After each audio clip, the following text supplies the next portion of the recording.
Ladies and gentlemen, the third Palm Biodiesel Conference is about to begin in 15 minutes.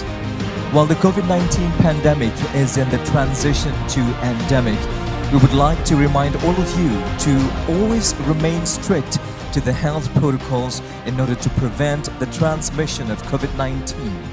Please wear your mask, wash your hands frequently, and maintain physical distancing.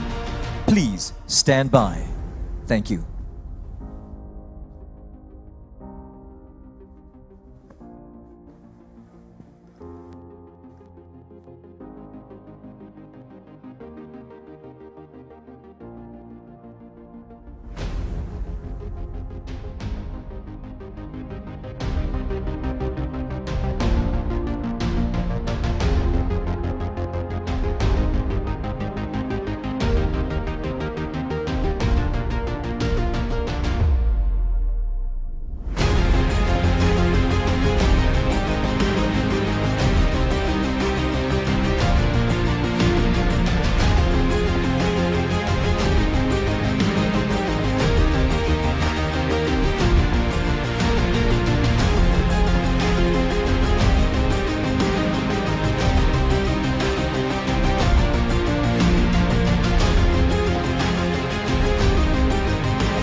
Ladies and gentlemen, the third Palm Biodiesel Conference is about to begin in approximately 10 minutes. While the COVID-19 pandemic is in the transition to endemic, we would like to remind you to always remain strict to the health protocols in order to prevent the transmission of COVID-19. Please wear your mask, wash your hands frequently, and maintain physical distancing. Please stand by. Thank you.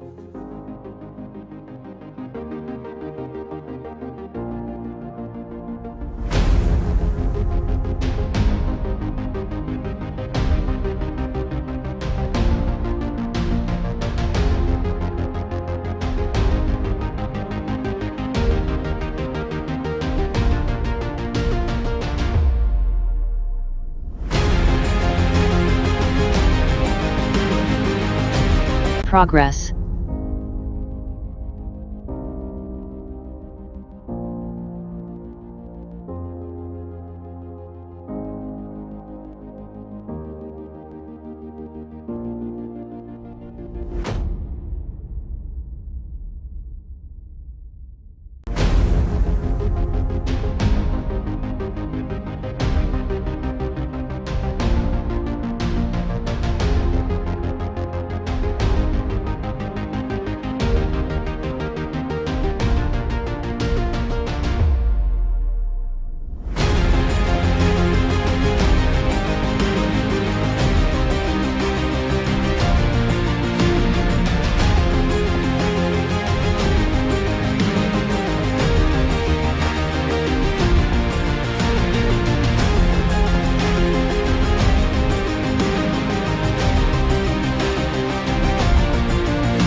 Ladies and gentlemen, may I have your attention, please?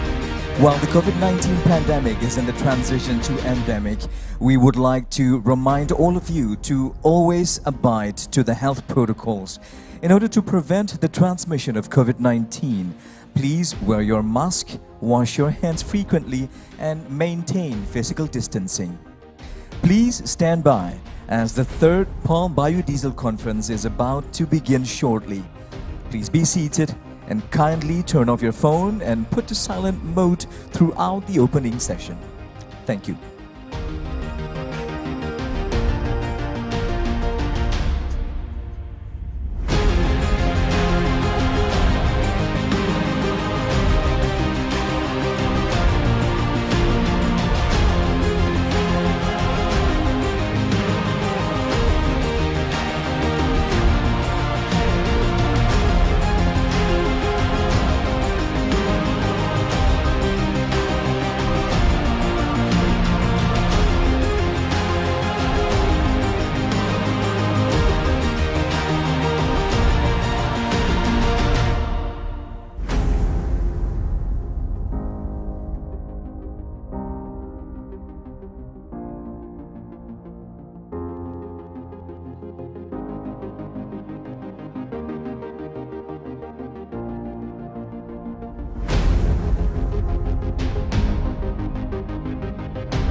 dinamakan Kemhan terus. Kalau bayar berarti kita dibodohi. Masa TNI selalu dianggap pedal hukum? Gue nggak akan berani itu, nggak akan. Saya bilang saya ke siapa, saya akan bicara TNI itu kan abdi negara juga, jangan diistimewakan.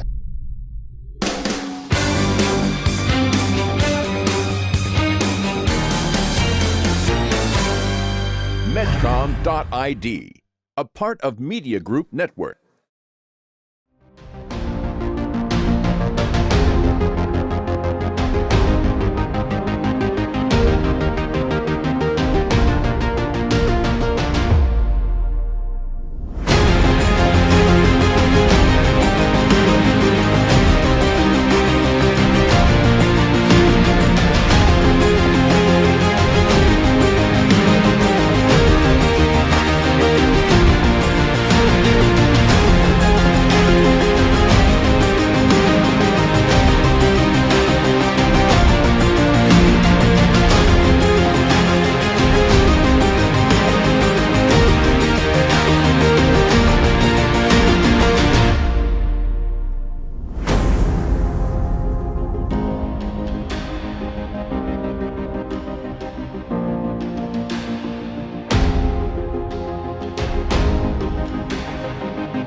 Indonesia's national anthem, Indonesia Raya. Ladies and gentlemen, please rise.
Kindly be seated.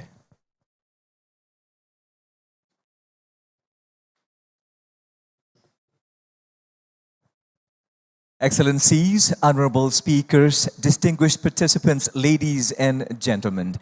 Assalamualaikum warahmatullahi wabarakatuh. May peace be upon us all. Om Swastiastu, salam sejahtera untuk kita semua. Salam kebajikan, Namo Buddhaya. A very good morning and a warm welcome to the third Palm Biodiesel Conference. My name is Rahmat Idris. It is my absolute delight and honor to host the entire conference today. Before we begin, kindly allow me to extend our warmest greetings and welcome to Coordinating Minister for Economic Affairs of the Republic of Indonesia, His Excellency Erlangga Hartarto. Minister of Plantation, Industries and Commodities of Malaysia, Her Excellency Yang Berhormat Datuk Zuraida Kamarudin. Deputy Minister for Food and Agribusiness, Coordinating Ministry for Economic Affairs of the Republic of Indonesia, Honorable Madam Dr. Musdalifah Mahmud. We also welcome Charge d'Affaires of the Papua New Guinea Embassy, Honorable Mr. Frank Mizigi. A very good morning and a warm welcome to the representatives of the conference organizer, Dr. Master Parulian Tumanggor, Chairman of Indonesia Biofuels Producer Associations, or APROBI, and Tan Sri Datuk Dr. Yusuf Basiron, Executive Director of Council of Palm Oil Producing Countries, or CPOPC. The representatives of the conference supporters, Malaysian Biodiesel Association, Thai Biodiesel Producer Associations, and Indonesia, Malaysia, Thailand Growth Triangle. The representatives of the Ministry of Energy and Minerals, members of delegations of the G20, honorables, speakers, distinguished participants, and guests of the third Palm Biodiesel Conference being hosted for the first time in Indonesia, as the country also holds for the first time the G20 presidency, a cooperation of 20 major economist countries in the world.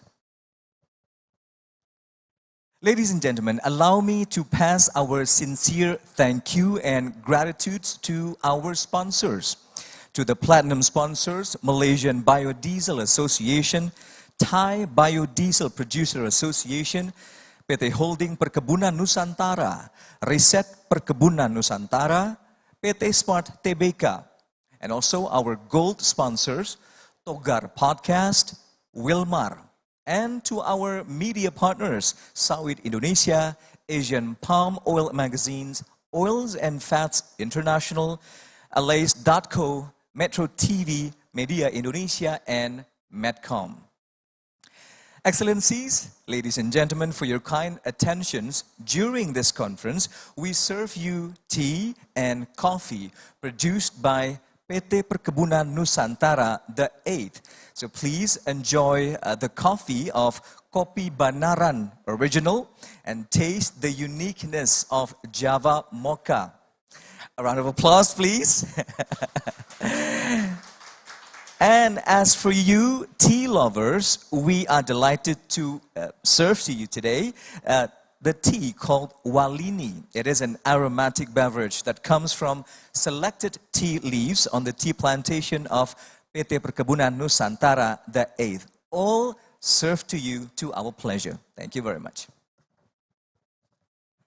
Excellencies, honorables, distinguished participants, ladies and gentlemen, without further ado, allow me now to begin the opening session by inviting a very special keynote address from the Coordinating Minister for Economic Affairs of the Republic of Indonesia. Please welcome onto the screen His Excellency Erlangga Hartarto.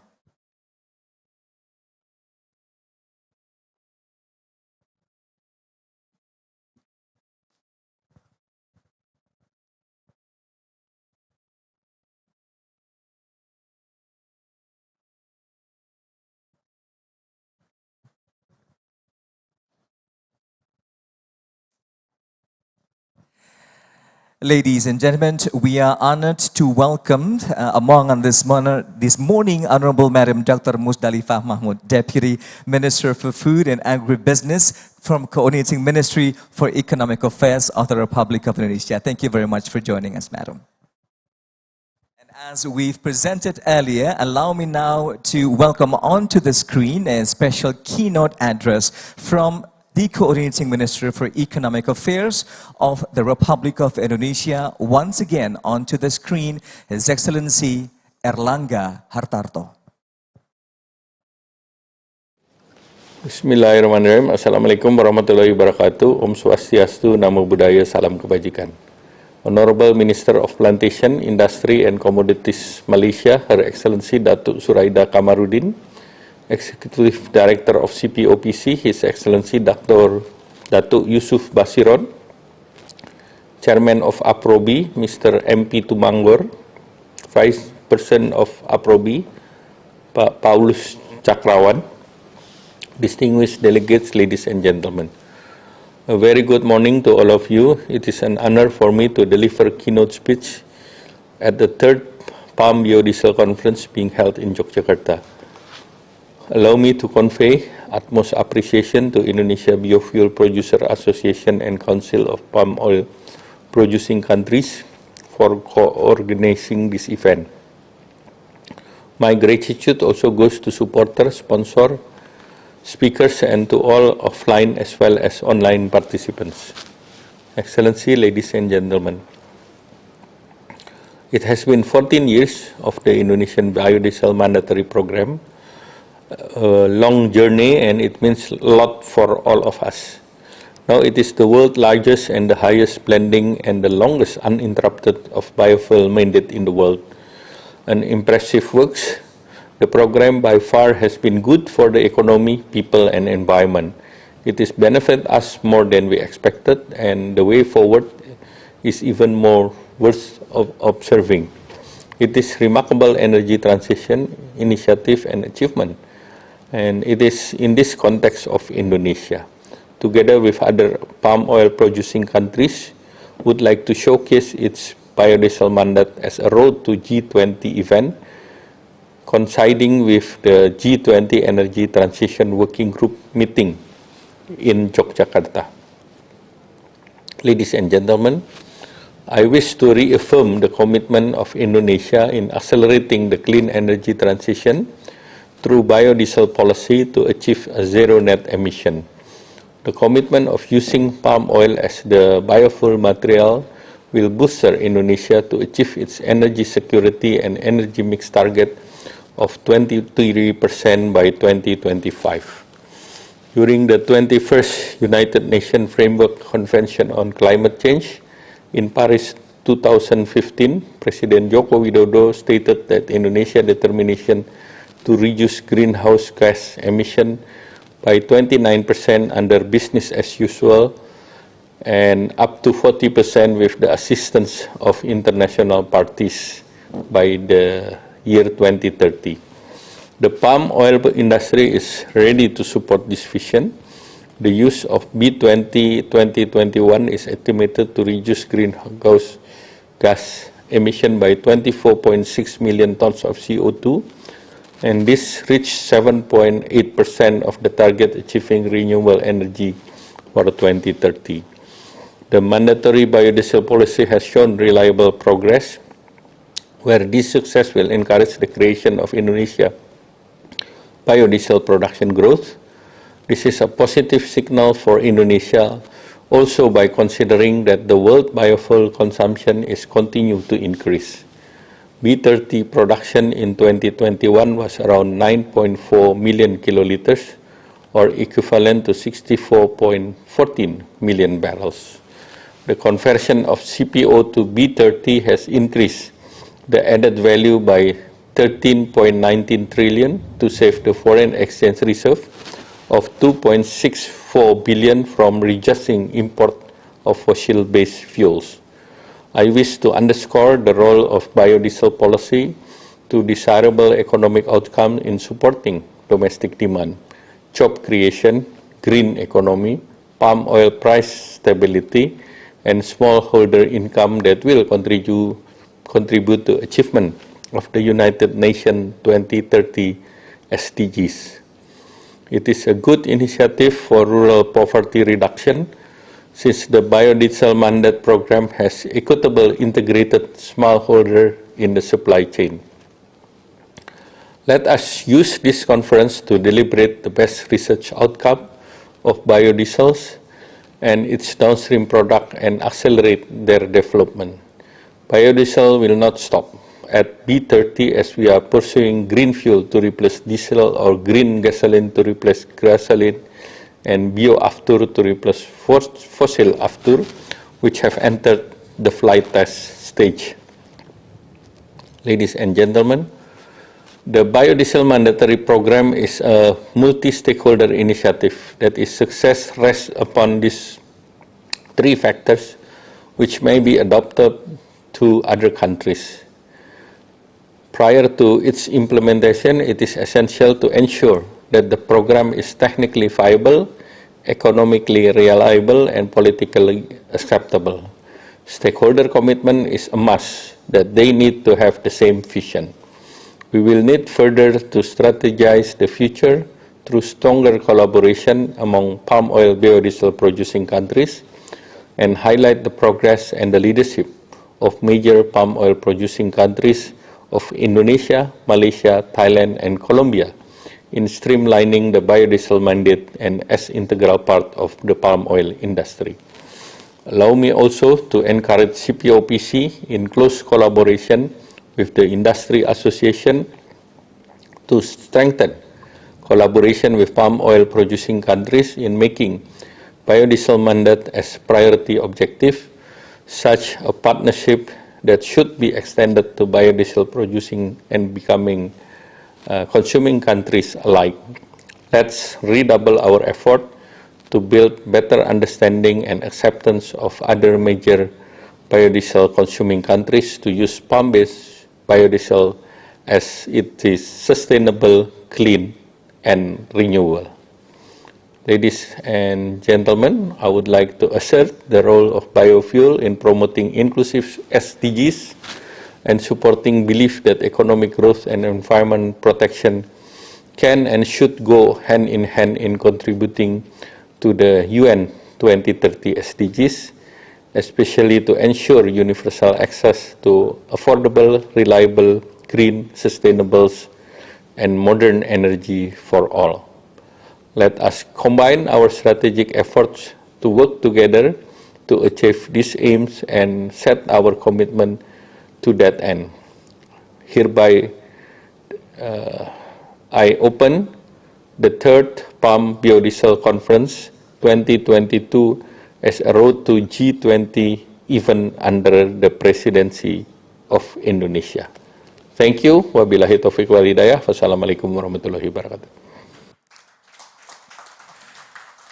Thank you very much, Your Excellency Erlangga Hartarto, Coordinating Minister for Economic Affairs of the Republic of Indonesia, for the opening and also the keynote address for this conference. Ladies and gentlemen, and now I am privileged to invite a keynote address from Minister of Plantation, Industries and Commodities of Malaysia. Please welcome onto the screen Her Excellency Yang Berhormat Datuk Zuraida Kamaruddin.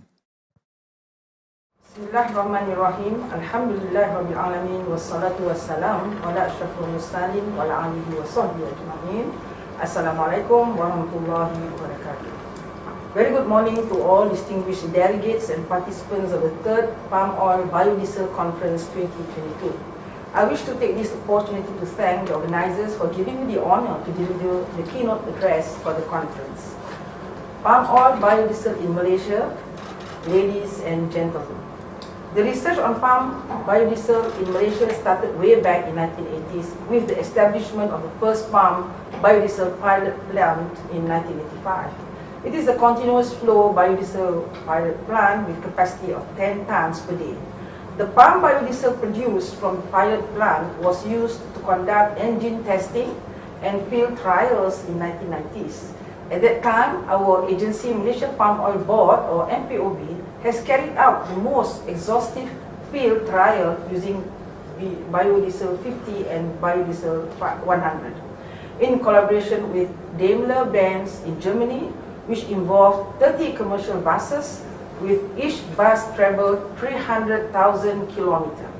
The palm biodiesel was then successfully established as a suitable diesel substitute. We have come a long way because since then, few patents have been filed on the production technology of palm biodiesel. Today, MPOB, an agency under the ministry, is one of the technology providers for biodiesel production, which has built many plants in Malaysia and overseas. If we look around us, we can clearly see how fast the world is changing. There is rapid growth in population, economy, and human mobility, which all lead to an increase in the consumption of fossil fuels. This has pushed the experts into looking for an alternative renewable fuel like biodiesel. Biodiesel can be produced from edible and non-edible oils like animal fats or plant oils such as palm, corn, rapeseed, and soybean. It has very similar properties compared to petroleum diesel. Furthermore, it is also known for its biodegradability and non-toxicity, which could minimize its negative impacts on the environment and is therefore suitable to be used as an alternative for petroleum-based diesel. In Malaysia, considering its role as the major agricultural export commodities here, palm oil is the primary feedstock for biodiesel production.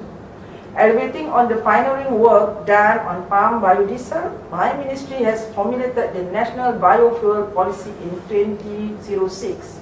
The Malaysian Biofuel Industry Act 666 was gazetted on 1st November 2008. Under the Act, the government could regulate the biofuel industry and implement the mandatory blending of biodiesel for local use.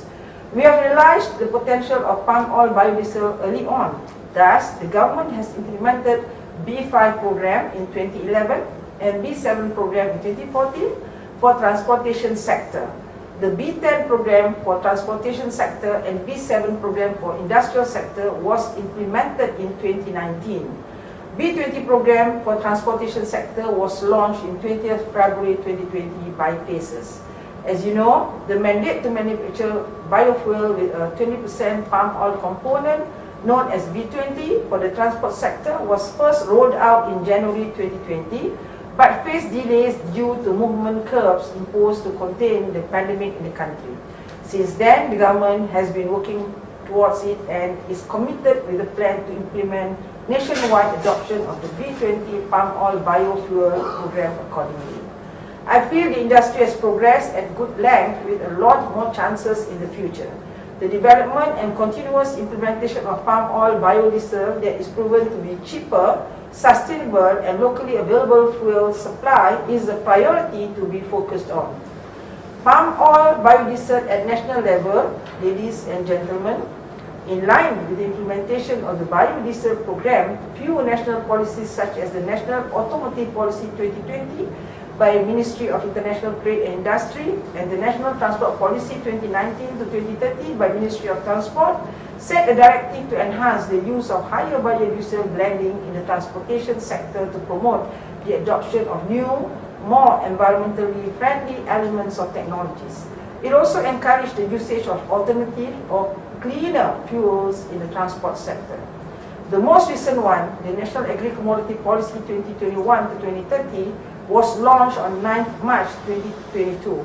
That also includes the implementation of the biodiesel program as part of the policy strategy. Government is also adopting various approaches to raise public awareness of the benefits of biodiesel and most importantly to convince the automotive companies on the compatibility of the fuel for commercial vehicles. To date, many short-term and long-term tests have been carried out by the MPOB and local industries on the palm oil biodiesel compatibility in commercial vehicles. And the results show very positive outcome where higher blended diesel has no negative impact on the engine performance. This is the results that we need to convey to the public and industry at large. Ladies and gentlemen, sustainable energy is something we can't run from when it comes to palm oil and biodiesel. Palm biodiesel is renewable, biodegradable, non-toxic, and also safe to handle. Palm biodiesel produced in Malaysia is from palm oil, which is made in a sustainable manner. When we search for best vegetable oils as renewable fuel, palm oil will stand out among other vegetable oils. This yield factor alone is adequate for many to decide which vegetable oil should be produced to meet the expanding requirement for sustainable and cleaner energy for our expanding population. One of the important criteria for any vegetable oils to be used as biofuel is availability at competitive price. Palm oil is perfect for this. It is already a common knowledge that the oil palm is the most productive oil-bearing plant that we know. On top of that, Malaysian Sustainable Palm Oil Certification was introduced in 2015, which was made mandatory starting from January 2020. The Mspo certification scheme aims to ensure Malaysian palm oil is sustainably produced and safe for consumption. It also seeks to reduce the industry's social and environmental impacts and help independent smallholders certify their palm oil for the export market. The certification ensures the country's palm oil industry complies with international sustainability requirements encompassing the whole supply chain, from growers and millers to traders and retailers. With regards to the future of palm oil, ladies and gentlemen, it is a good time for Malaysia, Indonesia and other palm oil producing countries to work together in the same direction in addressing common issues such as technical collaboration in biodiesel research and expand the use of biodiesel or methyl ester for other applications. This can be cross-industry and intra-industry collaboration. Through scientific study, we can prove that palm oil is a sustainable source of biofuel, and using palm biodiesel could mitigate climate change with potential GHG savings up to 70% as compared to fossil diesel. Despite the high price of palm oil, the government is committed to maintain the biodiesel blending ratio and planning to introduce high blend of biodiesel like the B30 later. As of today, the biodiesel market continues to rise up as the biofuel has been introduced to more than 60 countries worldwide. We have to move together with the progress and acceptance of this alternative biofuel in today's world. Ladies and gentlemen, my ministry always opens its doors to work with international bodies, government agencies, academicians, research institutes, industry players, and businesses to ensure the palm oil biodiesel industry develops progressively and sustainably. I hope this conference will be a regular platform and continuously explore the different possible scenarios for the future of palm oil biodiesel usage and what it means for clean energy and future businesses. It is a great platform for countries that are leading the palm-based biofuel technology and industry to showcase the implementation stages in the countries while further deliberate on the challenges in doing so. As a conclusion, the government of Malaysia is fully committed towards biodiesel program that is in line with Malaysia's sustainable development goals under the United Nations Development Programme regarding actions taken to combat climate change and its impacts. On that note, I wish a fruitful discussion for all delegates and participants of today's Palm Oil Biodiesel Conference 2022. Thank you. Wassalamualaikum warahmatullahi wabarakatuh. Thank you very much indeed, Your Excellency, Yang Berhormat Datuk Zuraida Kamarudin, Minister of Plantation, Industries and Commodities of Malaysia, for such an insightful keynote address. Thank you very much indeed. Excellencies, distinguished participants, ladies and gentlemen, moving along, unfolding the opening sessions of the conference, it is now my delight to invite remarks from the Chairman of Indonesia Biofuels Producer Associations, or APROBI. Please welcome with a warm round of applause, Bapak Dr. Master Parulian Tumanggor. Honorable Excellency, Bapak Erlangga Hartarto, Coordinating Minister for Economic Affairs, the Republic of Indonesia. Honorable Excellency, YB Datuk Zuraida Kamarudin, Minister of Plantation Industries and Commodities Malaysia.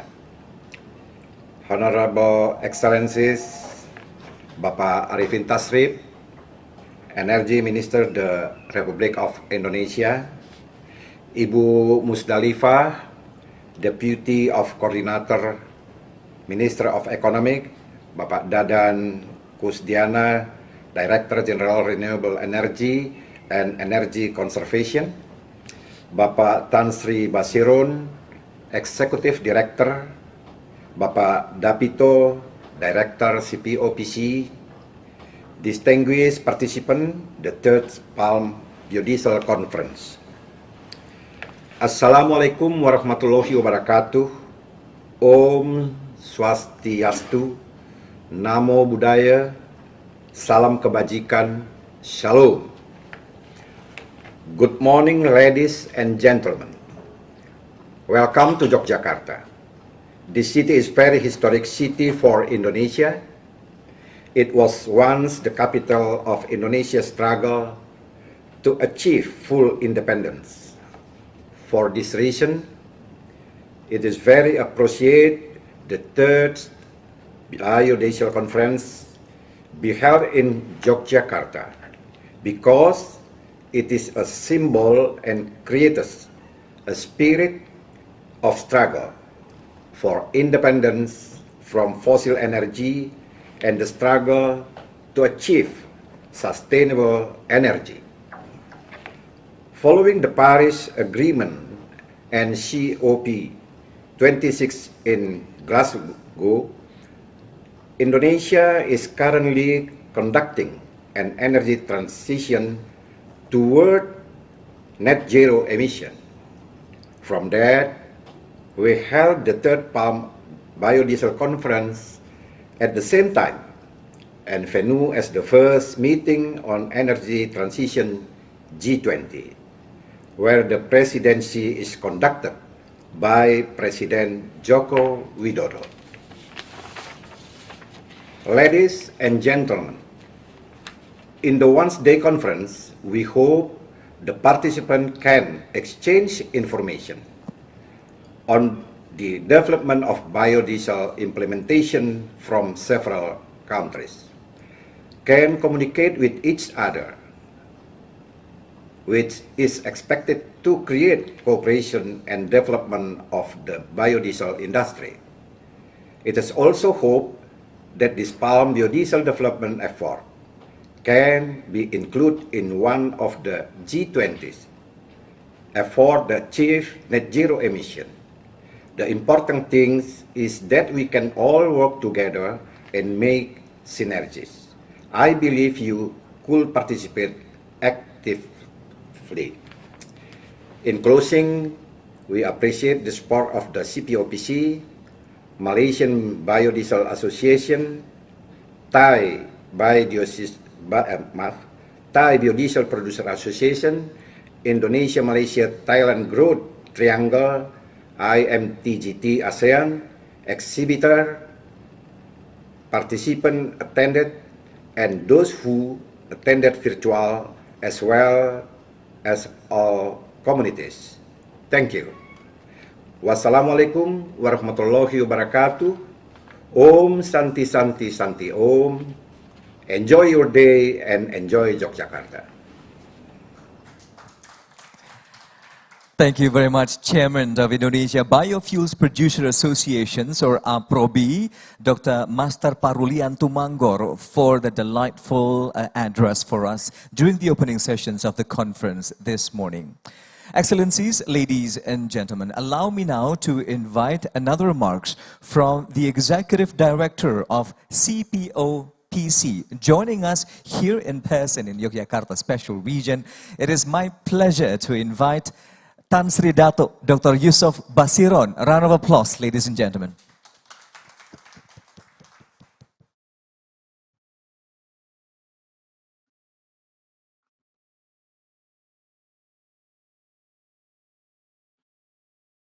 Thank you, Bapak Tumanggor from APROBI. Thank you, MC. Assalamualaikum warahmatullahi wabarakatuh. Good day, selamat pagi.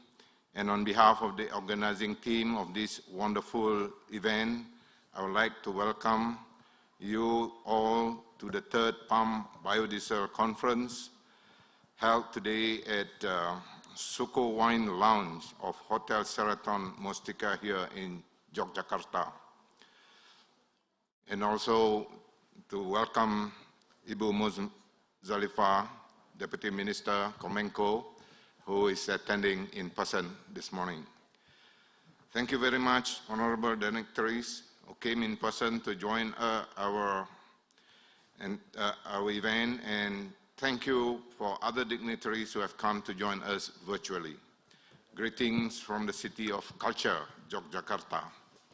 Although we would very much like for those online to have joined the rest of us here in person, however, we understand that there are still some travel restrictions due to the necessary health protocols. However, today's event shows that we are still connected. We can still connect and participate actively in this so-called hybrid mode that has become the new norm, the new normal.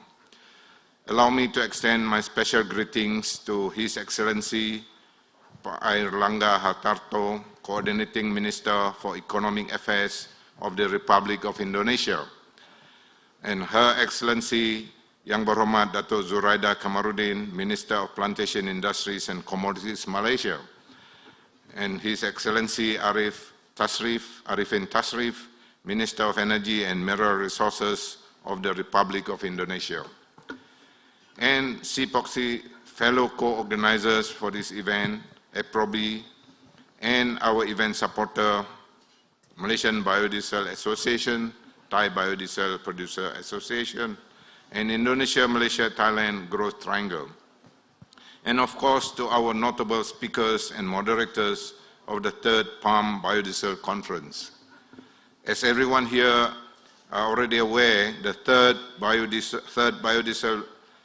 Palm Biodiesel Conference is happening in parallel with the G20's first Energy Transition Working Group meeting under the presidency of Indonesia.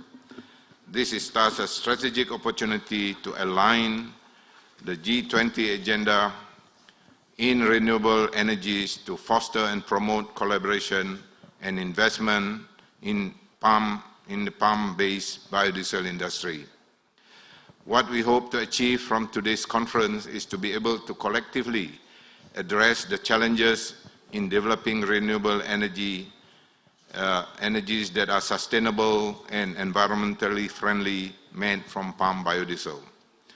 How I see it, the palm-based biodiesel industry still needs to be promoted extensively through the support of many stakeholders, key experts, government figures, palm oil producing countries, associations, so that palm-based products that are proven to be sustainable and unharmful to the environment can be gradually accepted by the wider international market.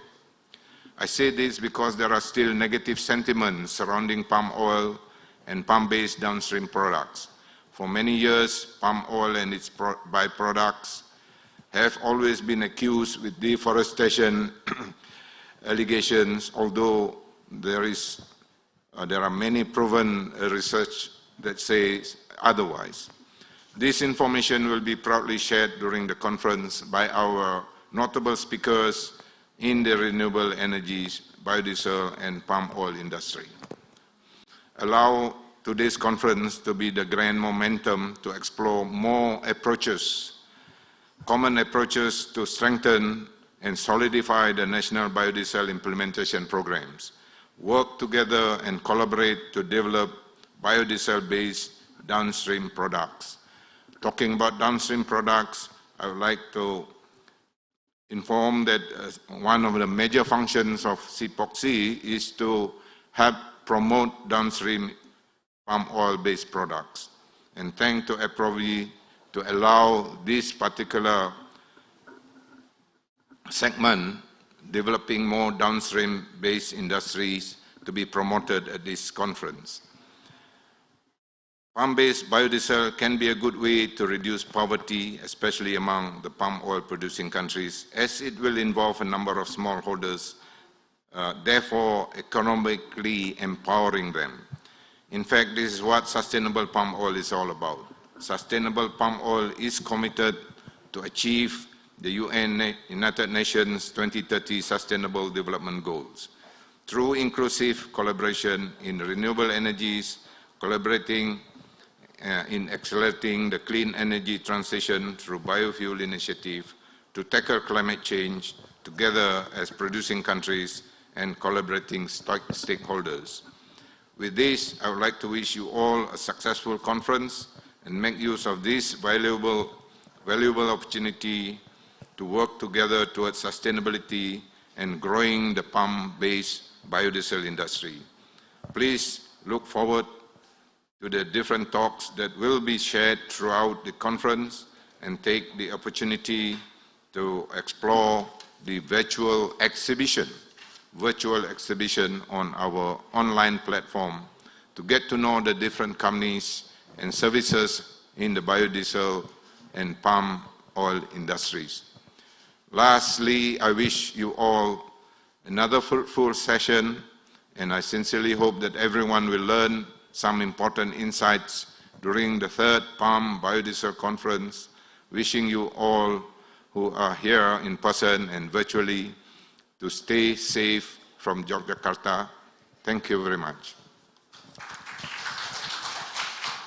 Thank you very much, Tan Sri Datuk Dr. Yusof Basiron, Executive Director of CPOPC, who has delivered such a remarkable points to what we are about to deliberate throughout the entire conference today.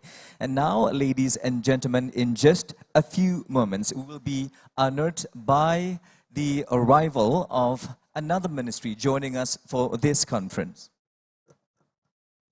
Momentarily joining us here in the conference rooms is Minister of Energy and Mineral Resources, His Excellency Arifin Tasrif, who has just inaugurated the first meeting of Energy Transition Working Group located just nearby from our venue. And it is also held in concurrent and parallel in line with the third pillar of Indonesia's presidency for the G20, as we propose the global health architecture, sustainable energy transition, and also digital transformation. And in just a few moments, delegates, ladies and gentlemen, we will be honored by the presence and the arrival of Minister of Energy and Mineral Resources of the Republic of Indonesia, His Excellency Arifin Tasrif. And in the meantime, we do once again invite you to enjoy your coffee and tea on behalf of PT Perkebunan Nusantara, the 8th. That is in particular for ladies and gentlemen who are here with us in person in Yogyakarta, Indonesia. As for those of you who are joining us virtually from across the globe, from different time zones, we do hope that someday, as soon as possible, you can join us here in Yogyakarta, in Indonesia, and enjoy the distinctive coffee and tea for yourself in the country. In just a few months now, ladies and gentlemen.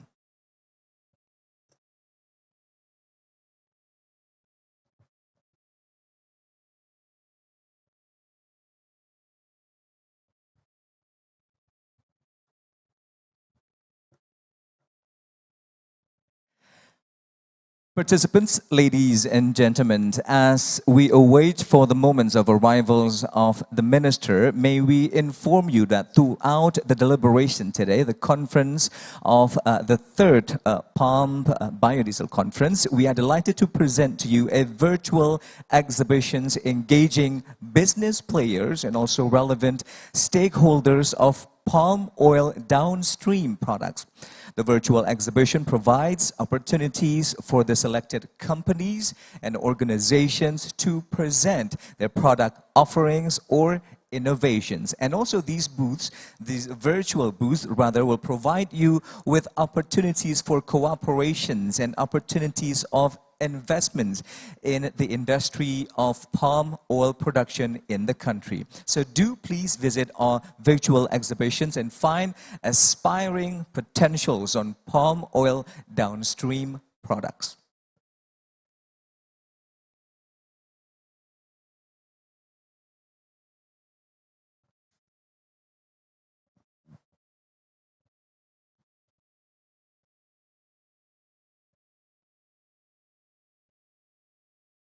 Participants, ladies and gentlemen, we have a few sessions that will be following through the entire day today. And as for these sessions, we look forward to your participations, not only towards the Q&A sessions, but mostly your feedback. And later on, we do wait for your feedback and participations as we invite you to join us through the platform of www.slide.com and type the hashtag of the third PBC. Hopefully, there you are, you can see it on the screen. And these will be in action for the question and answer session later on through Slido. Once again, the website is www.sli or slide.do and tap the hashtag the third PBC to voice your questions and your opinions towards specific topics on each of the sessions on the conference, which will be moderated by our moderator later and be selected and answered by our guests and speakers in each respective session. And as we've mentioned earlier, participants, ladies and gentlemen, in just a few moments, we will be graced by the arrival of the Ministers of Energy and Mineral Resources of the Republic of Indonesia, who has just been next door, kick-offing the first meeting of Energy Transition Digital Working Group, which is a part of the one of three main pillars proposed by the Indonesian government throughout its presidency for the G20 during 2022. It is an honor indeed to have the Minister join us for this opening sessions of the conference in just a few moments.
Ladies and gentlemen, we are extremely honored to be joined by Minister of Energy and Mineral Resources of the Republic of Indonesia, His Excellency Arifin Tasrif. Let's give a warm round of applause to welcome His Excellency.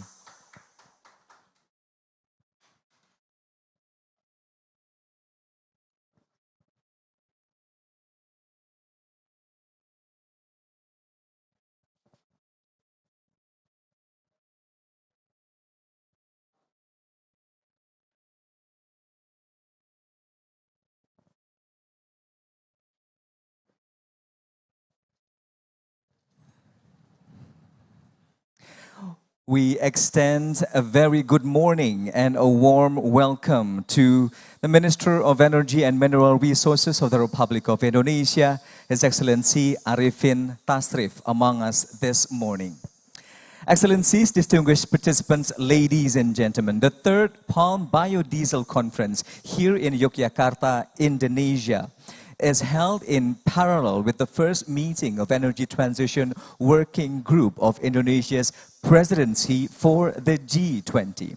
It is a highly essential momentum to present and promote opportunities for cooperations as well as investments, and also to strategize in facing the challenges in developing sustainable and environmentally friendly energy.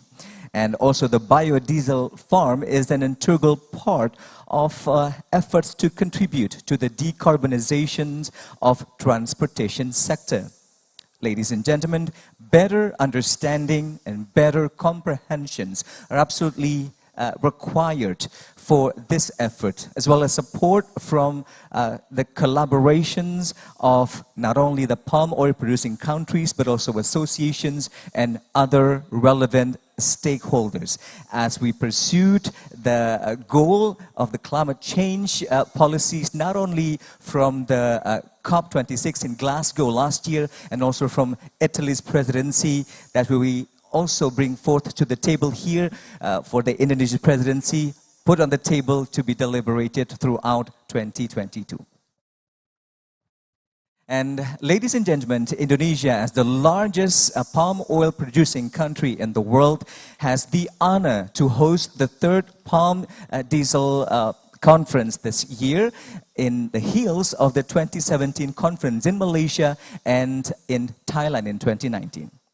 And now, Excellencies, ladies and gentlemen, I am privileged to invite a very special address from the Minister of Energy and Mineral Resources of the Republic of Indonesia, here joining us in person. Please give a warm welcome round of applause for His Excellency Arifin Tasrif.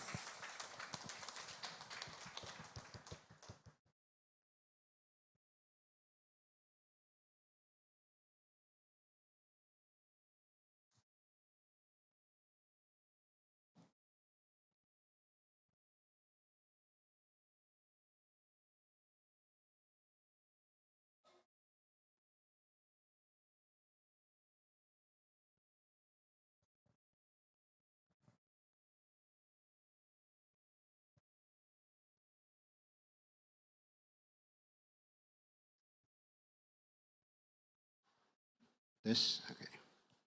His Excellency Erlangga Hartarto, Coordinating Minister for Economic Affairs of Republic of Indonesia. His Excellency Datuk Zuraida Kamarudin, Minister of Primary Industries and Commodities of Malaysia. Bapak Tan Sri Datuk Dr. Yusuf Basiron, Executive Director of Council of Palm Oil Producing Countries, Pak Tumanggor, Chairman of APROBI, Mr. Unitan, President of Malaysian Biodiesel Association, Mr. George Bendek, Director of National Federation of Biofuels of Colombia, Mr. Sanin Trianon, Chairman of Thai Biodiesel Producer Associations, distinguished speakers, participants, ladies and gentlemen. Good morning. First of all, I would like to convey my highest gratitude and appreciation to the Indonesia Biofuels Producer Associations, or APROBI, Council of Palm Oil Producing Countries, the Malaysian Biodiesel Association, Thai Biodiesel Producer Association, and Indonesia, Malaysia, Thailand Growth Triangle for organizing the third Palm Biodiesel Conference. This conference ran in parallel with the first Energy Transition Working Group meeting of G20 under the G20 presidency of Indonesia in 2022. I would like to take this opportunity to warmly welcome all the speakers and participants in Yogyakarta, the city of philosophy, home of fine traditional arts and cultural heritage. Indonesia National Energy Policy sets out the ambition to transform the energy mix by giving priority to the new and renewable energy resources. The policy targeted that the new and renewable energy resources should contribute about 23% from total primary energy mix by 2025. In 2021, the share of renewable energy has reached 11.7% of the total energy mix, and biofuel contributed about 35% of it. Biofuel development program in Indonesia gained significant milestone in 2006 by implementing 2.5% blending to diesel fuel. This was motivated by soaring oil prices due to the depletion of world supplies. On the other hand, Indonesia has abundant reserve of palm oil. From that point, the blending rate gradually increased. The biodiesel implementation has been running successfully and has made Indonesia as the pioneer in the biodiesel utilization with implementation of B30 in 2020. The economic value from B30 implementation in 2021 reached more than $4 billion and managed to reduce greenhouse gas emission up to 25 million of CO2 emission. The implementation of biofuel mandatory, which involved multi-stakeholders, was not without its challenges. So, prior to its implementation, it is essential to ensure that the program meets three main criteria: technically feasible, economically reliable, and politically acceptable, as well as commitment from all parties.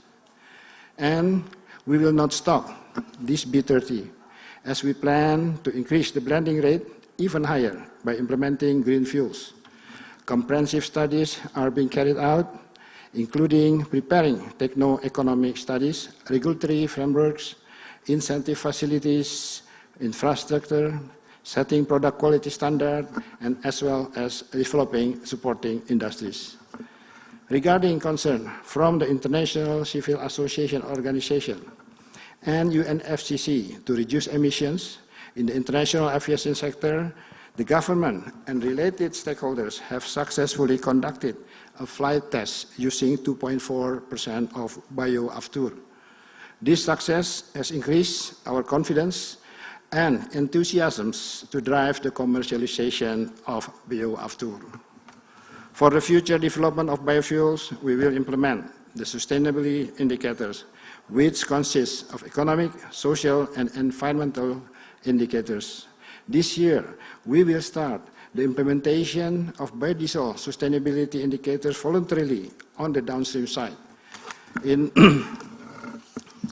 the near future, we hope that it will implement it mandatory, both the upstream and downstream sides. Biofuel as a reliable alternative to fossil fuels has become a strategic role since it has positive influence on various aspects. Biofuel produced from renewable resources provide added value through downstreaming domestic agriculture industry, stabilize crude palm oil price, and improve smallholders' welfare, produce less greenhouse gas emissions compared to fossil fuels, reduce imported fuel, and save our country's foreign exchange and trade balance, provide job opportunities as well as to maintain our energy security. We believe that the need of farm-based biofuels is enormous. The market is huge and it will continue to grow.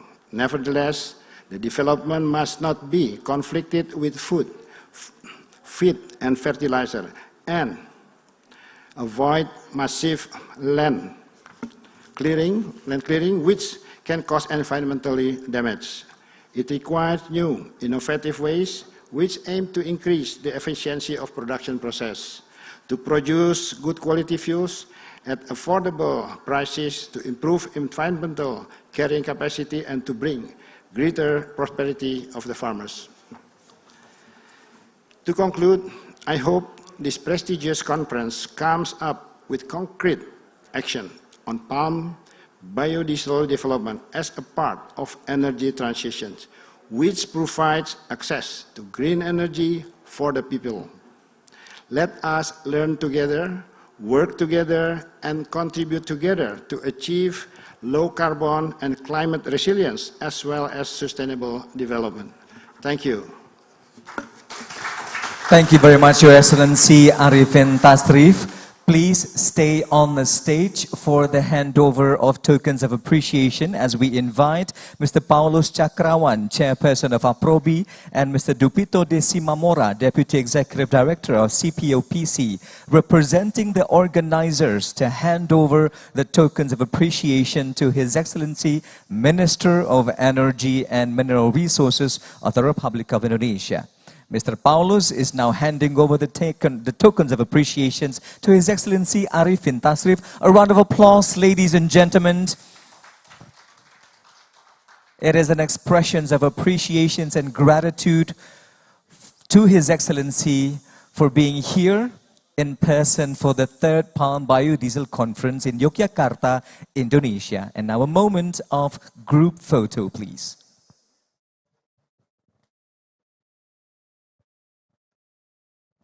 And we also invite Tan Sri Dato Dr. Yusuf Basiron, Executive Director of CPOPC, as well as Ibu Musdalifah Mahmud, Deputy Minister for Food and Agribusiness, Coordinating Ministry for Economic Affairs of the Republic of Indonesia, for a group photo.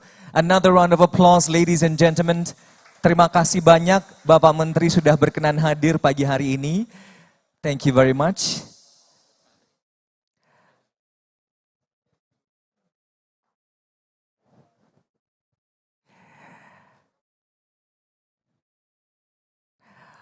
Bapak Ibu hadirin sekalian, Bapak Menteri kini berkenan meninggalkan tempat acara. Kami haturkan banyak terima kasih atas waktu dan sambutan yang telah disampaikan. Participants, ladies and gentlemen, Minister of Energy and Mineral Resources of the Republic of Indonesia is now taking his leave as we bid him thank you and our gratitude for being here in person for the opening sessions of the conference. Please bear with us, ladies and gentlemen, as we wait for a few moments before the continuation of the opening sessions.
Excellencies, participants, delegates, ladies and gentlemen, the opening session of the third Palm Biodiesel Conference here in Yogyakarta, Indonesia, continues to unfold. And for the next sessions of handover of tokens of appreciation, may we invite Deputy Minister for Food and Agribusiness, Coordinating Ministry for Economic Affairs of the Republic of Indonesia, Madam Musdalifah Mahmud, to please join us on the stage, along with Mr. Paulus Chakrawan, Chairperson of APROBI, Tan Sri Datuk Dr. Yusof Basiron, Executive Director of CPOPC, and also Mr. Dupito Desi Mamora, Deputy Executive Director of CPOPC, or rather CPOPC, to the stage. Ladies and gentlemen, Mr. Paulus Chakrawan, the Chairperson of APROBI, will hand over token of appreciation to Ibu Musdalifah Mahmud, representing His Excellency Erlangga Hartarto, Coordinating Minister for Economic Affairs. A round of applause, please. Witnessed by Tan Sri Datuk Dr. Yusof Basiron, Executive Director of CPOPC or CPOPC, and also Bapak Dupito Desi Mamora. Thank you very much indeed. And now, let's take a moment of group photo, ladies and gentlemen. Let's come a little closer, please. On the count of 3. We haven't done that? Right.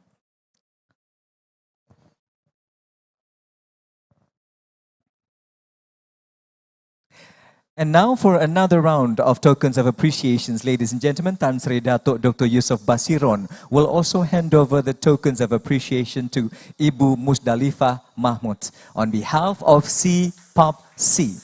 Again, thank you very much, APROBI. Thank you very much, CPOPC and the Ministry. Another round of applause, ladies and gentlemen, for the appreciations we express to the Ministry, the Coordinating Ministry of Economic Affairs of the Republic of Indonesia. Matur sembah nuwun. Thank you very much, Madam Musdalifah Mahmud, Deputy Minister for Food and Agribusiness, Coordinating Ministry for Economic Affairs. Participants, ladies and gentlemen, allow me to once again briefly recall that this conference also features a virtual exhibition engaging business players and relevant stakeholders to palm oil downstream products. The virtual exhibitions provides opportunities for the selected companies and organizations to present their products, offerings, and innovations, as well as opportunities for cooperation and investment. Please do visit our virtual exhibitions and find aspiring potentials on palm oil downstream products. Without further ado, ladies and gentlemen, we will now begin with the first session of the conference. This is Conference Session 1.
Ladies and gentlemen, the first session of the conference will shift our focus towards policies and status of biodiesel mandates, with an array of inspiring figures as speakers for the first session. Allow me to invite them onto the stage for the discussions.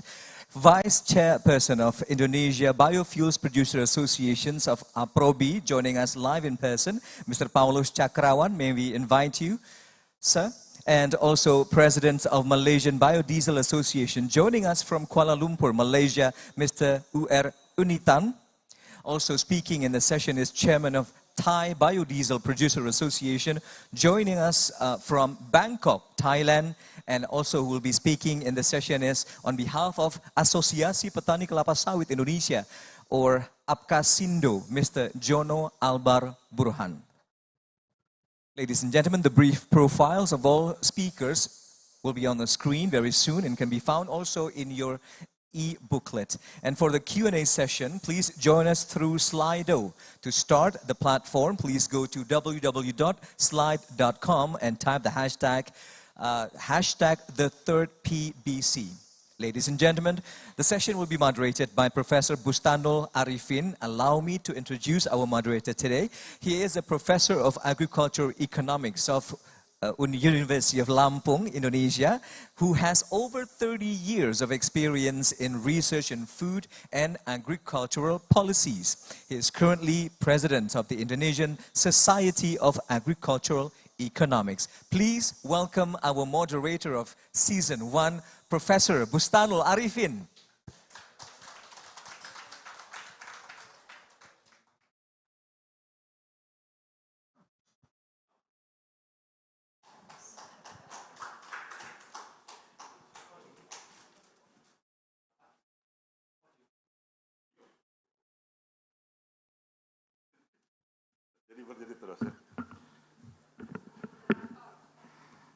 Ladies and gentlemen, Assalamualaikum warahmatullahi wabarakatuh.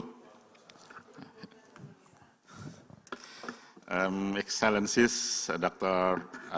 Erlangga Hartanto, yang berhormat Dr. Zuraidah Kamarudin, Tan Sri Datuk Dr. Yusuf Basiron, yang berhormat Paulus Chakrawan, Vice Chairperson of APROBI, Mr. Tumanggor. Ladies and gentlemen, we are now in the first session. Hopefully this is the stimulating session. It is on policies and status, okay, of biofuels mandate. I think I would like to invite the speakers up here. Pak Paulus and Pak Jono, please up here, in the stage. Ladies and gentlemen, we have 4 speakers. We have 1 hour. So the session should be finished by 11:30, including, well, 11:30 plus, including Q&A. We have 4 speakers. First, Mr. U.R. Unitan, as introduced earlier by the MC. I think he will speak first. Then the second, we have Mr. Jorge Bandek from Colombia. The third, we have Mr. Sanin Trianon from Thailand, and the fourth is Pak Paulus. We have 5 then. We have Pak Jono Burhan. I'd like to introduce briefly. The committee said I have to read them in 25 seconds. Mr. Unintan is Malaysia Biofuel Association. He is a founder of and CEO of Somwim Group. Has 36 years of experience in corporate and professional experience in the field of oil and fats and biofuel. Mr. Unintan, the time is yours. I would like to time you. Maximum is 15 minutes, okay? Please, the screen is yours.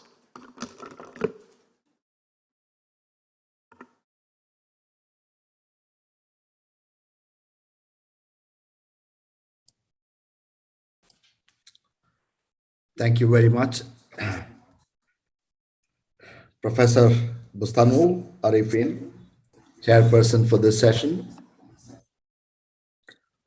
Excellencies, distinguished delegates, participants who are present physically at the conference venue, and ladies and gentlemen who are tuned in from around the world. On behalf of the Malaysian Biodiesel Association, I'd like to thank the organizers for inviting me to make this presentation. Please allow me to share my presentation slides. I hope you can see it now. I don't know if the others, I hear an echo. Can that be stopped?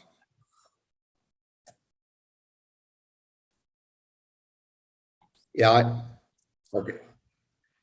So as I speak, I hear an echo. I don't know whether it is because some other line is open.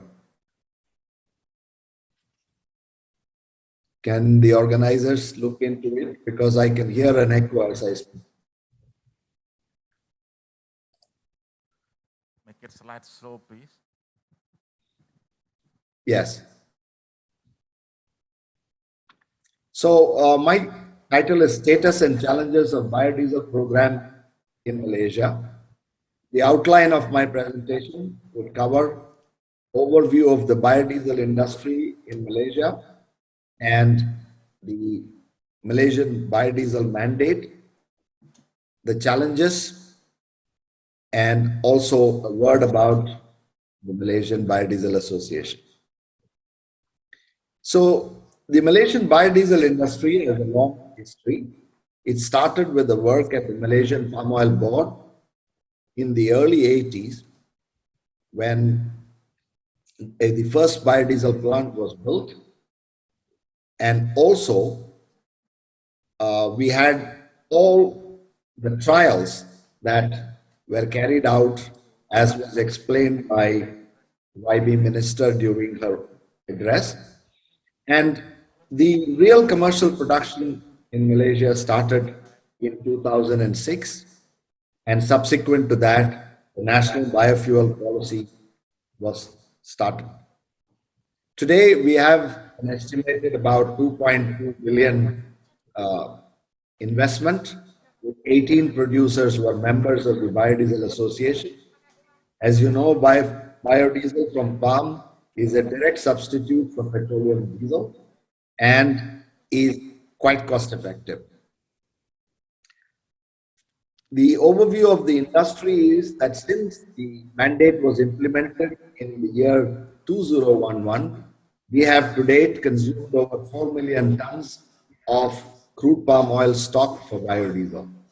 We've been exporting to several countries from 2006, and we follow international standards, EN 14214 and ASTM D6751. And the Malaysian standard is MS 2008. Within the MBA, we have 18 plants that are in operation with an installed capacity of 2.3 million tons. 4 are not in operation, which brings the total capacity in the country close to 3 million tons.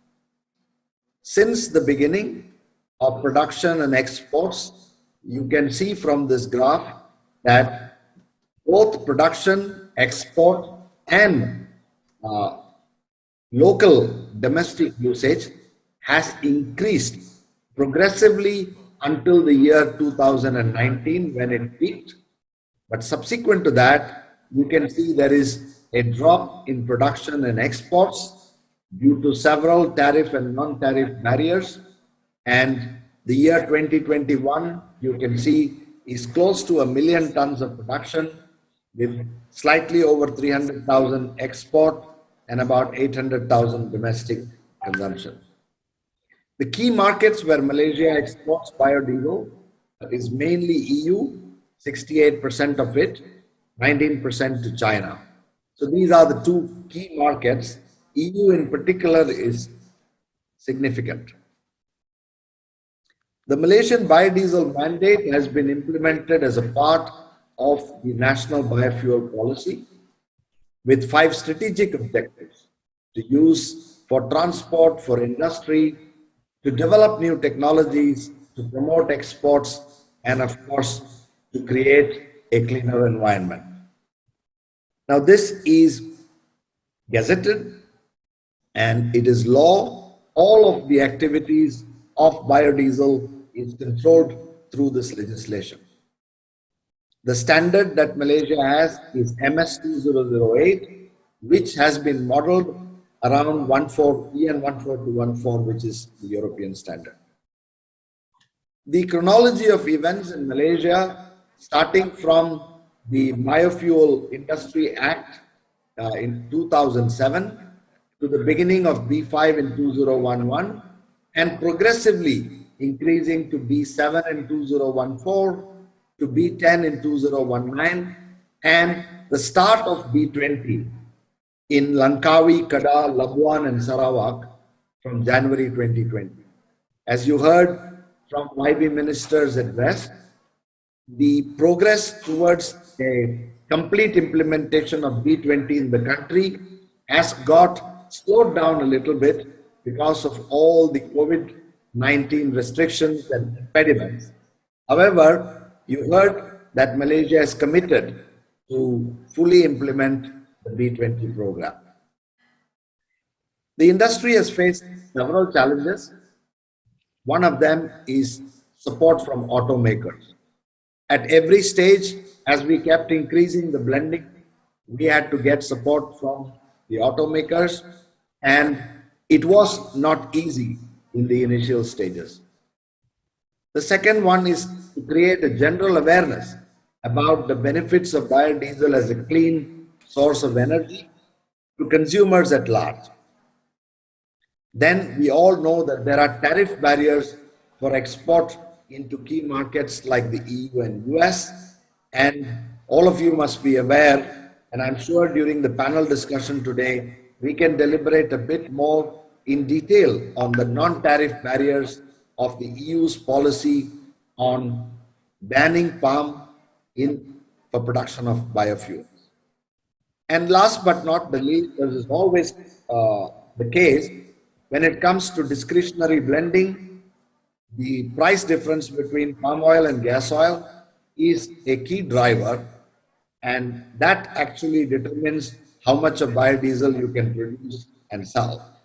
Today, there is less than 50% utilization in Malaysia. A word about MBA. It's a group of biodiesel producers in Malaysia. We were established in September 2008, primarily to promote the interests of biodiesel industry. Our vision is to establish a sustainable, environment-friendly and economically viable biodiesel industry, both in Malaysia as well as globally.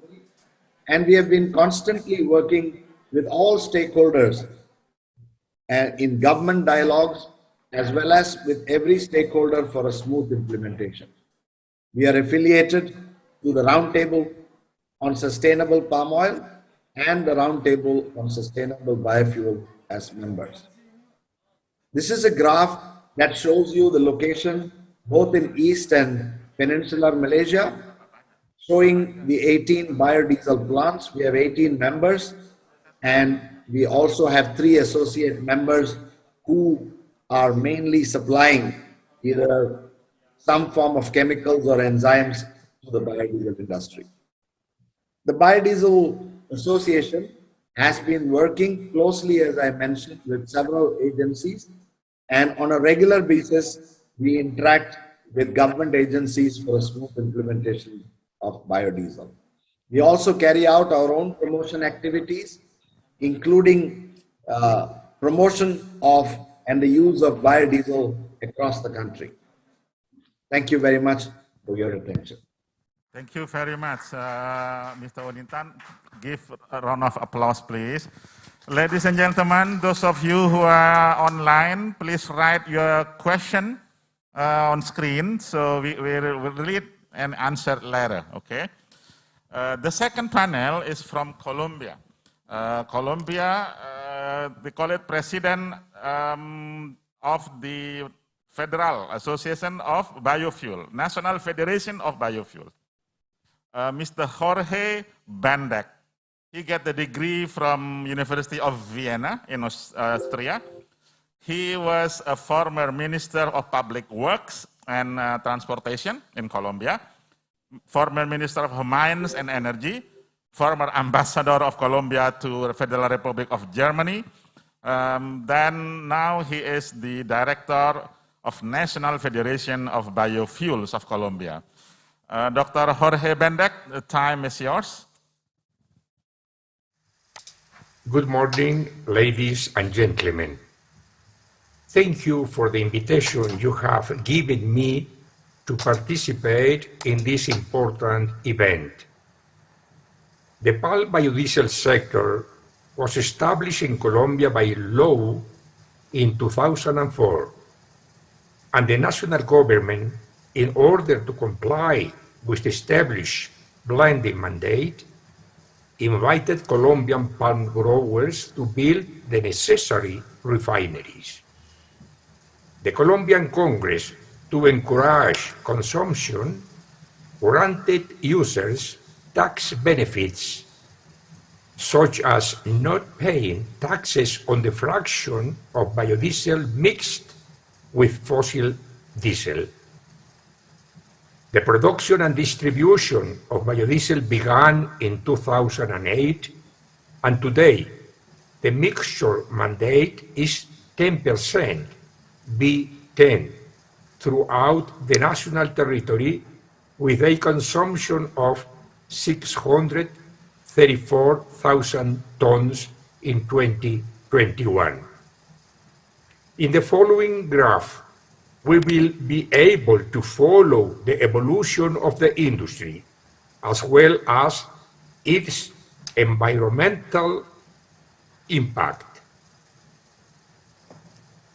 The following graph lists the 12 biodiesel production plants in Colombia with an installed capacity of 700,000 tons of biodiesel and their location in the national territory.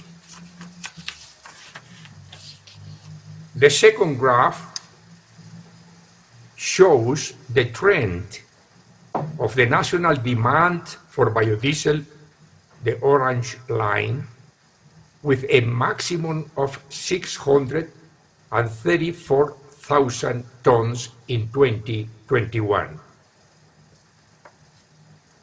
The following is recorded that the biofuel industry in Colombia, throughout the agro-industrial chain, has generated 90,000 direct and indirect jobs. That is 360,000 people derive their livelihood from said economic sector. The following graph shows the result of the study of the life cycle of biofuels in Colombia.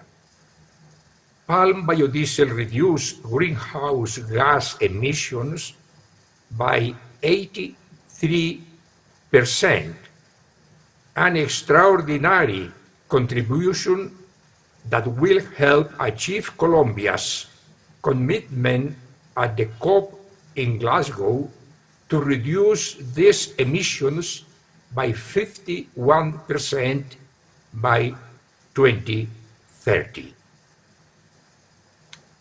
The graph of emission reduction of Colombia biofuels shows an average annual reduction of about 2.5 million tons of CO2 equivalent. That is almost 30 million tons in the last 13 years have been reduced, and it is expected to reduce this emission for 4 million tons by 2030. The following figure shows that the Colombian palm industry is not deforesting.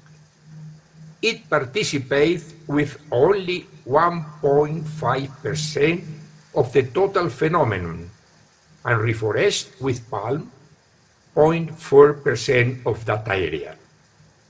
The biodiesel agro-industrial chain is part of the Zero Deforestation program.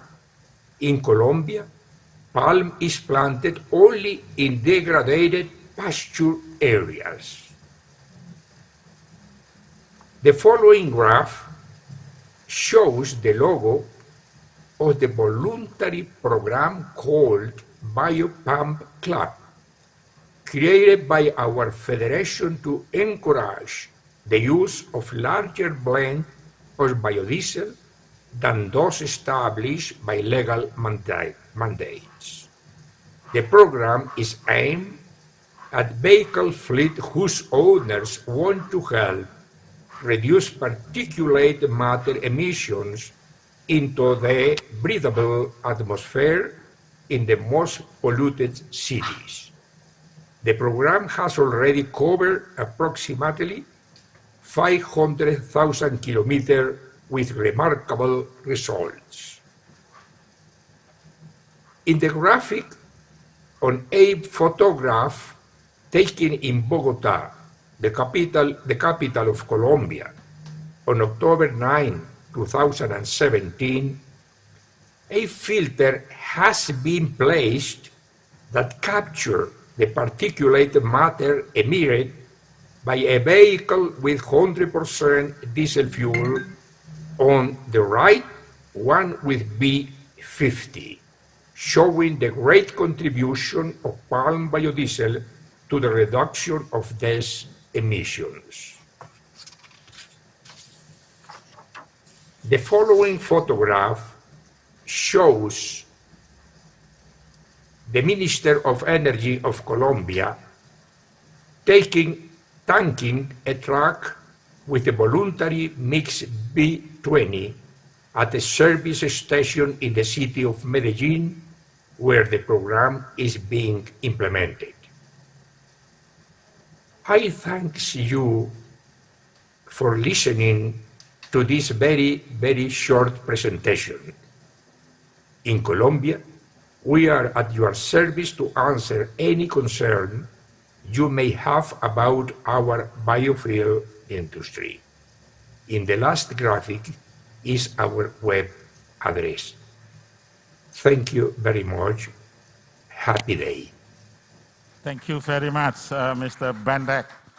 Ladies and gentlemen, two presenters have shown us the support, full support, not only from the government, but from Automobile Association, transporters, it's very important. Mr. Jorge Bandek earlier shown the, I noted here, he called it BioPalm Club, which is nice. The third speaker is from Thailand. He is Mr. Sanin Trianon. I think everybody in this biofuel society have known each other. He is president of Thai Biodiesel Producer Association. Currently, he is director of Fatum Vegetable Oil Company Limited. He has a degree in chemical engineering from Chulalongkorn University and master's degree from in engineering management from Duke University in the US. He has been active in the areas of palm oil, has been in Thai Oil Palm Board, then including Palm Oil Act in Thailand. Mr. Sanin's time is yours, also maximum 15 minutes, please. Sawasdee krap. Good morning, everyone. I hope that you hear me well. First of all, I thank the organizer to invite our association to join such an important event. And I wish I could be there to see some friends from the industry. So I have 15 minutes, so I will rush into it. Can you see my slide here? So if not, just let me know. So today, please allow me to give you an update and presentation about the market, the biodiesel market in Thailand. I'll talk about three things here. First of all, undeniably, I think for every country's biofuels are led by the government policy. So it's very important to understand the policy. Secondly, I will touch a little bit on the market update, the consumption, the situation, and how would it go in terms of our projection and some challenges we are facing today and in the near future. For the government policies, I will address three issues. One is the future energy mix, but I will focus on the in-road transportation field because it's directly impact to our industry. Secondly, I'll talk about the FAME blending policy, a short-term and long-term situation. And thirdly, I will also address the Biocircular Green or BCG initiative by our government. Since biodiesel is definitely a fundamental industry to develop a BCG industry in our country. Well, as you probably know that biofuel in Thailand is under the Alternative Energy Development Plan, or so-called AEDP. Under the AEDP, it will address the green energy for electricity, for heat, and definitely for fuel. And our biodiesel and bioethanol are under this category, fuel. And today, from the plan, the targeted volume consumption of biodiesel would be 8.0 milliliters per day. And normally in Thailand, when we refer to the consumption of fuel, we always refer to million liters per day. For 8 milliliters per day, you can convert to somewhere around 2.5 million tons of biodiesel per day. And definitely, as we know that EV or electric vehicles are definitely coming. This situation has to be decided by the government, how we can go through this energy transition smoothly to support the existing producers and also to promote the new industry. Somehow, even we have AEDP, if you look into more details, the Ministry of Energy has 5 plans, energy plans, power development plan here, energy efficiency plan, AEDP, as I just mentioned earlier, gas plan and oil plan. The concept is after COP26, our government aimed to get the carbon neutrality society in 2017. So they try to integrate all the 5 plans into one single plan called a National Energy Plan, or NEP 2022, which I believe it will be launched within mid of this year. Under NEP, you will see that they will aim also to revise the biofuel plan, and biodiesel is definitely one of them. We do not know just yet how the target would be changed or not, but hopefully the target of 8 milliliters per day will stand.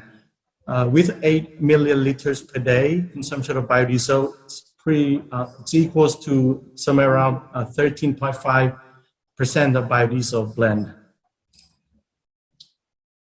And if you look at the policy from the past, we started biodiesel business in Thailand in 2008 with B2, and we have gradually grown the industry until we get B7, B20, and B10 as a B7 as a mandate, and B20 and B10 as an alternative in 2019.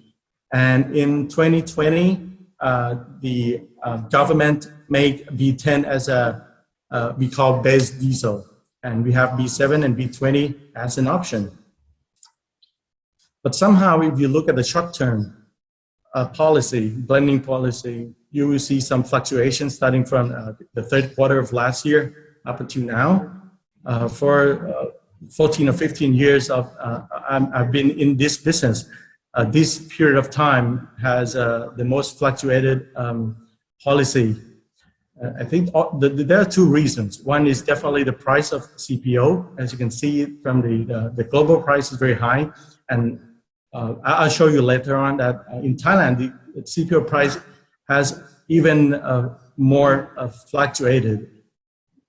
So just recently we are B5, and luckily, likely that next month on it will remain as B5 because the price is still pretty high. And secondly, the second reason is because the stock level in the country is pretty low. So it's justified by these two reasons for the government to put it down to B5. So we will see how we can get back to B7, B10 again. Thirdly, BCG initiative. It is a flagship of our government that they would like to drive the industry towards BCG industry. So there are many sectors under BCG initiative, and energy and biochemical is one of them. And biodiesel is in this sector. The concept is they would like to get the higher energy security, the better well-being, the higher income of Thai citizen, and also, of course, the better environment when we implement such a program. And undeniably, palm oil is one of the highest potential of feedstock in BCG industry. So the reason that I put it up here is because, as you know, that biodiesel or palm oil industry, as it is today, is a very key success factor to develop BCG industry as a downstream of our existing industry. So hopefully that the government will support our industry to get even further down to BCG industry in the future. Market update. Today we have 15 players in the country, and the total installed capacity is almost 10 million liters per day. And most of them are actually located in the central area. As you may know, that a palm oil plantation in Thailand is normally in the southern part because it's close, and some of the players or the producers are located in the southern area, but most of us are in the central area. And the only reason is because the consumption is there. Consumption is in the central area. So the CPO are normally shipped from the southern part to the central part and produce biodiesel and distributed throughout the country from the central area. The high-speed diesel demand. So as you can see from the graph here, the consumption is getting higher and higher, has been getting higher and higher every single year until 2019, and it slightly dropped in 2020, and it's a big drop in 2021.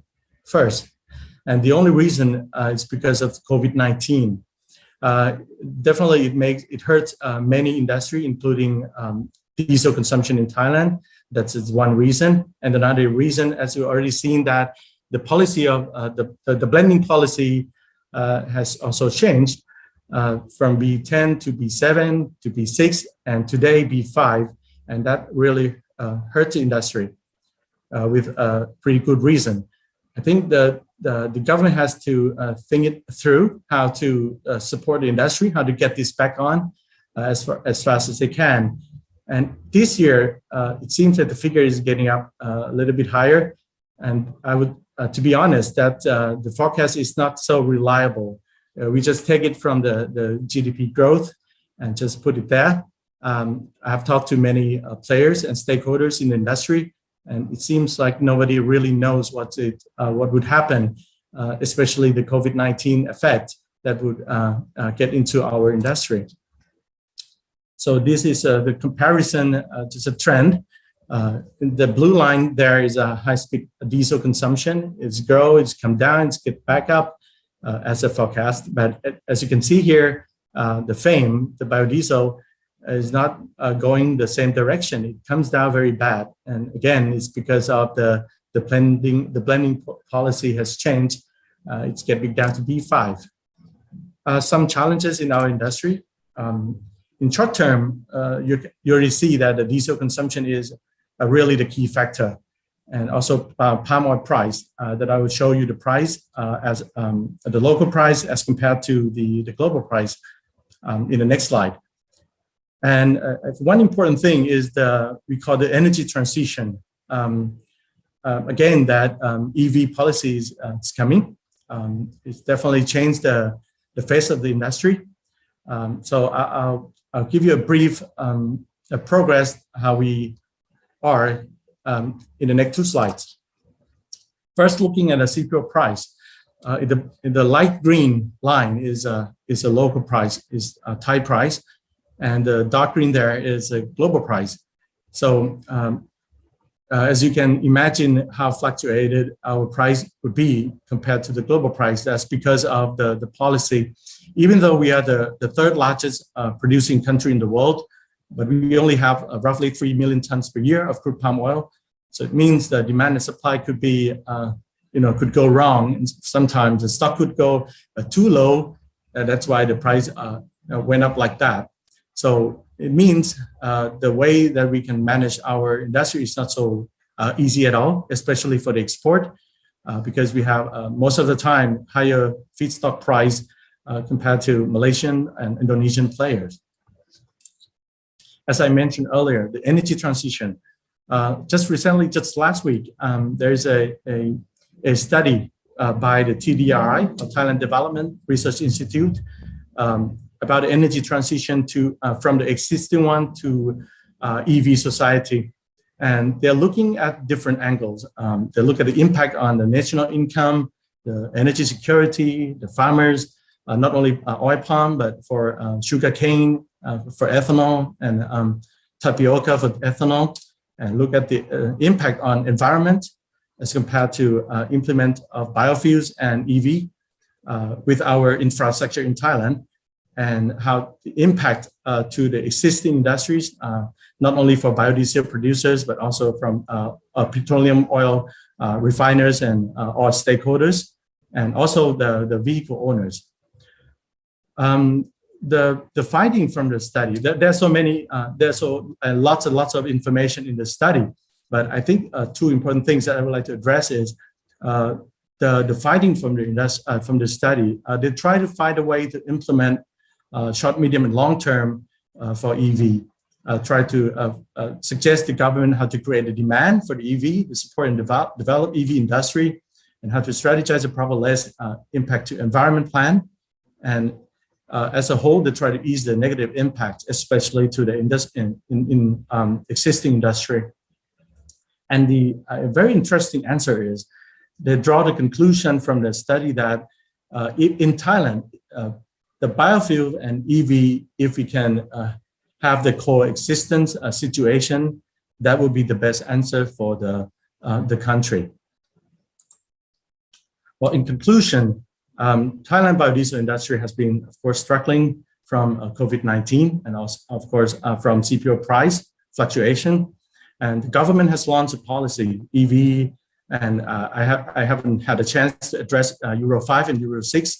That would hurt the industry because OEM, automotive manufacturer, said that officially that with Euro 5 and Euro 6 engine, it can take only up to B7. So B10 and B20 that we have would definitely hurt. So just yesterday that the government has a program to have the road trial of B7, B10, and B20 in Euro 5 engine, which I hope that the result would come positive. So the industry could go on and have B10 and B20 blending. And thirdly, biofuel is still sizable outlet for Thai crude palm oil. That is very important. If the industry has gone down, the crude palm oil production in Thailand would have to find a way to go. Coexist of EV and internal combustion engine with a higher blending ratio of biofuel or biodiesel here should be the good answer for our country.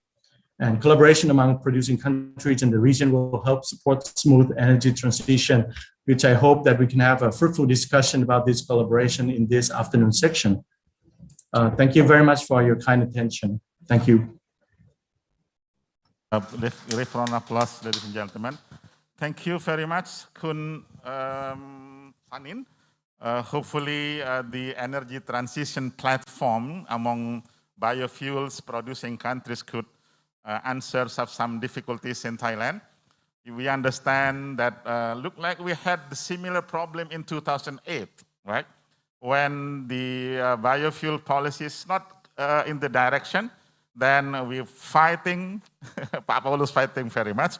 Then now we are on the right track, even though I don't mean that without challenges, of course. Ladies and gentlemen, the next speaker is Mr. Paulus Chakrawan. He is the Vice Chairperson of Indonesian Biodiesel Producer Associations. He has a degree in electrical engineering. I used to work in aircraft companies. Then now he is managing PT Indo Biofuels Energy. Now he was establishing the APROBI. Now he is the Vice Chairman. Pak Paulus, time is yours. 15 minutes. Thank you.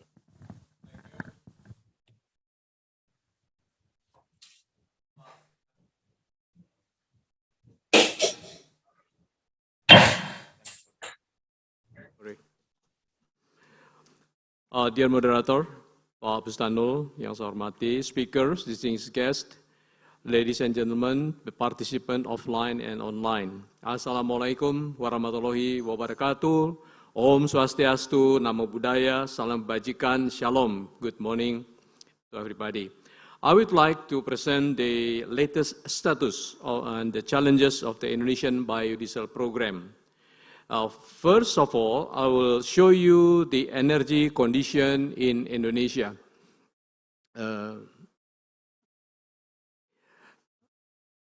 You could see the Indonesian fuel consumption is about less than a liter per day per capita.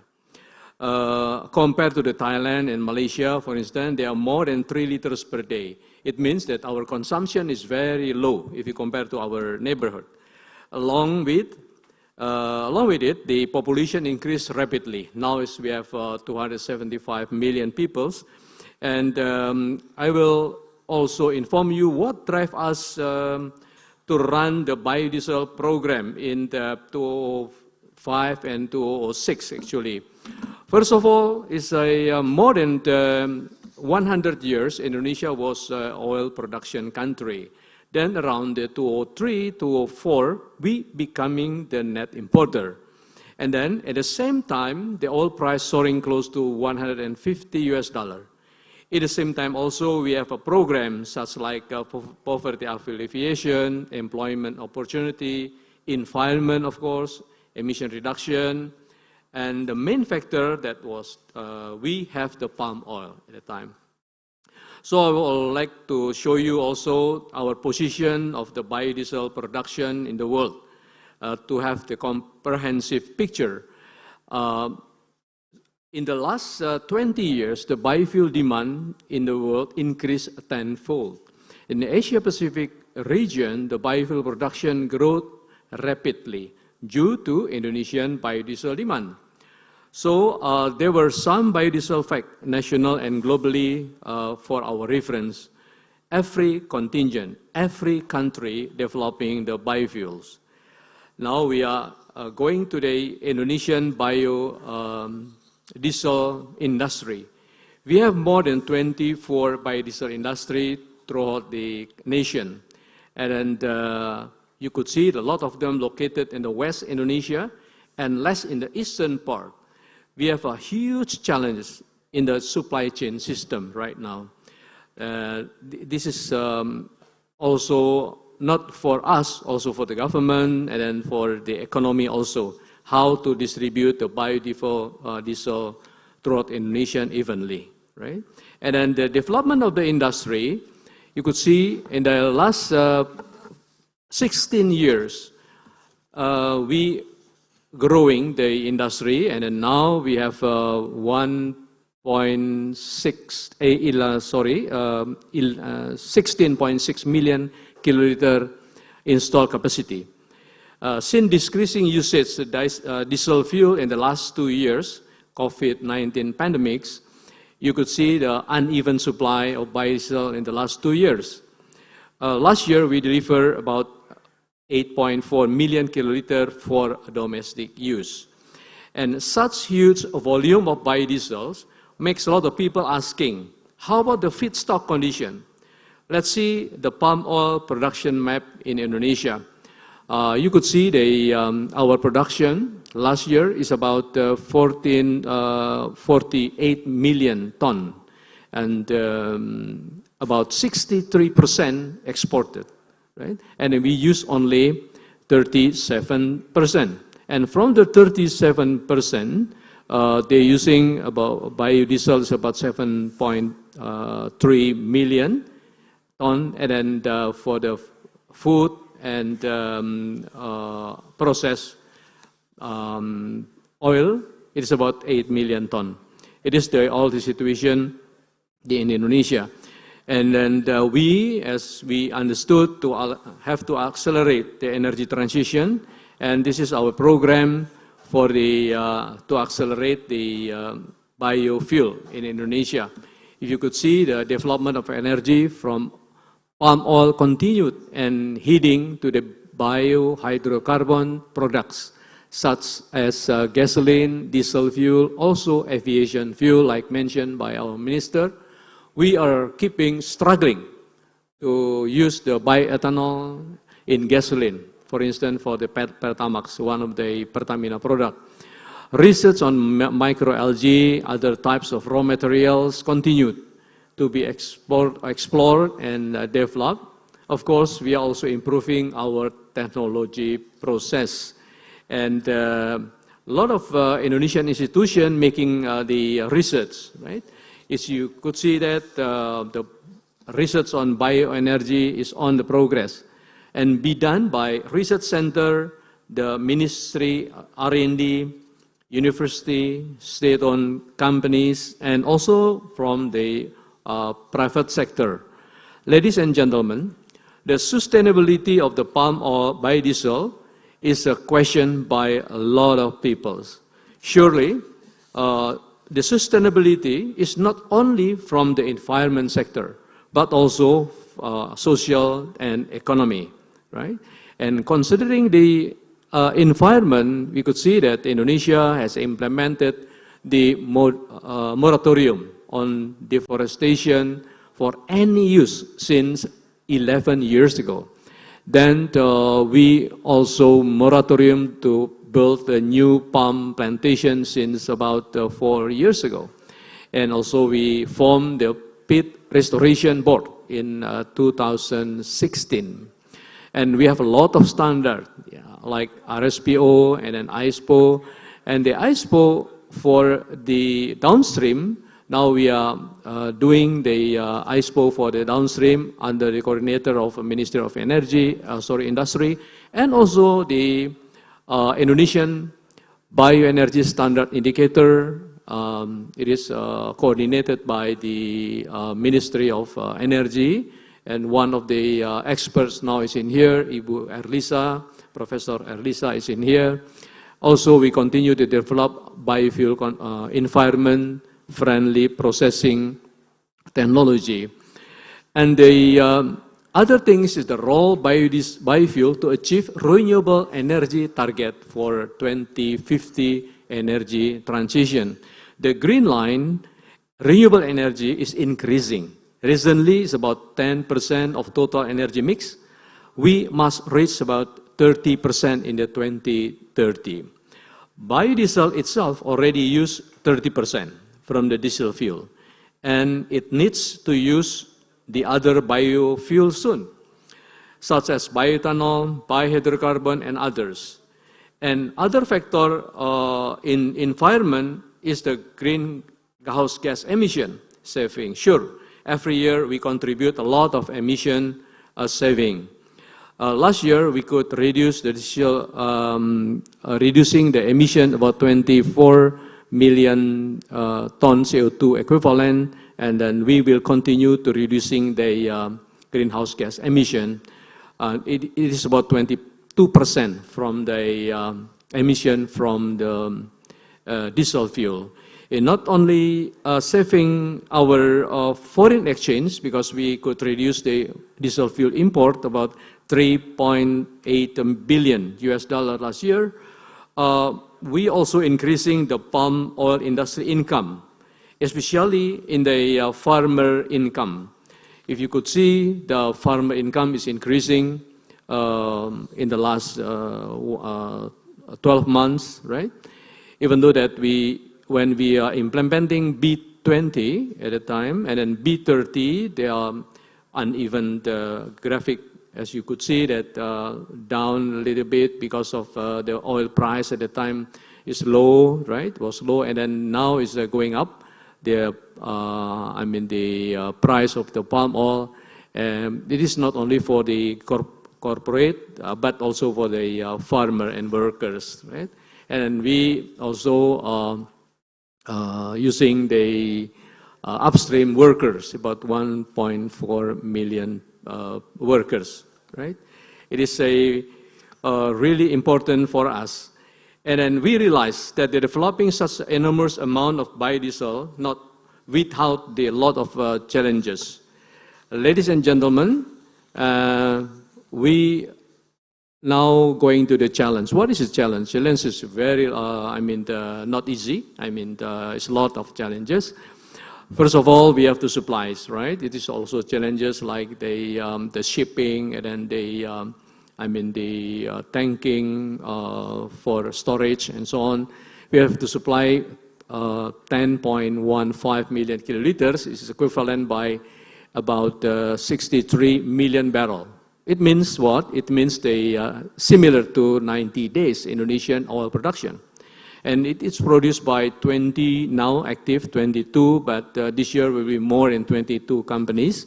And then our capacity at the time is 14 million kiloliter is last year. Today is 16.5. And then 1.6 workers involved in this program, increasing farmer income and also reducing a lot of emission today. And then in the pandemic era, we are facing a lot of challenges like biodiesel quality. For instance, we have to improving a lot. If you're going to from B30 now to go to B40, of course, we have a lot of tests, performance tests, road tests, and so on. And then we have to improve our biodiesel quality. The second one is the stakeholder support. It is very key. Keyword, the support from every sector in Indonesia. We have to have that. And then the pricing policies, right? As you know that we have to support the biodiesel's price because biodiesel price is higher than the diesel price. And trade barriers, it is another challenges. We have a trade barrier for many countries. The EU RED, for instance, in 2009, and then they continue EU subsidy, dumping, and when we won the dumping case in the 2018, then we got a EU RED and then EU subsidy and others. And now our case is a file in the WTO under the DS Dispute Settlement 593, and also Malaysia. Malaysia already filed to the WTO in the case DS 600 today. And our association effort toward net zero emission in energy transition and its challenges, increasing the implementation of diesel fuel substitution. For instance, diesel mix with distillated biodiesels, diesel biohydrocarbon, co-processing as the oil refinery can be up to B100. And realizing gasoline substitution by ethanol, for instance, gasoline biohydrocarbon, and also realizing the after substitution. And then we already make a test successfully using the after in Indonesia by after. And our challenges is to how to accelerate the energy transition. Accelerate the program is very important for us. And to go there, we also not forget to have the sustainable biofuels.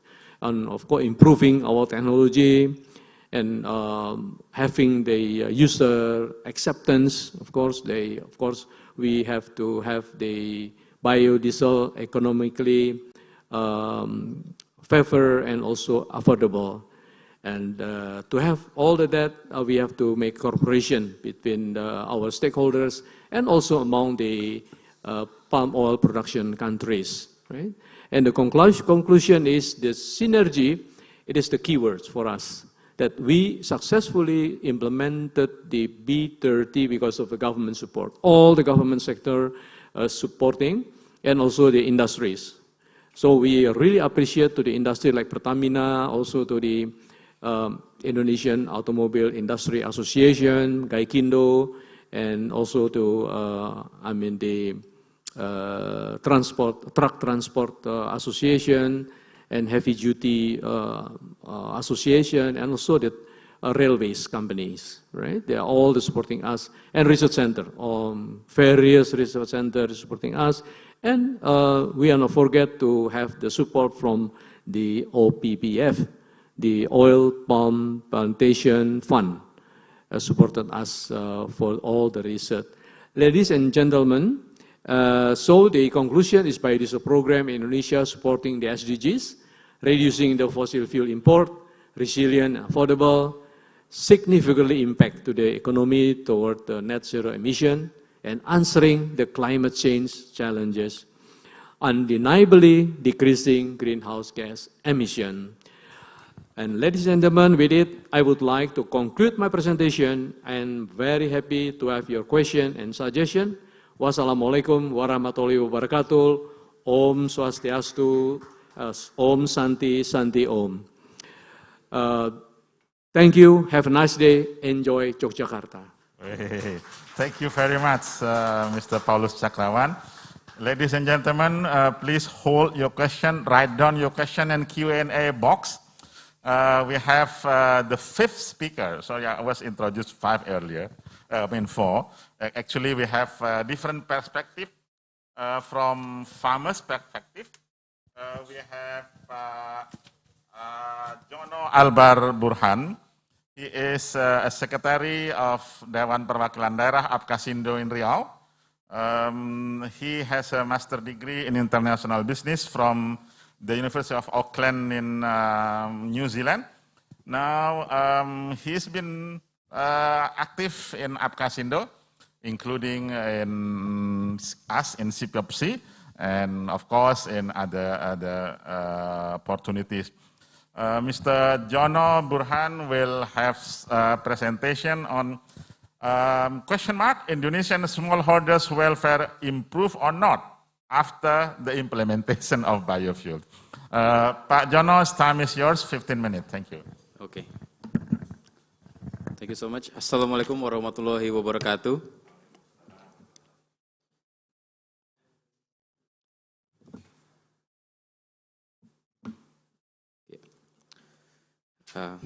Thank you so much. Distinguished Tan Sri Dato' Yusuf Basiron, distinguished Bapak Paulus Chakrawan, distinguished Professor Bustanul Arifin, distinguished speakers and participants.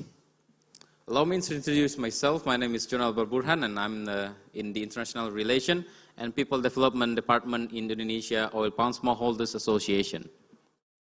So the topic for today is about the biofuel. Is Indonesian smallholders' welfare improved after the implementation of biodiesel mandate? Before we going into the detail, please allow me to share a little bit of demographic of smallholders in Indonesia. Apkasindo represents oil palm smallholders across Indonesia in 22 provinces, from Sabang to Merauke, from Sumatra Island to Papua Island. And the smallholders, as we know, that one of the biggest player of palm oil industry, the second biggest is 6.72 million hectares. The first is private sector, is 8.68 million hectares, and followed by government, 0.89 million hectares. And total is 16.38 million hectares across Indonesia. So smallholders is also a big player of palm oil in Indonesia. There are 2.6 million smallholders, 4.2 million direct workers, 12 million indirect workers, and it's contributing to 3.5% to Indonesia's GDP. So it's very important for the economy of Indonesia, and it's important for the social of the people of Indonesia. This is a picture of palm oil smallholders across Indonesia, including my family and including myself as a smallholder. This is a big picture done by the LPPM UNRI. The daily expenses of oil palm smallholders. The biggest one, the top three, are daily needs. The second is education, and the third one is transportation. So for smallholders, their daily expenses, these are the pictures for ladies and gentlemen. And the level of education of smallholders it's already shifting from the first generation to the second generation. So including me, I'm the second generation of smallholders. And currently, most of the smallholders are already diploma or bachelor degree. So it's at 74% of them. Let's going into detail about the biodiesel, B30. Indonesia's B30, reducing import of diesel oil, increasing local CPO and fruit bunch consumption, stabilizing oil palm smallholders FFB price. A lot of people saying that the biodiesel program does not benefit the smallholders. Let's see the fact. The smallholders' source of livelihood, the very important for smallholders, is the one and only the fresh fruit bunch price, because we harvest it and sell it to the mill. And it affects our buying power and economic activities in rural areas. This is the price of FFB from 2018 to 2021.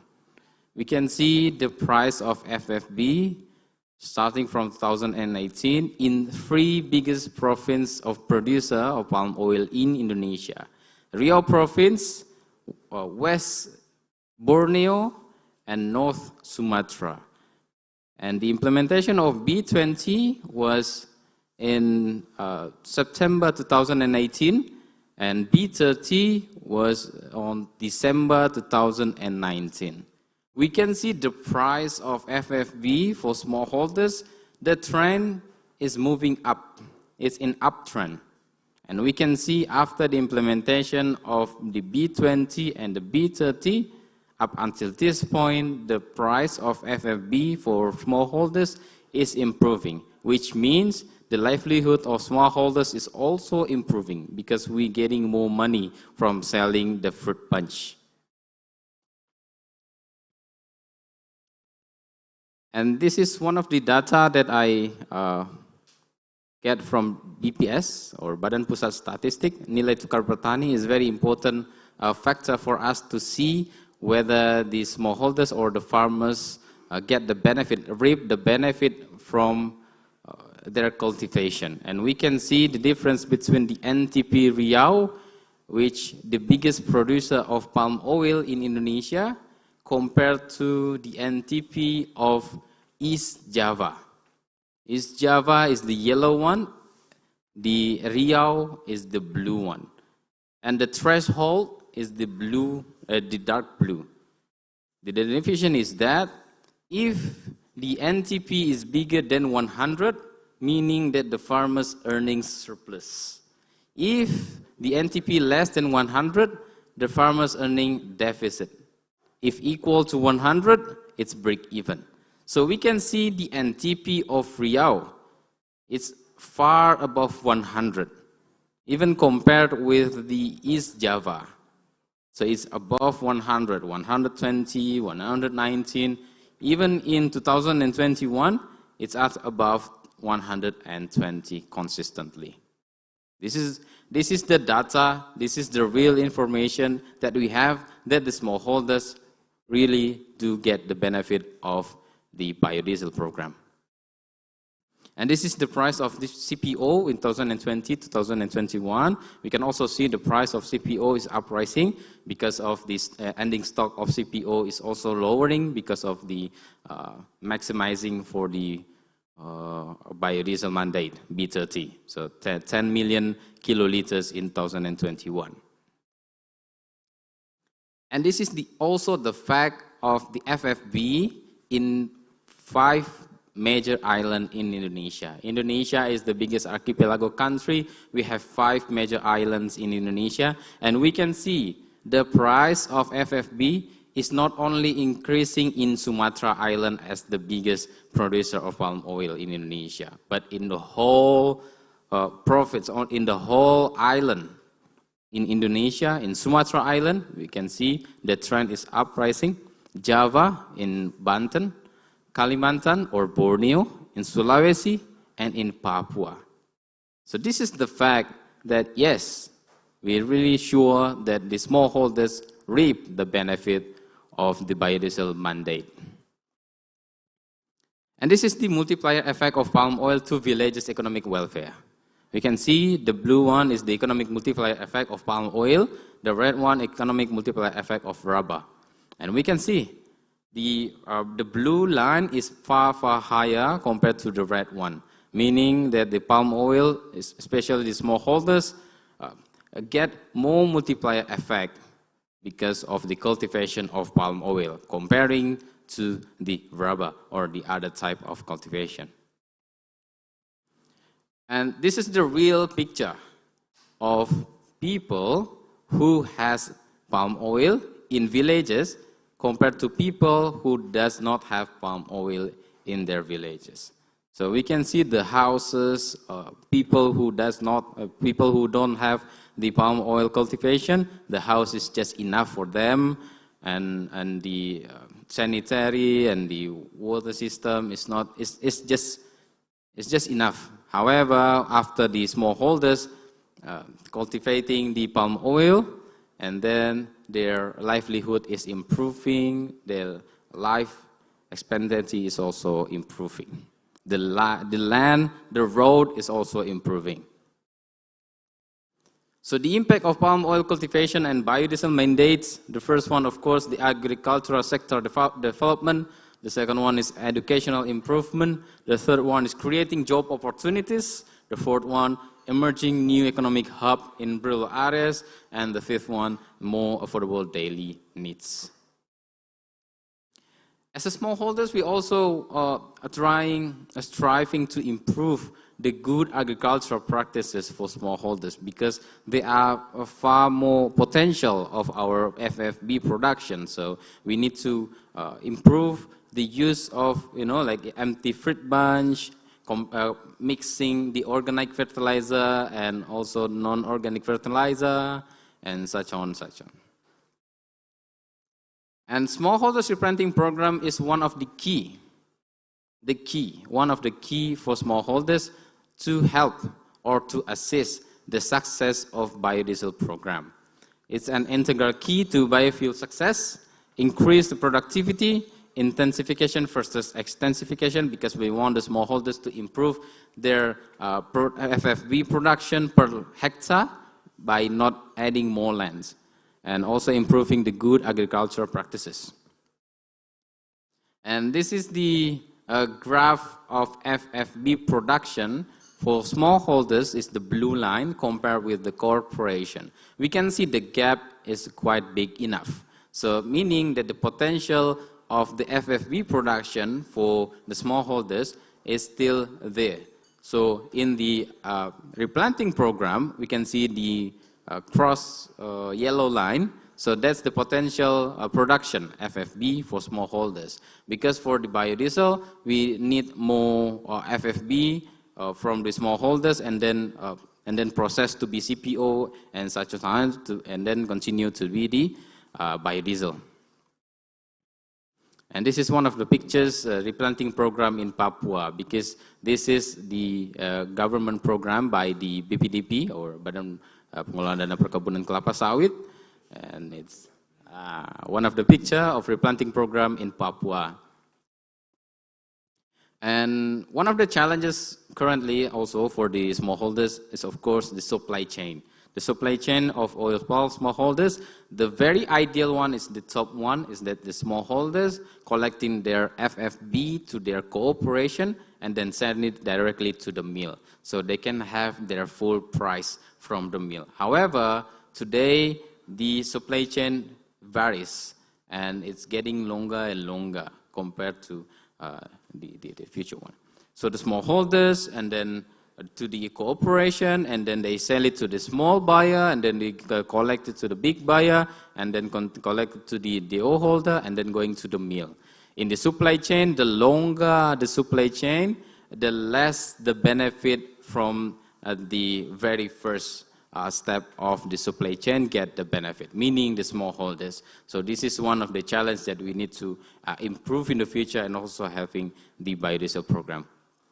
And also, of course, the Mspo, Indonesia Sustainable Palm Oil Program, it's still voluntary for smallholders. However, the smallholders is on the track to also achieving the Indonesia Sustainable Palm Oil Program. So those are the challenges, and we believe that the biodiesel is really helpful for the smallholders. And I would like to conclude it by saying that biodiesel is our source of happiness. Thank you so much. I will hand it over to the Professor Bustanil. Jono. Ladies and gentlemen, we start late, 11:30 earlier. We're supposed to start it at 9:50. So let me allow an extension for about 10 to 15 minutes, please. Now is the times of Q&A. Any question from the screen, please show us so I can read it. Otherwise, I could start the Q&A from the room here. Pak Jono mentions that the mandates and of course, the palm oil grown activities improve the livelihood of smallholders by many indicators, as he's shown us. Then, of course, the challenges in the later slides he shows that probably about the value chains. Yesterday, the Smallholder Association went to the palace, meet Mr. President, and the President made a good instruction. The smallholders could think of the cooperatives to establish cooking oil plantation. Let's see what will happen. Please, okay. Oh, oops. Okay. Let me stand up. I've been too long. Question to Mr. Unitan. As we know, Malaysia plans to implement its nationwide adoption of B20 palm oil biofuel program by the end of 2022. Given the hike of annual palm oil price, do you think this mandate will be implemented as planned? Will there be any intervention by the Malaysian government in market mechanism, such as providing subsidies for Malaysia B20 program? And do you think the Malaysian B20 fuel mandates will affect the global palm oil price? That's a very good question. Next question, please, if it is available, so I can read it. I will collect the question first. If from the room you have question, please raise your hand. To 5 of us, including to Mr. Jorge Bendek from Colombia. I hope he's still awake over there. It's almost midnight in Colombia. This is another question. What and how should the government help that you deem necessary to further support biodiesel or biofuel in your home country? That's a very general question. Question from here, please. So, because we have only one session of question, because the time is running very fast. From the room, any question from these gentlemen? Yes, please. I cannot see my eyes. Could anybody help give a hand off at the microphone, please? Please identify yourself, sir, so we can recognize, the camera can recognize you. Thank you. Okay, thank you very much. So this is my turn. Okay, then this is very interesting presentation from Pak Jono, from smallholders. That my question is that the smallholder now are benefiting from the price. The prices behave up and down.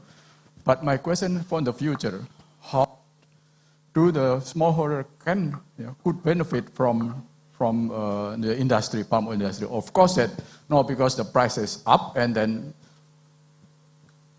it results in the benefit of the smallholder. So how do you think that for the future, how can the smallholder benefit from the palm oil industry? We know that the palm oil industry in Indonesia comprises of private, comprises of smallholder, but 6 point something, yeah?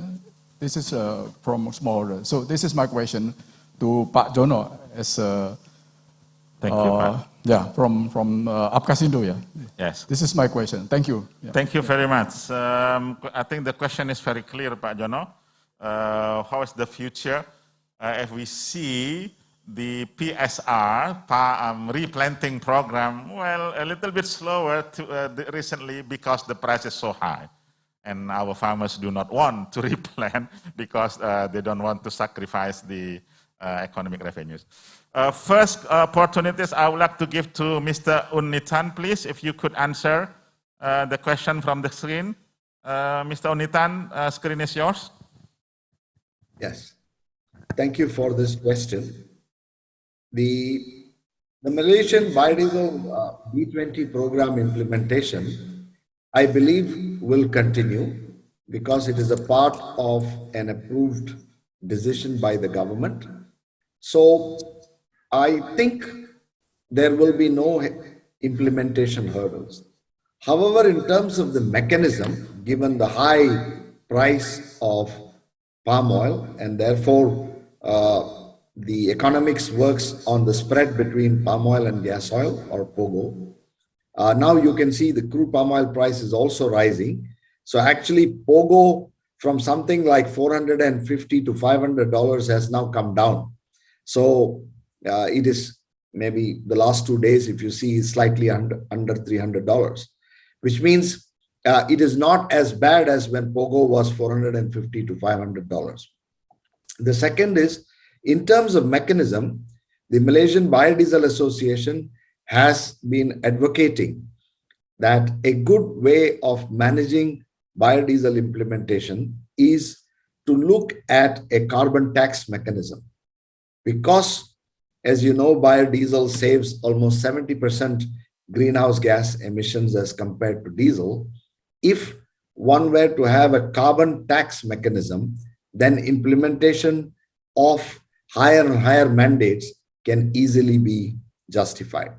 For example, in Malaysia, when Malaysia moves to B20 for transport and B7 for industry, it's expected that we will avoid about 3.8 million metric tons of CO2 equivalent. Now, if you put a value of or a carbon tax at $150 per ton of CO2 equivalent, that already works out to about 582 million US dollars. So the carbon tax mechanism has already been discussed at the Malaysian cabinet level, and it is in the pipeline. So that could be one of the ways in which the mechanism could be changed to justify higher blending, particularly the implementation across the country for B20. Thank you.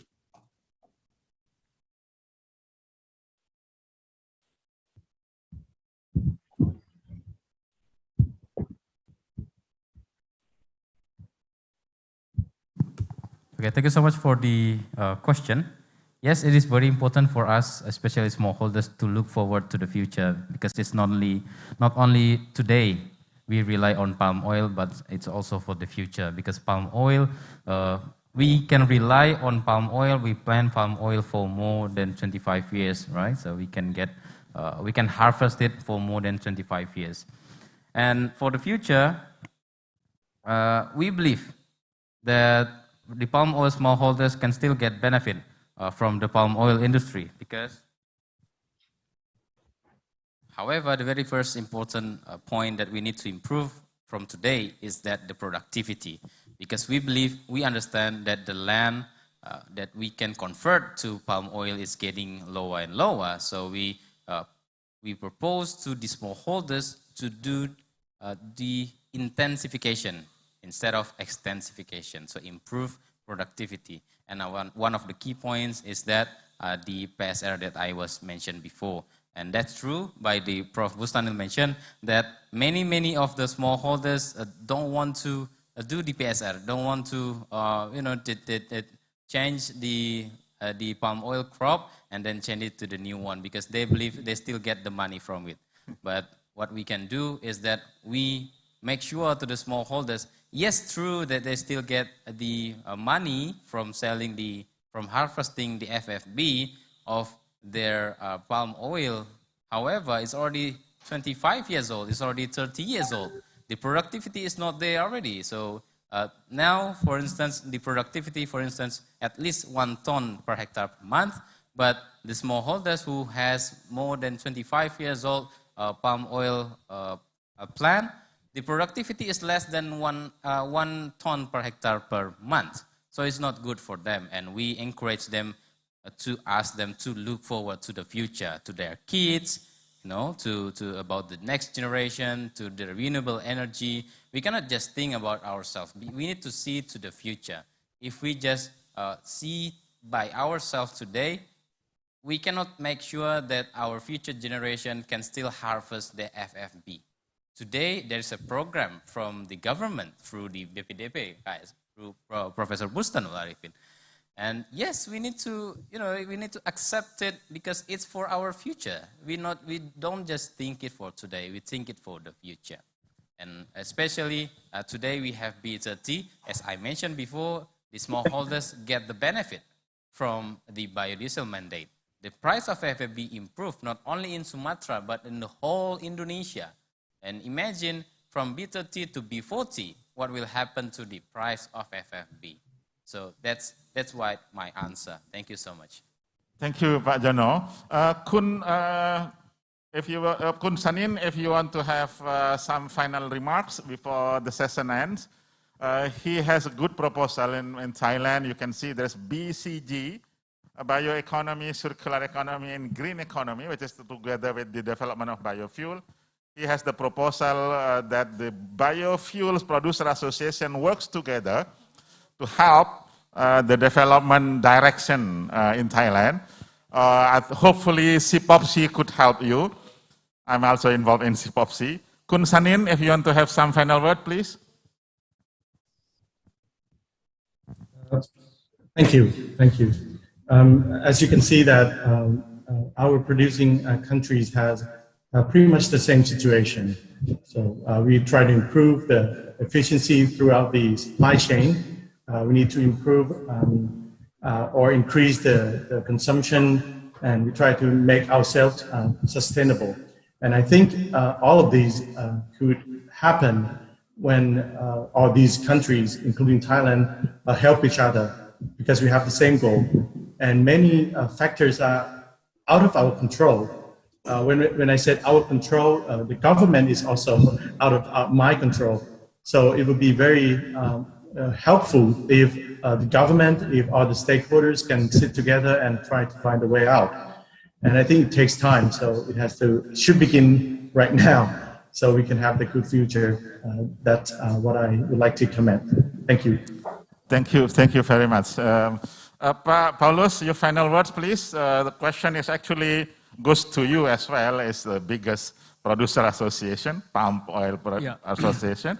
The work together, stakeholders working together. Please, your final comments. Thank you, Pak Bustanul.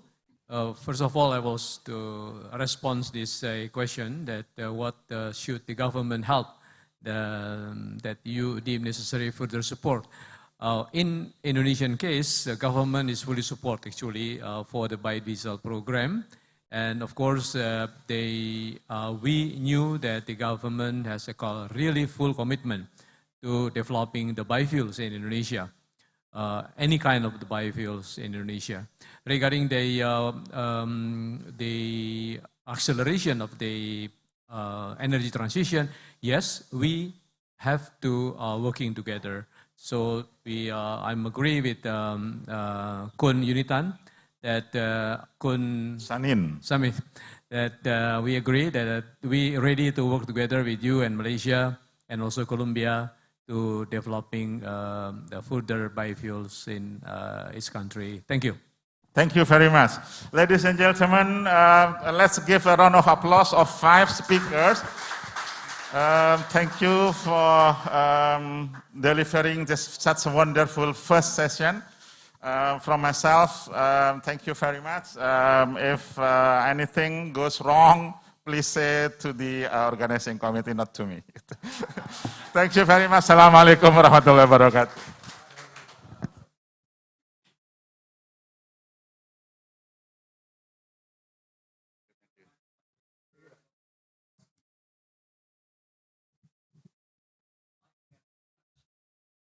Please remain on the stage for the handover of tokens of appreciation. And in this case, we'd like to invite Executive Director of CPAPC, Tan Sri Dato Dr. Yusof Basiron, to kindly present our moderator and speakers today with tokens of appreciations to express our gratitude for their contribution to this conference. Tan Sri Dato will now present tokens of appreciation first to Vice Chairperson of Indonesia Biofuels Producer Associations, Mr. Paulus Chakrawan, for the contribution. Thank you very much. A round of applause, ladies and gentlemen. Thank you very much, Aprobi. And then the next one will also be presented to Mr. Jono Albar Burhan from the Asosiasi Petani Kelapa Sawit Indonesia. Terima kasih banyak. In Jogja saya matur sembah nuwun for your presentations and insights on this discussion. Pak Paulus, mohon berkenan untuk foto bersama kita, Pak. Di bawah mungkin tokens of appreciation-nya boleh di bawah mungkin, Pak. Yeah. Right. Let's put this moment together and also to our moderator, last but definitely not least, please, Professor Bustanul Arifin. Thank you very much, Professor, for guiding us through such a wonderful discussion. Thank you very much indeed. And now a moment of photo sessions. And we would also like to thank President of Malaysian Biodiesel Associations from Kuala Lumpur, Mr. Uar Unitan, and also from Thai Biodiesel Producer Association, the chairman, Mr. Sanin Trianont, and Mr. Jorge Bendek, Director of National Federation of Biofuels of Colombia. Thank you all very much for a wonderful first session. Gentlemen, thank you very much once again, and kindly please return to your seat.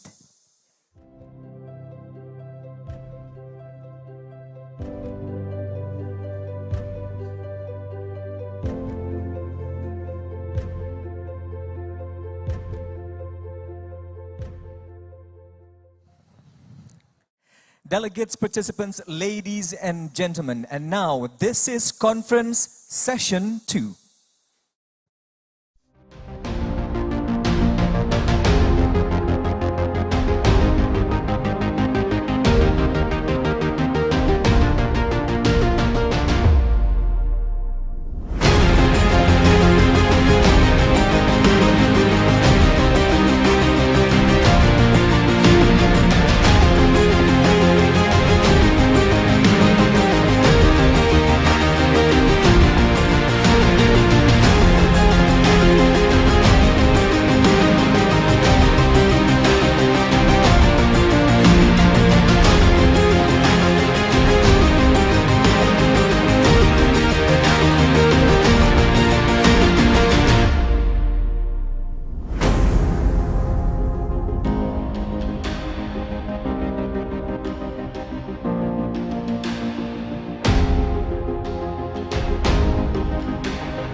Ladies and gentlemen, the second session of the third Palm Biodiesel Conference here in Yogyakarta, Indonesia, will shine a light on the theme opportunities and challenges for higher biodiesel blending and global cooperation.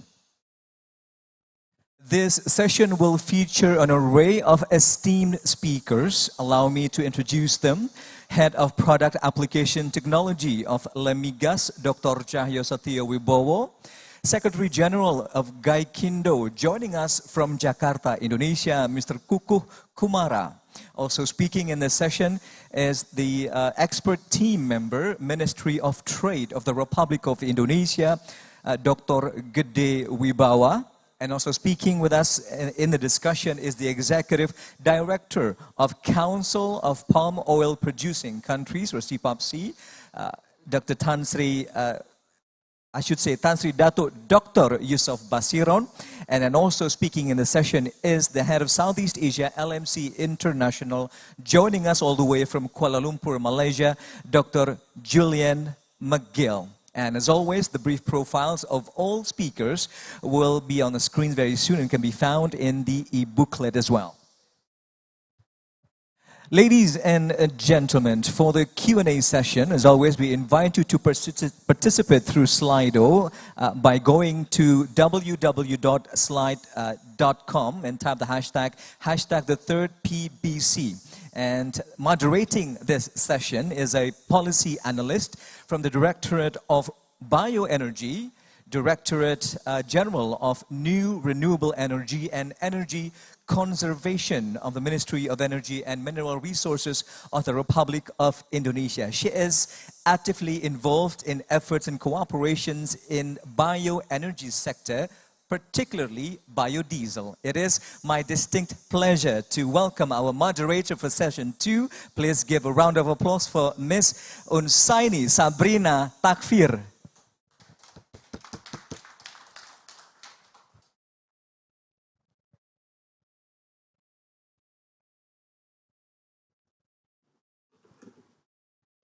Thank you, Mr. Ahmad Idris, for the introduction.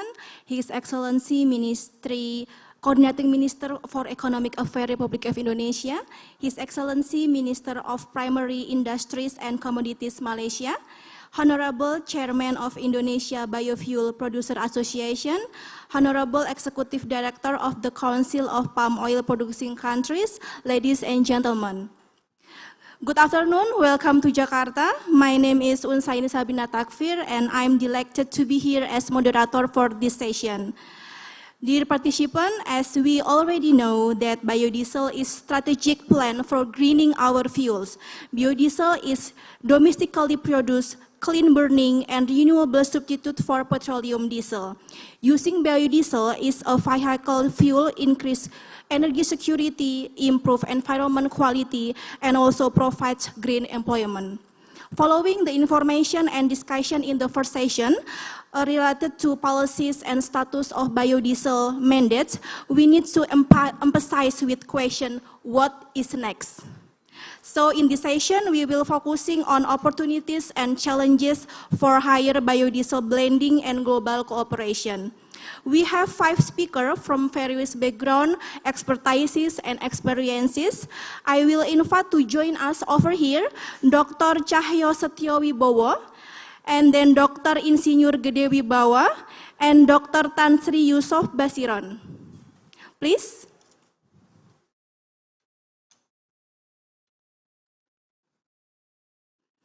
Good afternoon. It's a good day to have all of you here today. And also I will invite speakers who join us virtually, Mr. Kukuh Kumara and Dr. Julian McGill. Good afternoon. Good afternoon. Thank you. I would like to inform you that the allocation of each speaker presentation is 15 minutes and the discussion session will be held later on after all the presentation. Now, allow me to welcome the first speakers, Dr. Cahyo Satyo Wibowo. Maybe I will read the brief biography of Dr. Cahyo. Dr. Cahyo Satyo Wibowo, currently a head of product application technology at the Limigas and chairman of the Fuel Specification Technical Committee. He has more than 48 peer-review papers, and his works focus speciality on fuel and biofuel development in energy converter as an internal combustion engine. Dr. Cahyo will deliver a presentation about the technical issue on a higher blending of biodiesel B30 to B40. Please, Ms. Dr. Cahyo, you may present your presentation.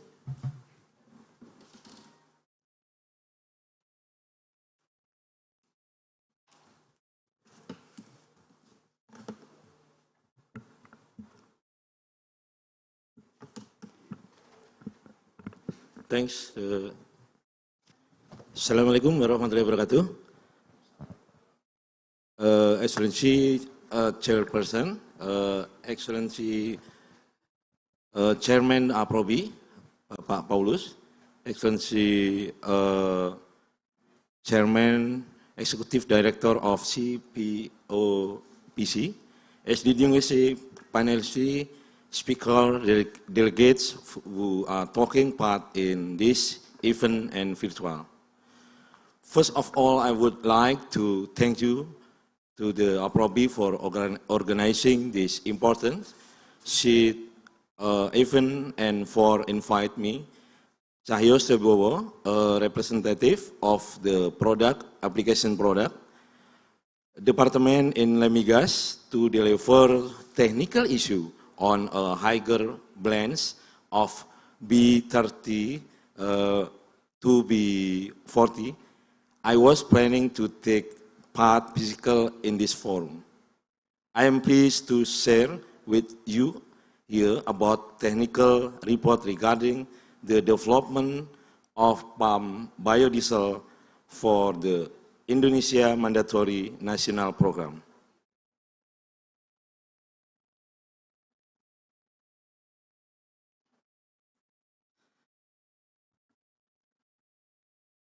Next, our presentation outline.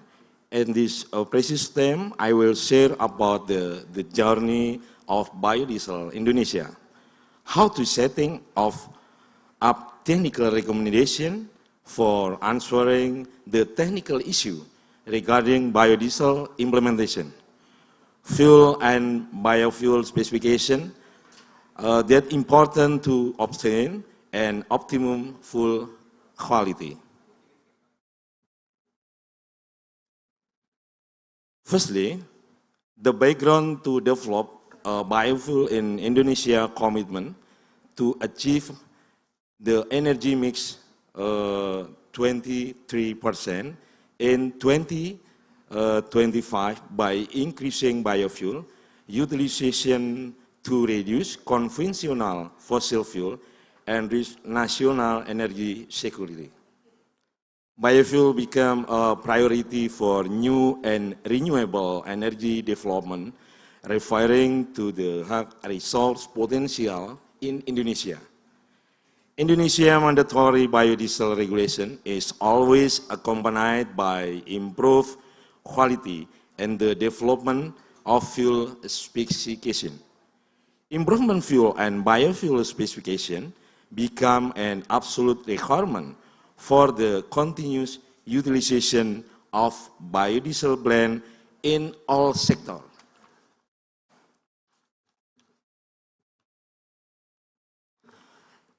Indonesia is recorded as the first country to implement B20 in the world. As you can see on screen, biodiesel implementation step by step began in 2008 with 2.5% biodiesel blend with struggling and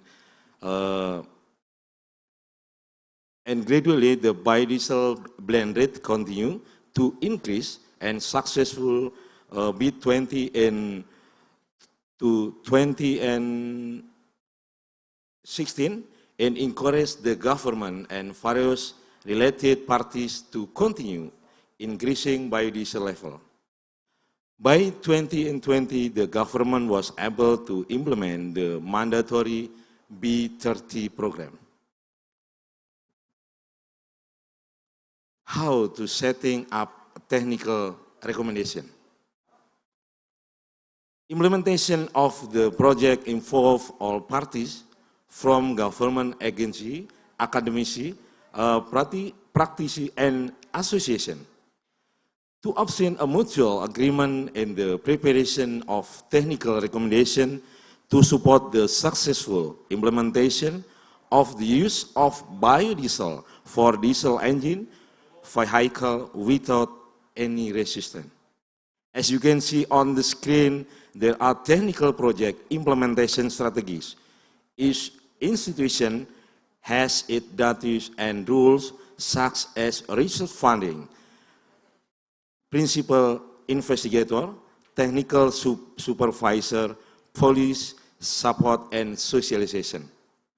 The last one is to support the fuel, biofuel, and vehicle or diesel engine.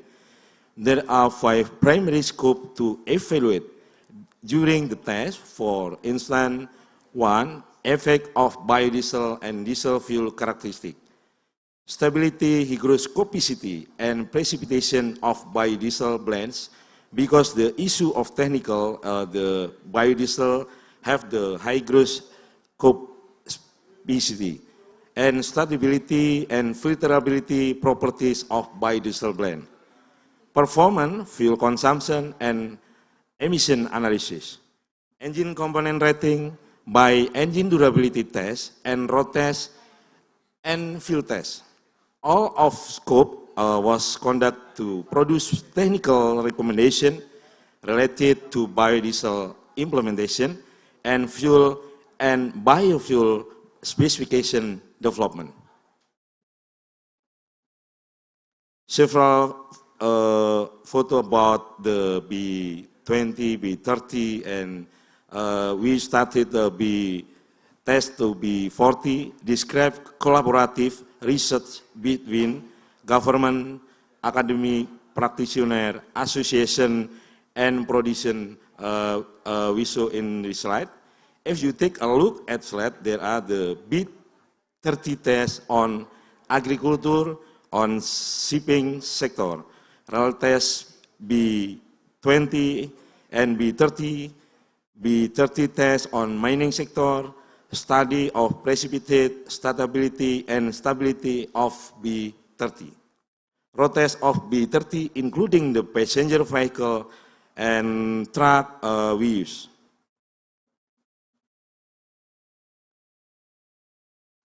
So how about the biodiesel specification development? Biodiesel specification development or quality standard development in Indonesia. Next, I want to share with all of you about biodiesel specification development start from the 2013 to 2019. To increase in biodiesel content on diesel fuel is always accompanied by improving biodiesel quality and developing fuel specification to obtain optimum fuel quality. As you can see on the screen, 25 properties are included in the biodiesel specification or standard quality. It was clear that biodiesel development included a change of test parameter, method, and specification limit. For example, the change from crude point, I think the crude point for issue the technical, the crude point change to cold filter plugging point, which is based on an input from user and technical committee. Furthermore, the change from parameter of water and sediment to water content also occurred due to the result of B20 rail test. Here we developed a standard method to measure water content in biodiesel with a new method according ESTM. Additionally, several parameter limits were developed due to natural biodiesel properties, such as an acid number from 0.5 to 0.4, then oxidation stability from 316 and to 600, and monoglyceride from 0.8 to 0.55. And next the part, and I want to share with all of you is B30 fuel specification. Here we show a table that concluded the comparison of B30 specification between Indonesia with standard international. The summary of Indonesia diesel fuel specification is superior in biodiesel percentage blending. I think the better for the lubricity properties and fuel oxidation stability. However, the difference between BXX specification in Indonesia and internationally is influenced by biodiesel raw material, the percentage of biodiesel blending, climate, geographical condition, and the engine technology of the existing vehicle user. My closing remarks in this presentation. The end this presentation, let me just run over the key point again briefly. The implementation of B30 and studies on the use of B40 are carried out with collaborative research from all stakeholders, with synergy, with collaborative in various related sectors.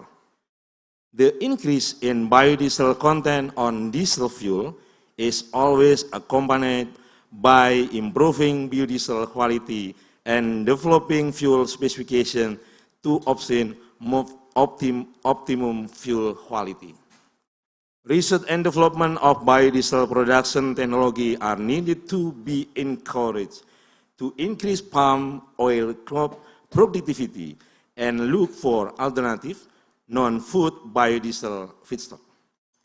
It is very important to study the application of biodiesel sustainability indicator to carry out and develop it by considering the technical, environment, social, and economic aspect of biodiesel utilization.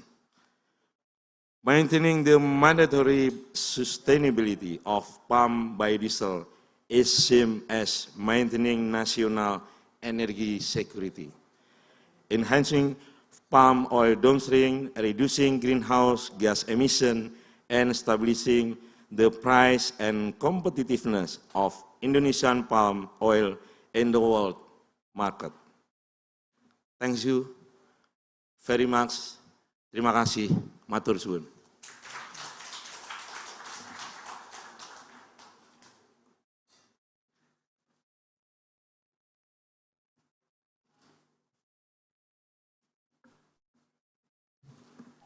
Thank you, Dr. Cahyo, for giving us such informative information. And I take important note from Dr. Cahyo's presentation about the importance of technical aspect in biodiesel implementation. And there are related stakeholders work together to ensure the success in biodiesel implementation in Indonesia from B0 until B30, and now we are preparing for B40. Thank you, Dr. Cahyo. And dear participant, now we move to the next speaker. We have Mr. Kukuh Kumara, who joined us virtually today. Mr. Kukuh Kumara is currently a Secretary General of GAIKINDO, Indonesia Automotive Industry Association, since 2016.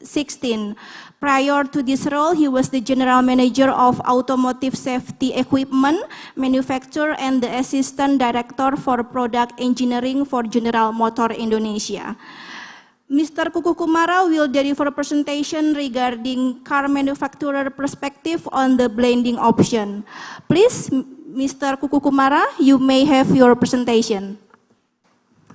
Thank you. Let me share the presentation.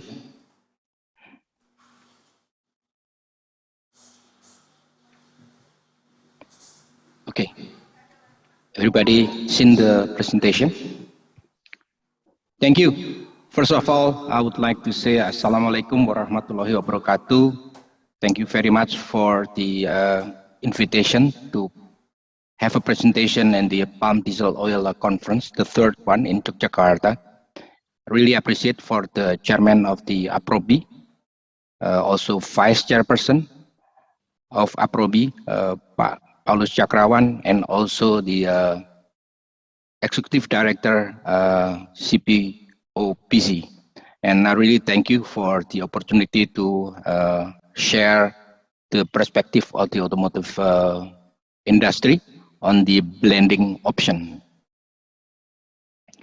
First, I would like to inform about the trend in the automotive industry in Indonesia, that we all know that the pandemic has impacted very severe on the industry. Usually we are, normally before the pandemic, we are producing above 1 million vehicles per year, but due to the pandemic, we dropped the production as well as the wholesale more than 50%.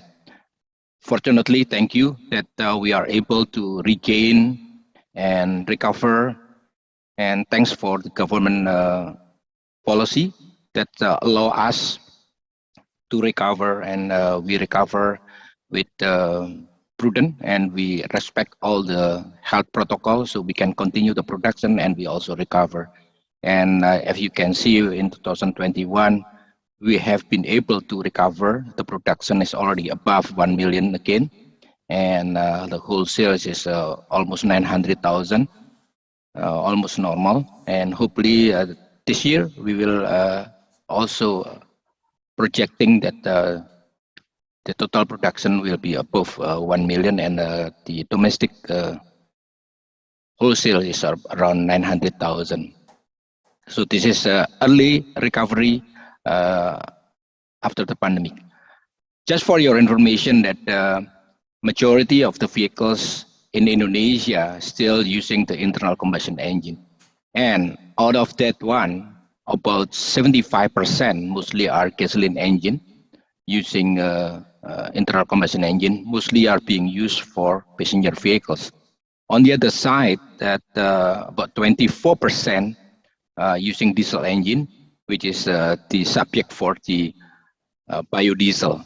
This is mostly used for commercial vehicles and heavy duty vehicles mostly. And about less than 1% are using other fuel such as CNG and also electric vehicles, which is just recently being introduced. And I think all over the world right now is quite become euphoria about electric vehicles.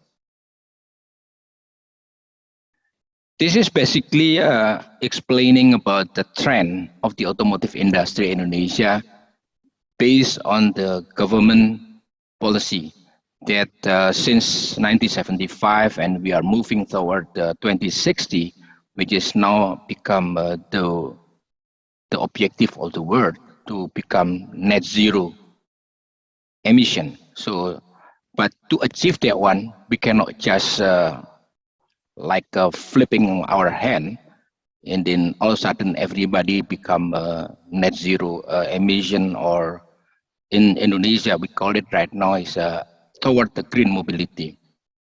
So step by step we are improving the technology, try to reduce the emission, and then start introducing Euro 2 emission standard. And then in 2013, in the automotive industry, we government introduced a program, what we call the LCGC, low cost green car, which is basically the vehicles should be meet the standard requirement, such as the fuel efficiency, and as well as the emission, which is standard using equal to Euro 4. And then moving toward 2060, we also trying to introduce a new program, which just recently being issued, what we call low carbon emission vehicle, which is include the alternative vehicles such as hybrid plug-in hybrid, and even the battery electric vehicles. So basically, this is the step-by-step where we are targeting the Indonesian trend, considering that what we have, what available domestically, and so on. Looking at this one, this is the alternative. Knowing that Indonesia is not in one continent, but Indonesia is consists of a number of islands, different different geography requirement, and so on. So we look at that one, and with the all alternative energy, which one is more applicable, and so on. For instance, right now we are talking about the electric vehicle. We just introducing because we have the resources to make the battery, but not all at this moment. All vehicles can be the electric vehicle cannot be applicable to all kind of vehicles. We already started with two-wheelers, motorcycles. I think we have been introduced. We have been locally made this one, and then also a small car or city car can be utilized using, introduced using battery electric vehicles. Some buses, the city buses, and also medium buses for fixed route that can be used, can utilize the battery electric vehicle. But the other side, on the extreme right, like heavy duty for mining and so on, at this moment still rely mostly on diesel fuel and so on. But in the middle, we have different alternatives such as a hybrid electric vehicle, PHEV, and so on. So this is an alternative. In Indonesia, I think we also, with the government, agree that basically we have what we call local endowment. Things, alternative energy, which is available and can be produced in Indonesia. Those are one of them are biofuel and also the biofuel others like ethanol and so on. And the vehicle also is relatively, the technology is also available. If we need modification, it's not sophisticated like the electric vehicle or hydrogen and so on. So this is basically alternative what we have, and the industry is working on that one. On the other side, we also have to comply with the effort to reduce the emission. This is the one that I said earlier, but step by step. We cannot just jump to Euros, for instance, Euro 6 or Euro 5. We start from non-Euro, and then we move to Euro 2 when we eliminate the leaded gasoline. We move to unleaded gasoline, Euro 2, and then we move toward Euro 4. And during this introduction of Euro 4, this is when we also looking at the flexi engine or the PXX, biofuel and so on. This is the one that we want to move step by step, and then as the technology available and also the affordability of the technology itself, and then we can move toward the net zero emission. So basically step by step. Yes, the electric vehicle is one of the alternative for the future mobility, but it seems from our understanding it's not the only one. And now we know exactly we have the alternative thanks for the bioenergy. We have biodiesel fuel. We also have the ethanol. So we can utilize that one while we are moving for other alternative. But this is the alternative that we have abundant resources in Indonesia and also in other Asian countries. This is a step adoption plan in Indonesia. So we already aware that we introducing starting from earlier from P2.5 as mentioned by Pak Cahyo, and also moving to P10, P15, P20, and right now we are in the middle of P30 and preparing to move to P40 or P50. At the same time, I think we were informed that also D100 is also possible, which is we are looking forward for that one also. On the other one, we have the voluntary program, the Flexi engine, but this one, I think we haven't have that much attention. We should also put a similar attention to the development of the Flexi engine using the other fuel or material such as the ethanol. We haven't moved progressive enough on the ethanol. So we look forward that we can also emphasize on the voluntary program. This is the approach. We have mandatory, and the diesel we have the P30, and the voluntary. I think this is the one for the ethanol. We have been introduced for quite some time, but until now we haven't seen that much progress. Still, I think we haven't seen so much on the fuel itself, even though that we have the resources to produce the ethanol.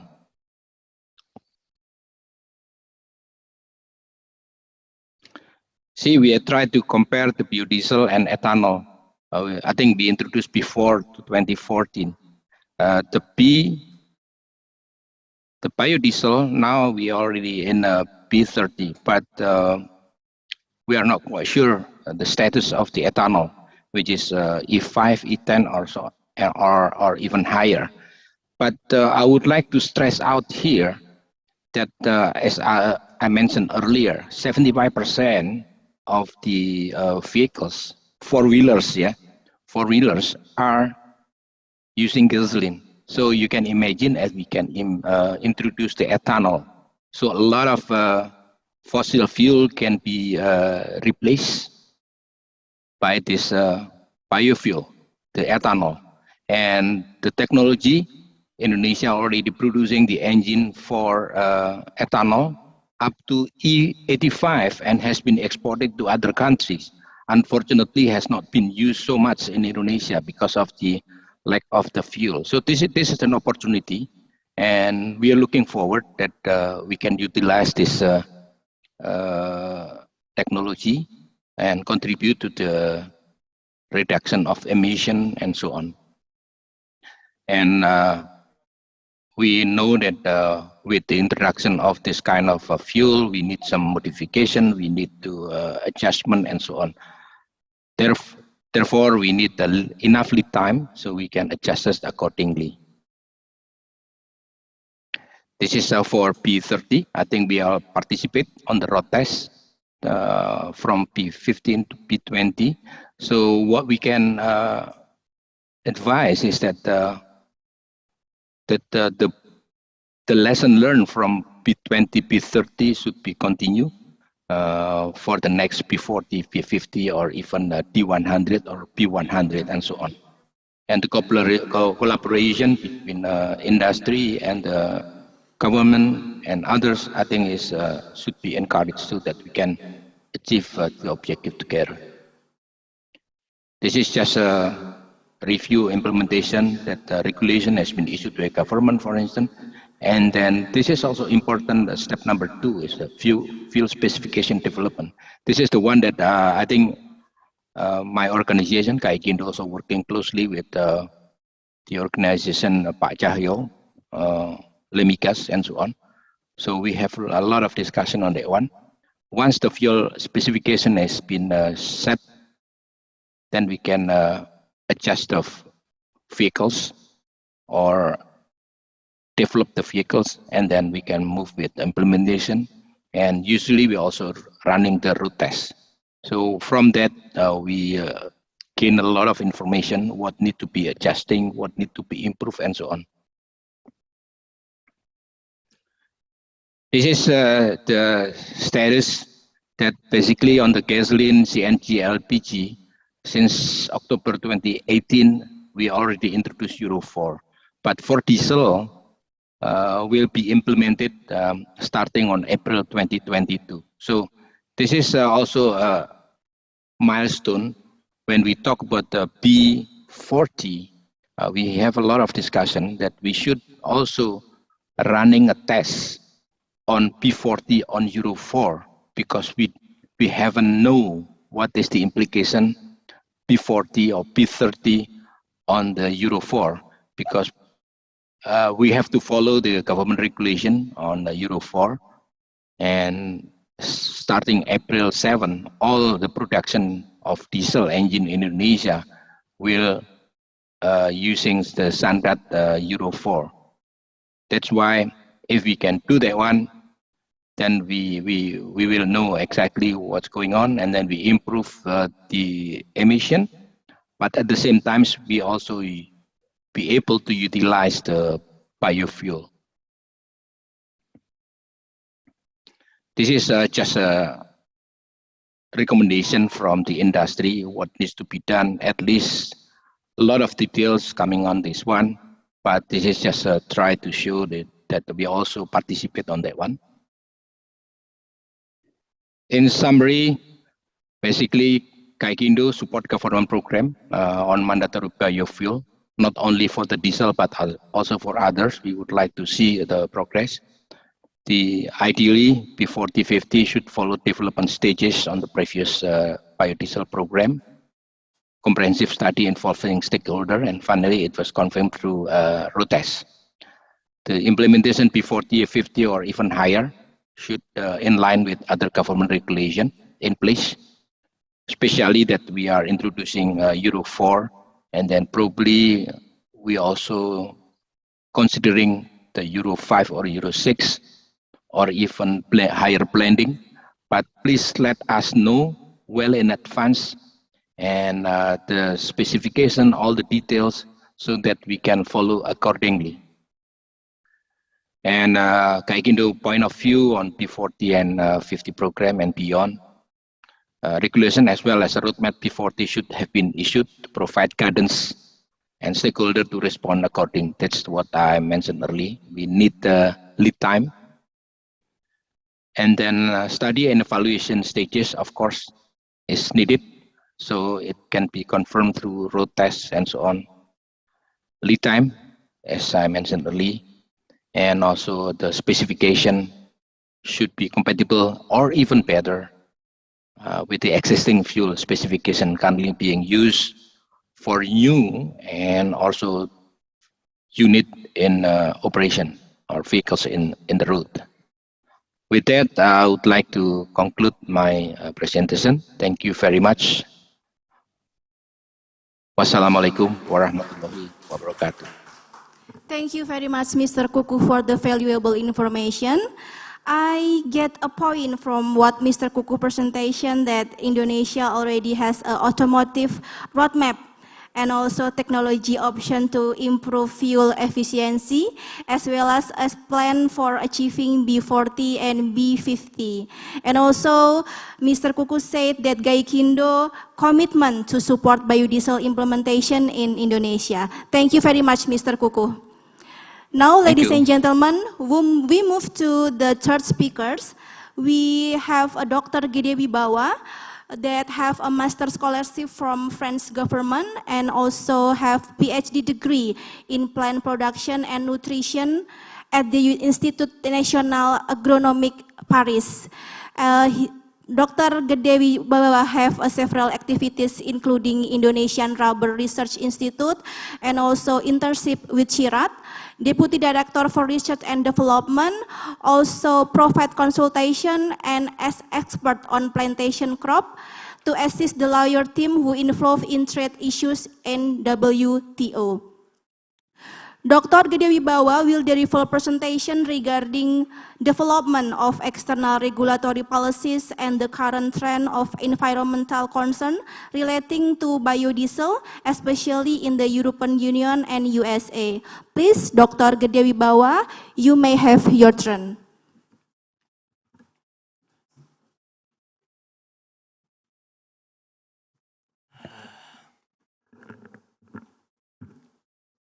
Thank you, Ms. Chairman.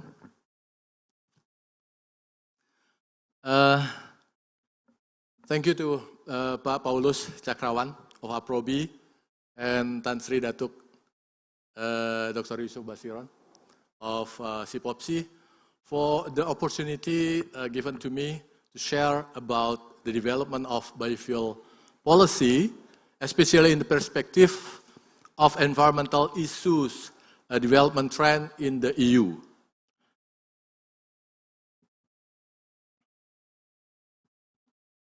Come on.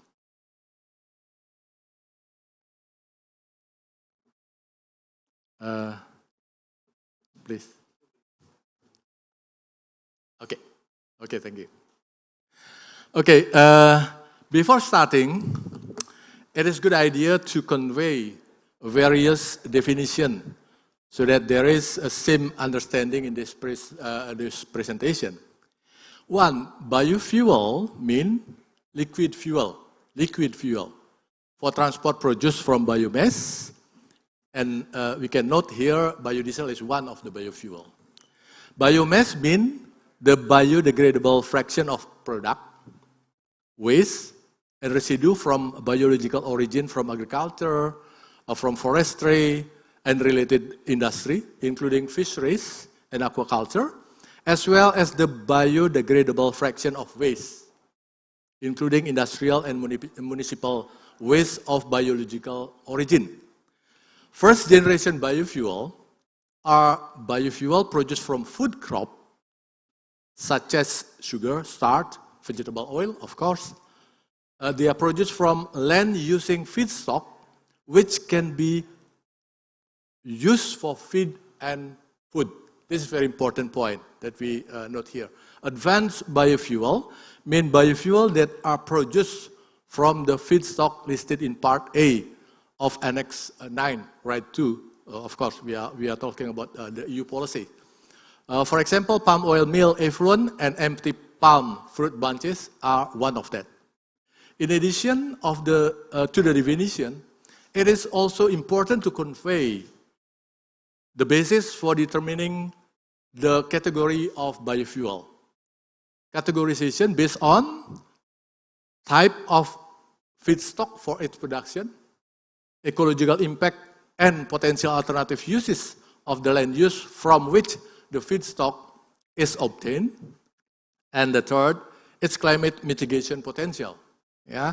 I would like also to convey the criteria used in the categorization are relevant for the feasibility of meeting the biofuel target set and for quality for financial incentive. You see, an important point that I would like to convey from this complex schematic chart is the first, policy related to biofuel have developed in such a way and have been implemented by EU since early 1980s and continuously review and further changes. The second, the EU prepare comprehensively its policy, which are part of the renewable energy development policy. To simplify, there are three important periods that we can note. First, before RED 1. The second, between RED 1 and RED 2, and delegated regulation supplementing RED 2, and after RED 2 and DR. The existing policies are strongly related to each other with a clear justification that develop from existing requirement, continuous improvement, and development following global strategic issue.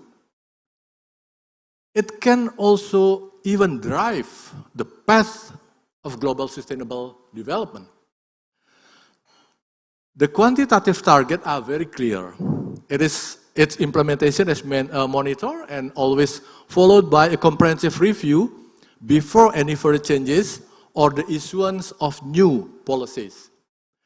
The sixth, we note that at the beginning, EU RED objective was promoting biofuel. Later, it developed into policy that restricting and then phase out the high ILUC risk biofuel that we can discuss later.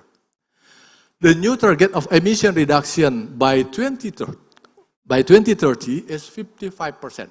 It's very ambitious, of course, where renewable energy will contribute to 38 to 40%, transport sectors 27 to 29%, and biofuel-based biofuel 10%. That was startly only 2% in 2005. Let's talk about the first period before RED 1, RED 1. In the 90s, saw the problem of surplus wine and grain production in the EU. Yeah? And Common Market Organization created the need for an outlet for bioethanol produced from wine surplus. It's very interesting development after. Between 1992 2003, Common Agriculture Policy, or CAP, involved and remove and reform first with a set aside 10% of farmers' land mainly to contract the surpluses of cereal. Then a non-food set aside scheme that allow the set aside to be planted with energy crop, while farmer could still claim the set aside premium. So there is a premium on that. And an additional aid mechanism supporting the production of energy crop and non-set aside land through the energy crop scheme. In the 2003 Biofuel Directive, it was the first EU directive setting target for biofuels in the transport to develop new market outlet for the energy crop promoted through the CAP. So, we can see here that the evolving Common Agriculture Policy, or CAP, supported the growth of energy crop, the first, and the second, Fuel Quality Directive allow blending, we are talking about that, and the Energy Taxation Directive made it possible for member states to grant tax reduction or exemption in favor of biofuel. We can continue. Agriculture interests remain relevant in shaping policy decisions about biofuel, and support for bioenergy evolved to second pillar of CAP, known as Rural Development Policy. CAP 2010 then became Sustainable Rural Development. The EU Biofuel Directive aimed at contributing to reduction of CO2 emission from transport, reducing dependence on imported energy, and creating new opportunities for sustainable rural development. Yeah, the target, at least 5.75% of transport fossil fuel replaced by biofuel by 2010, with an intermediate target 2% by the end of 2005 at that time. So let me talk about the period between RED 1 and RED 2 and DR supplementing RED 2 between 2009 and 2019. In 2009, Renewable Energy Directive, or RED 1, was published. This directive set a binding 10% target for renewable in transport for 2020 and introduced the multiple counting for renewable electricity and advanced biofuel.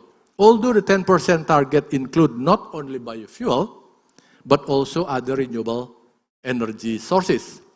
That same year, 2009, also saw an amendment of the Fuel Quality Directive, FQD, imposing that the road transport fuel mix in the EU should be 6% less carbon intensive than the fossil diesel and gasoline baseline by 2020, thus complementing RED1.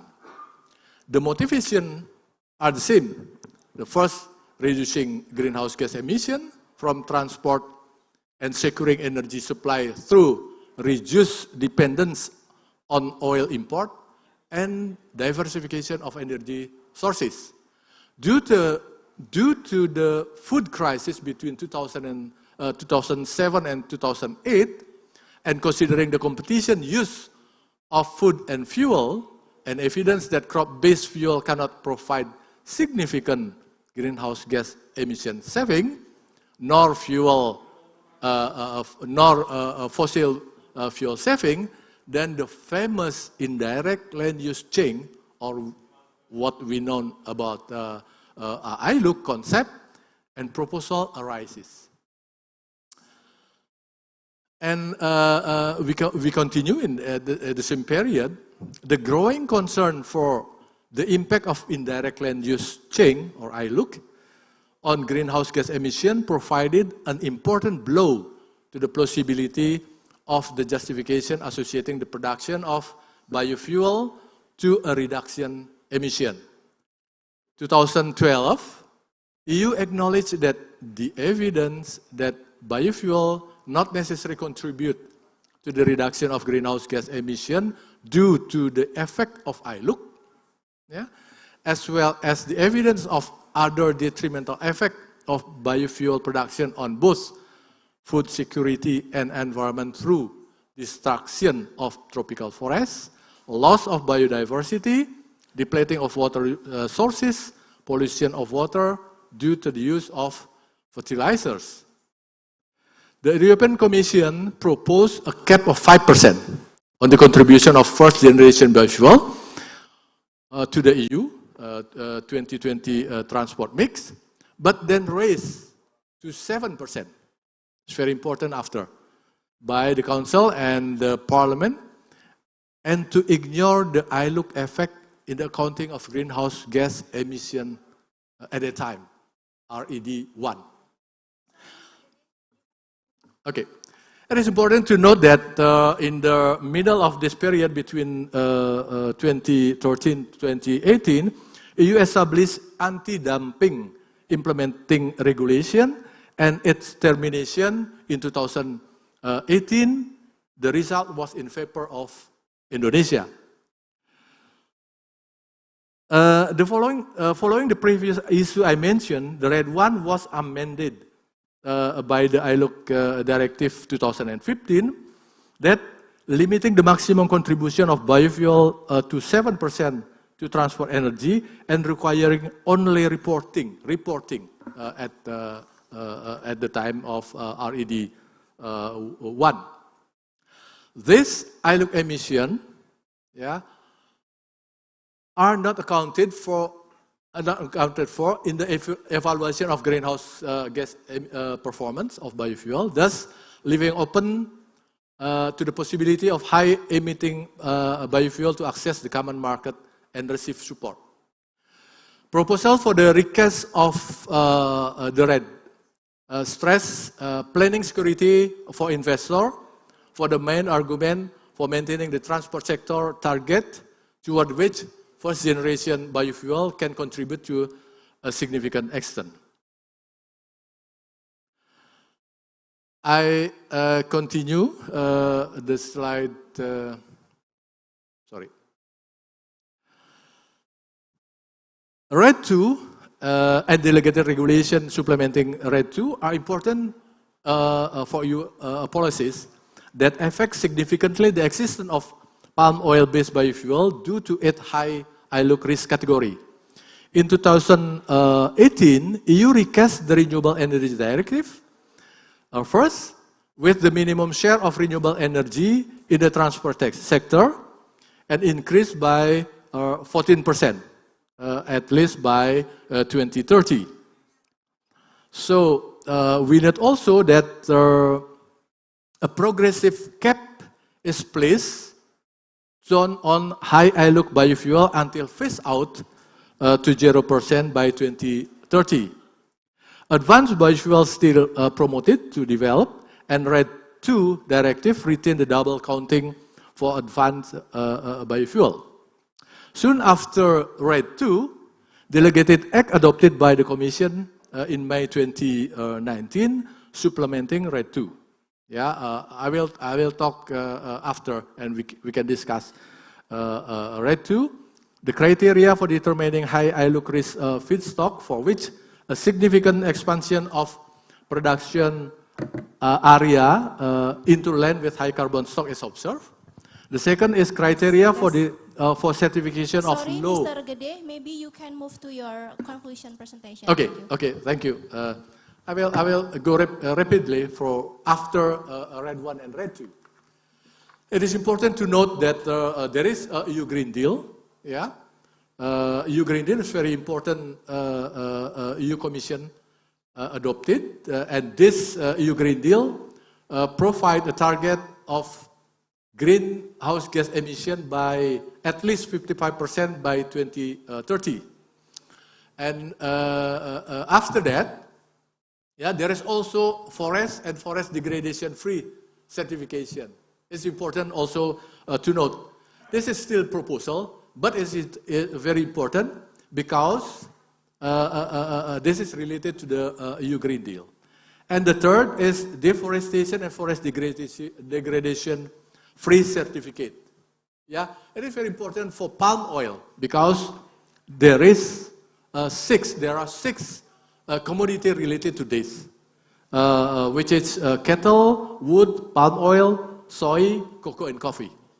In this point, this is not only for biofuel use, but also non-biofuel use. Yeah. Of course, in the discussion, I can propose technical preparedness. Yeah. On our question is, could palm oil-based biofuel respond to the RED II and delegated regulation RED II with this criteria? Yeah. Sustainability, greenhouse gas emission saving, and of course, the additionality measures that we can talk later technically. The important point we can also talk, but I think Dr. Jill of the LMC will talk about the RED III. It is also very important for the palm oil producing country to note that this RED III will be very important and very tough policy that EU provide, especially to the palm producing country. I am not going to detail on the summary, but the point is, I look biofuel currently only palm oil based will be decreasing and phase out to zero in 2030. The low ILUC certificate is the only vehicle for the biofuel to be considered as renewable energy in the EU, unless there is another decision from the panel of the WTO. I finished my presentation, but we can discuss later. Thank you, Ibu.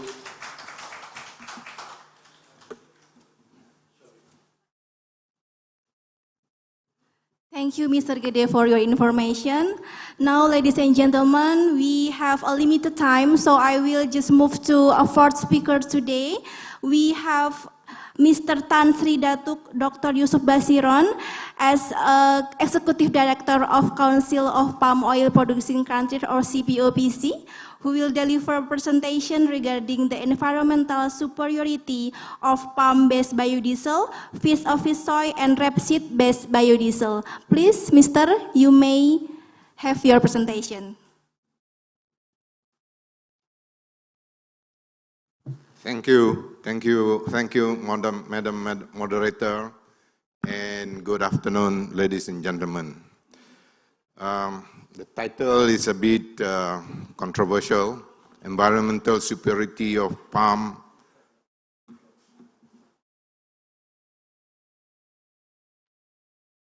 Sorry, I have to go back.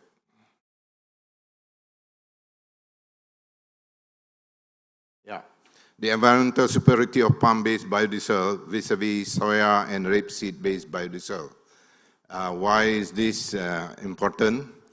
I thank the APROBI and organizing committee for allowing me to share my view about this topic. It is important because there are two perceptions about palm oil, sustainability or viability as a biofuel source.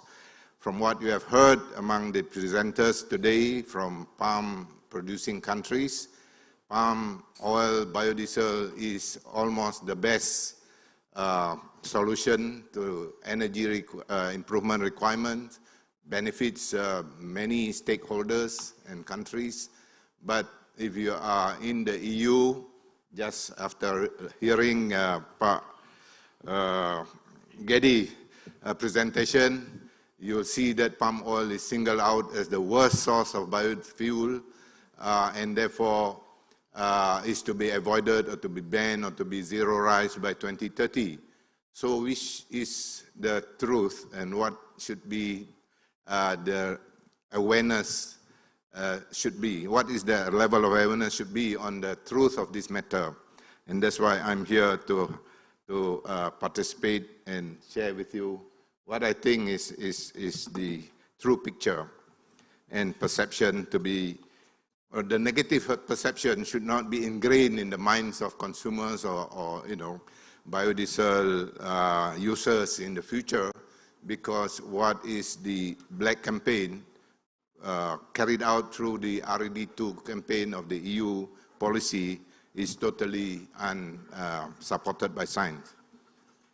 First, let's imagine the fossil fuel or where the source of carbon emission is coming from. So everyone is worried about carbon emission. You know, a high amount of the carbon emission is from fossil fuel, no doubt about it. Look at the chart. And the one from deforestation, which may be part of deforestation issue, is a small amount, 14%. Yeah. And then we look at the deforestation itself, the segment on deforestation. What is the real source of deforestation? You know, it's not palm oil. It is, deforestation is, of course, fossil fuel is contributing to the largest amount of, sorry, I have to, yeah. The deforestation emission is really through the production of animal meat industry, as you see here, livestock. That is the most source of deforestation, but no RED2 is reflected so far in livestock industry or major oilseeds industry or other crops. Only palm oil is implicated by the EU. And that's how they value that the best potential source of biofuel, which is palm oil, is deemed the worst in the EU, while all the other deforestation sources are regarded as very good. So this is the controversy and this is the dilemma faced by producer countries when they talked about increasing the biofuel development. Look at the next one. If you really look at the yield of biofuel per hectare possible from palm and other oilseed crops, you can see immediately oil palm is far superior, and that is well known. And if you look at how far this per hectare of oil produced by oil palm against per hectare of oil used by other crop like soybean, on a Volkswagen Polo car, it can drive the Volkswagen with soya 8,000 kilometers per hectare per year of oil produced by soybean. But for palm, it is 400,000 kilometers of oil produced from 1 hectare per year. So the superiority is vast, and you can already assess that. Look at the next so-called palm oil is the most sustainable statement. The only vegetable oil that can meet growing global demand while conserving land bank due to its exceptionally high productivity. because of the average yield again, that is already very often quoted. And look at the allegation made that palm oil contributes to deforestation, when the real deforestation amount contributed to by palm oil is calculated or shown. This is negligible. The deforestation may occur, but not exactly through palm oil. There are many other causes of deforestation. So they are thinking that in Malaysia or even other producer countries like here, you can simply go to the forest and plant oil palm, or clear the forest and plant oil palm. But look at Malaysia. If you step into a forest land and clear it, you go to jail first. You don't even have time to clear the forest because it's illegal, right? So there is no way you can just use forest land to grow oil palm or any other crop of choice. So that is why we have highly regulated industry looking after our oil palm industry, especially in Malaysia.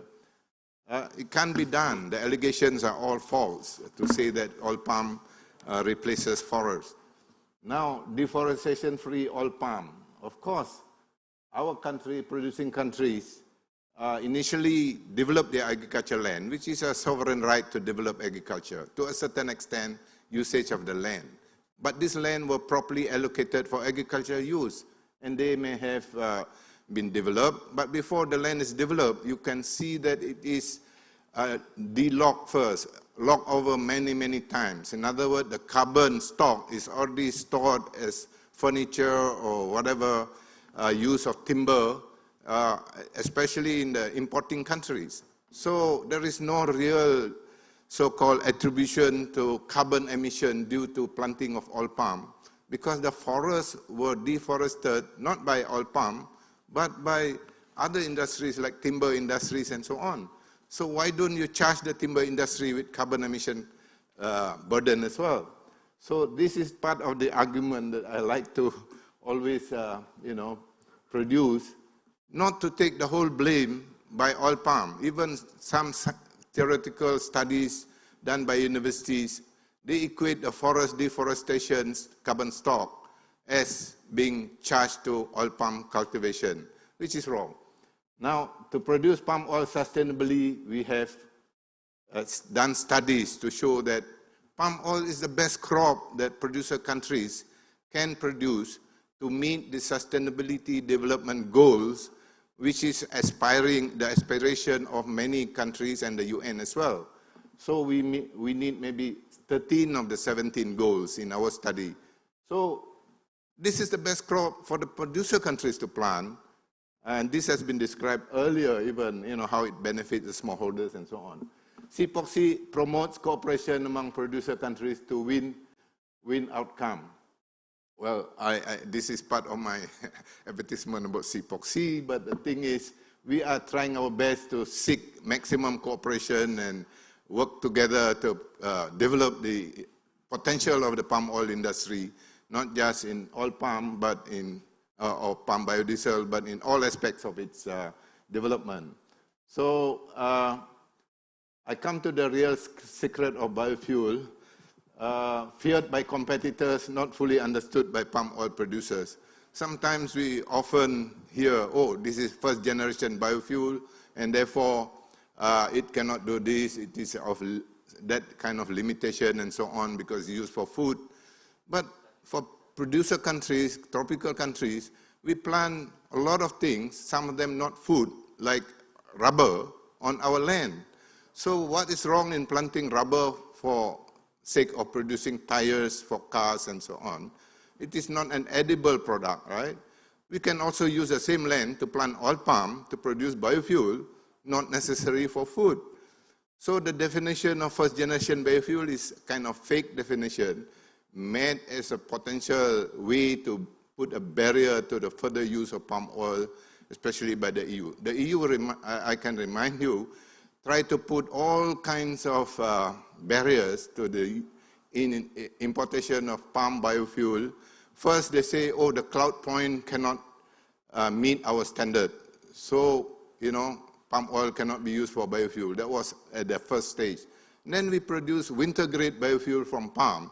And then they went on to put other barriers, you know, RED1, RED2, so many things. The real story, secret is the producers of rapeseed oil and soya oil in the EU, in terms of competition, cannot compete with palm raw material, and therefore they are trying to put all these barriers. Call it what you want, but that is the bottom line of the argument. Next one is to give you a semblance of what really is sustainable supply. So here, if I can look at my slide, it says 1 ton of diesel emits 3.15 tons of CO2. You can calculate that, right? CO2 chemical formula, which is avoided if you are producing 1 ton of renewable biofuel from soya or whatever vegetable oil. So 1 hectare of forest, net removal of CO2 is from the internet. You can see about 5 tons. Could be more, but we take the value of 5 tons per year, per hectare. So same as 1 ton of oil palm plantation, 1 hectare of oil palm plantation will also net sequester or remove 5 tons of CO2, right? Same as forest in terms of removal capacity per year of CO2. So the EU, therefore, if you look at the calculation here, soya can only produce 1.26 tons of oil, 0.4 tons of oil, and therefore can remove or replace biodiesel of equivalent 1.26 tons of CO2. But the land on which the soya is grown can remove 5 tons of CO2 per year. So why not forget about soya biodiesel and just plant the land on which the soya is grown with forest? You get a lot more CO2 removal in the EU system rather than worry about RED2 and RED3 and try to stop palm oil from doing business there. So rapeseed is the same. The carbon removal capacity of rapeseed per hectare per year, because we don't use that amount of diesel, is 2.2 tons of CO2.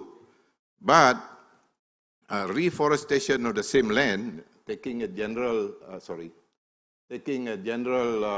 comment, is 5 tons all the time. So 5 tons of CO2, if you reforest the rapeseed land, you get a lot more CO2 removal. But when it comes to oil palm, because of the high yield, 4 tons, it will remove or not use 4 tons of diesel, which has about 12.6 tons of CO2 emission capacity. So you don't emit 12.6 tons if you are using palm biodiesel because of the yield. And then on top of that, we have the oil palm acting like a forest, removing CO2, another 5 tons. So the whole thing, 17.6 tons of CO2, either not emitted or removed.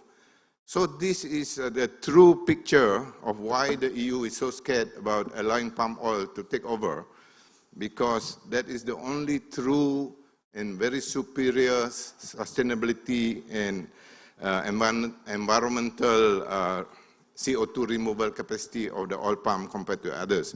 And what did the EU do? Last slide. Just like as explained in RED2 calculation, the ILUC calculation, they just draw a line from 2010 up the slope, especially of the Indonesian palm oil planted area, and say if this slope is to continue in the future, then there will be a lot of deforestation, and therefore ILUC for oil palm is high risk, and therefore oil palm is banned. We didn't, nothing to do with emission at all. It's just a theoretical prediction that oil palm is allowed to prevail in Europe biofuel industry will attract a lot of deforestation based on this particular projection or extrapolation. But in reality, Indonesia, Malaysia, they don't plant oil palm according to what the EU wants to predict. We have all kinds of moratorium, and the trend now is very flat. So the EU is wrong in the RED2 ILUC prediction, but they still want to retain that for RED3. So imagine how we are going to be punished Sorry. Oil palm offers producer countries the opportunity to develop their, to achieve their SDG goals. We have ample example of that in the previous presentation. Palm biodiesel is a major end use for increasing local demand for palm oil, helps produce price stability at a remunerative level, which is already explained by smallholders representative just now. We noticed that EU RED3 is planning to again adopt RED2.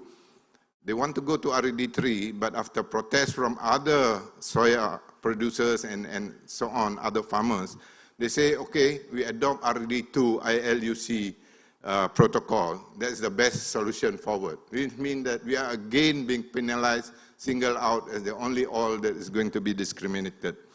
So the EU trade policy on palm oil has been counterproductive. Why is that counterproductive? Because by not allowing palm oil to be used normally in the EU biodiesel system, the EU will be using soya biodiesel. And soya biodiesel will require 10 times more land. And because they have no limitation on soya, considered low-risk ILUC source, they will be deforesting a lot of forests in Brazil, 10 times more than potentially what palm oil could do. So they are probably having a very counterproductive outcome of their own policy. Instead of reducing deforestation, they are scaling up deforestation, but not in Malaysia and Indonesia, but probably in soya and rapeseed producing countries. Thank you very much.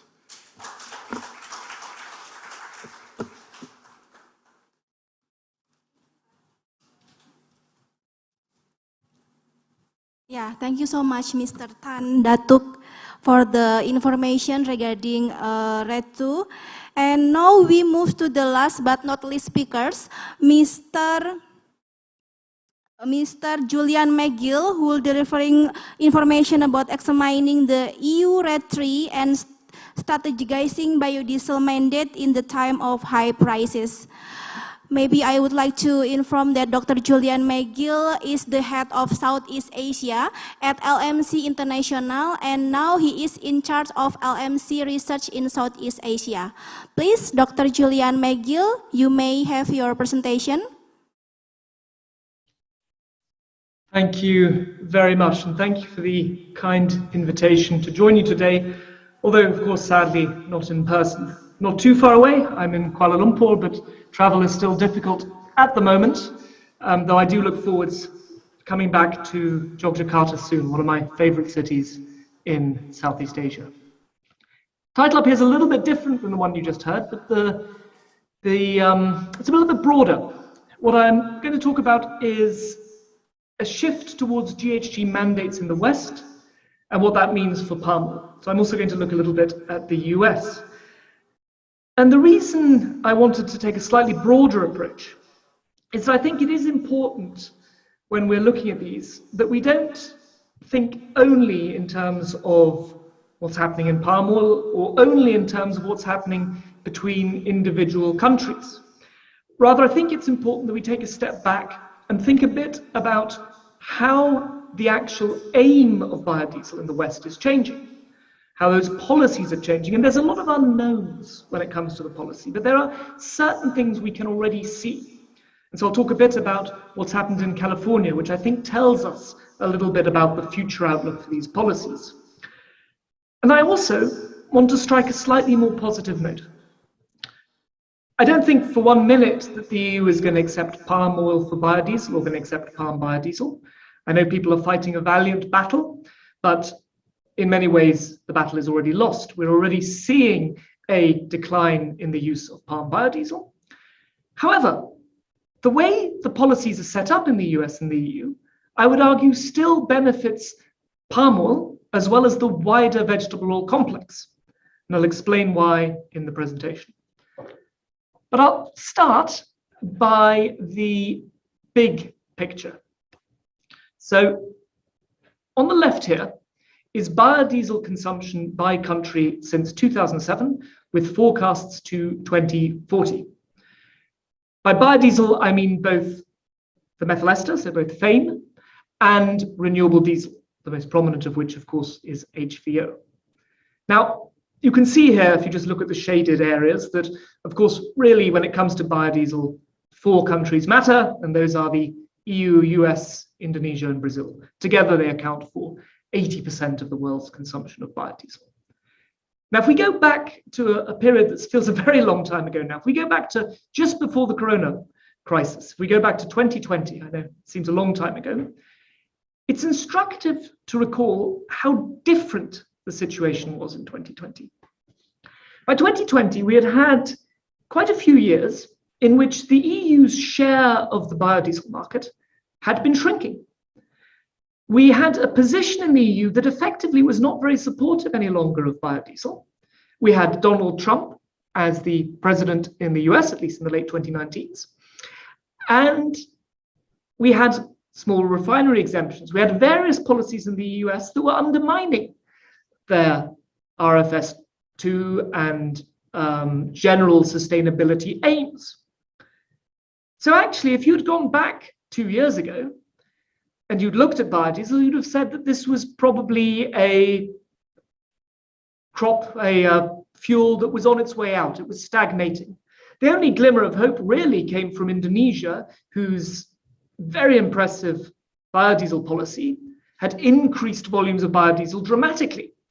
Of course, that had also taken a time to get going, but once it was running, was taking vast volumes of palm oil out as biodiesel. And then, of course, everything changed. The election of President Biden suddenly led to renewed hope in the US that their sustainability targets would be met.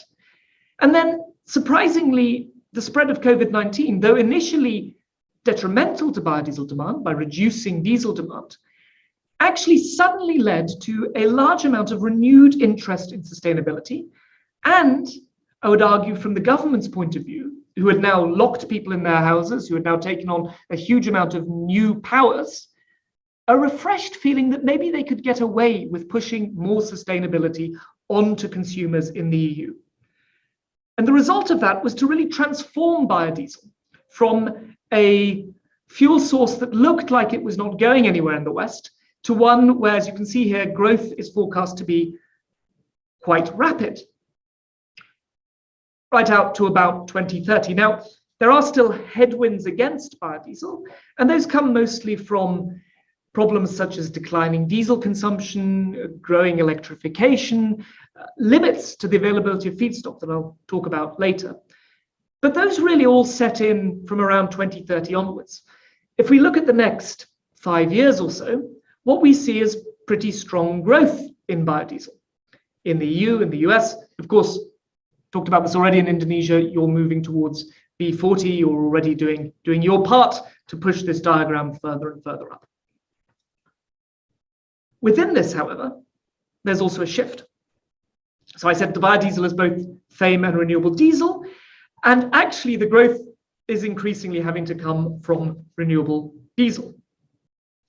And the reason for that is that in the EU and US, we're very close. Well, in the EU, we've already reached them. In the US, they're very close to reaching their blend walls.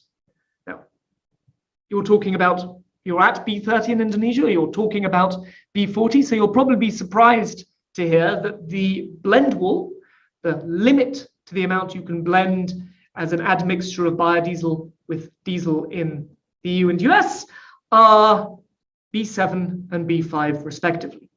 So much, much lower limits.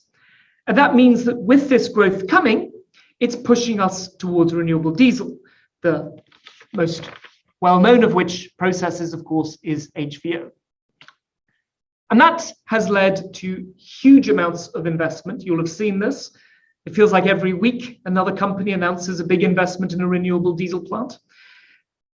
Here we've plotted the major announced, well, already operating and announced and planned renewable diesel plants. So you can see here these are only the ones above 100,000 tons. So there's 2 in Indonesia, of course. The smaller plant that's already operating, we haven't included. You can see here Neste Oil. You won't be surprised to see that a lot of the investment, a lot of the construction is occurring in the US, because with a blend wall of B5, well, they're already having to push to renewable diesel very early on. In the EU, you can see there's also a large amount of planned as well as already operating renewable diesel plants. So you can see here, this is Lamed. This is the famous plant by Total, and then there's one by Eni down here, and all the rest. And up here is, you can see Neste still over there. I mean, just to put this in perspective for you, today there's probably around 10 million tons of capacity in renewable diesel. If you just take the projects that have already been seriously announced, we're looking at an additional 16 million tons by 2026. So, probably in the next 2 or 3 years, we're going to double the renewable diesel capacity worldwide. Now, that's a huge oversupply of renewable diesel capacity. Why is it happening? Well, one reason for this, of course, is that companies are under pressure to prove their sustainability. So a lot of crude oil companies are now investing in renewable diesel. In some cases, it's a lot easier for them because they have existing crude oil refineries that they can convert, much like you're doing in Indonesia with, I think, one of your projects.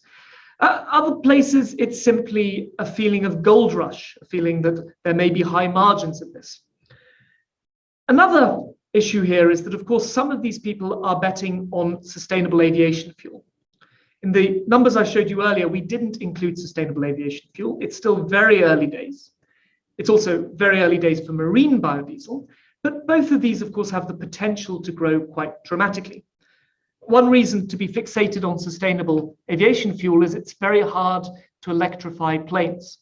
If you've had a phone that runs out of batteries easily, you also won't want to be running in a plane that's electrified. So there is a stronger belief that perhaps sustainable aviation fuel will take over once the growth in renewable diesel for transport fuel slows down.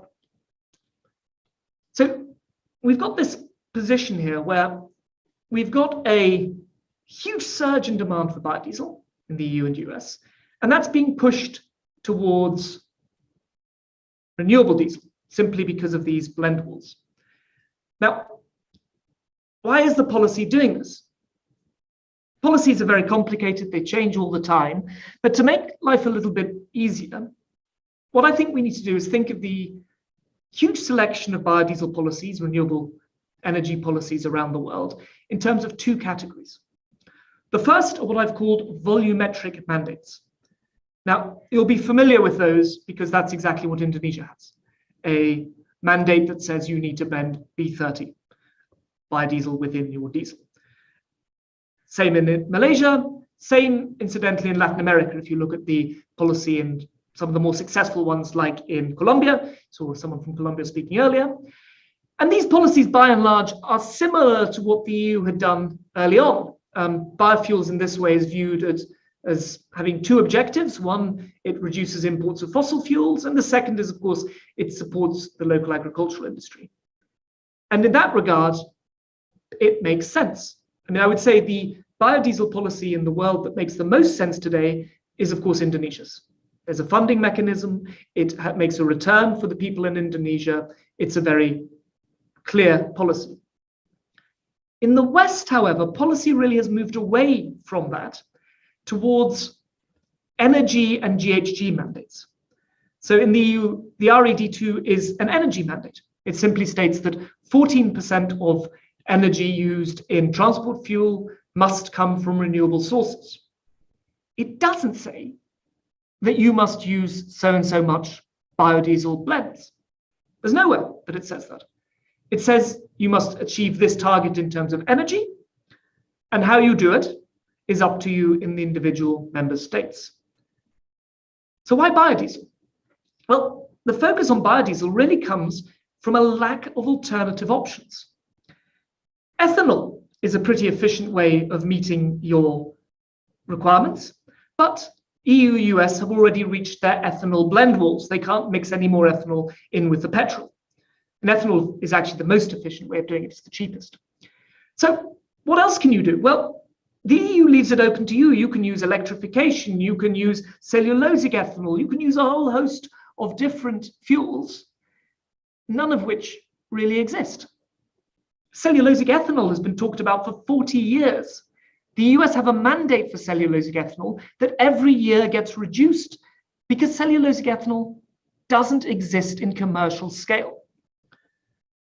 So we end up back at biodiesel, not because anyone particularly wants biodiesel, but simply because as a stopgap measure, it's the only solution open. But within the biodiesel, these energy and GHG mandates, and the EU will switch now from an energy to a GHG mandate. That's what the Fit for 55 project is really around. RED3 will almost certainly be something like a 13% GHG reduction mandate, rather than which is about 26% energy related. So we're switching towards that, and that changes the incentives. It pushes you away from using any old fuel to get a volume in there that you need, towards using feedstocks with low carbon intensity. And of course, that puts additional pressure on avoiding certain feedstocks, crop-based ones in particular, palm, and it creates this huge demand for low carbon intensity feedstocks. Now, in practice, how that works, I think, is best illustrated by looking at the Californian mandate. And as I argued, I think the world is moving towards a Californian system in the West. It's a form of Californication, if you know the song. And so the Californian mandate, which by the way sits on top of the RFS2 in the US. So you've got the RFS2 and you've got also the Californian mandate. And actually in terms of a clear mandate, mister? it's very good. You Yes? can hear me? You have 3 Yes. minutes left. Okay, thank you, yes. So the Californian mandate effectively sets different carbon intensities for different renewable diesel feedstocks, which you can see here on the left, and strongly favors anything from waste. So if you look, for example, at tallow, it has 31 GHG per ton. If you look at soybean, it's at 56, 53, depending on which feedstock you're using. These are all set up individually. You can go and look at these on the website if you like. It's all very clear. And within that, you need to meet these reductions of GHG emissions. By 2030, it needs to be 20% lower than the 2010 baseline. The result of which is to push Californian biodiesel towards tallow, UCO, and other waste crops. Barely, almost no soybean oil is being used in California. It's all waste. And so to that extent, this isn't just an attack on palm, it's a complete reduction on all crop-based. They're saying we want to use waste, we don't want to use any crops. But there's a problem with this. And the problem is simply, I don't know what on earth has happened here. The problem is simply the availability of different, can you see the screen? Let me just change this. The availability of feedstocks is fundamentally the main issue here. So if we look at the, I hope you can see them, the two diagrams in front of you seem to be sort of very obscured, but anyway, you can ask for the slides later if you like. But effectively, if you look at the screen in front of you now, what you can see here on the left is the raw materials used in biodiesel at the moment. Apologies for the formatting errors. And what you can see is that, let's say there's around 40-something million tons of raw materials used today, the main one of which, by the way, is still palm. By 2030, that will be over 70 million tons of raw materials. And that will require a large increase in both waste-based and in crop-based raw materials. There's no way around it. We simply don't have the waste that would allow us to meet all of these mandates via low carbon intensity wastes. And they recognize that in the US. That's why there's an awful lot of investment in soybean crushing along. Eventually, people will have to use soybean oil because the availability of low CAI wastes will run out. Sorry, sir. Maybe you can have your final presentation. I will finish now, yes. The result of that is twofold from a palm perspective. The first is, of course, that there will be direct competition. Even though no one wants to use crops, they will end up using soybean oil. And if you take soybean oil out of the market, something needs to replace it for the higher end food uses, and palm oil is the obvious choice. The second is the indirect usage. All of the waste that has been taken out, the UCO, the POME, all of these various wastes already have end uses. And these wastes will have to be replaced by another raw material. Again, palm is the clear beneficiary of this hidden demand. So the logic of these policies, which is to move away from crops, actually inadvertently, in a hidden way, adds to overall demand for palm. Thank you very much for your kind attention. Thank you very much, Dr. Julian McGill, for your valuable information. And now, ladies and gentlemen, we enter the question and answer time. The committee already announced that all the participants could submit the question in the Slido. And now I will read the first question. Do car manufacturers have plans to adopt engines that comply with the government biodiesel mandatory B30 and going toward B40? Maybe this question, maybe Dr. Cahyo could answer the question, please. Okay, Mr. Kuku, please, maybe you can answer the question. Mr. Kuku, can you hear me? Sudah live, okay. Maybe other speakers, Dr. Cahyo, maybe you can answer the question. Yes, I think Mr. Kuku clear for the statement. Can to support the biofuel program B30 or maybe B40 and he said maybe B50. Okay, thank you, Dr. Cahyo. Is there another question from the Slido application, or maybe we can open a direct question in the participant who joined us today in this venue? Yeah, maybe, sir, in the back, you can deliver your question. Please introduce yourself first.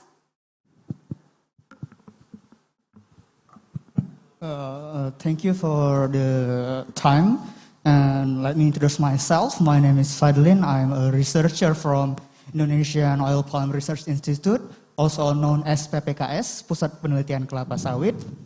Before I pose my question, I would like to give a little background of our organization.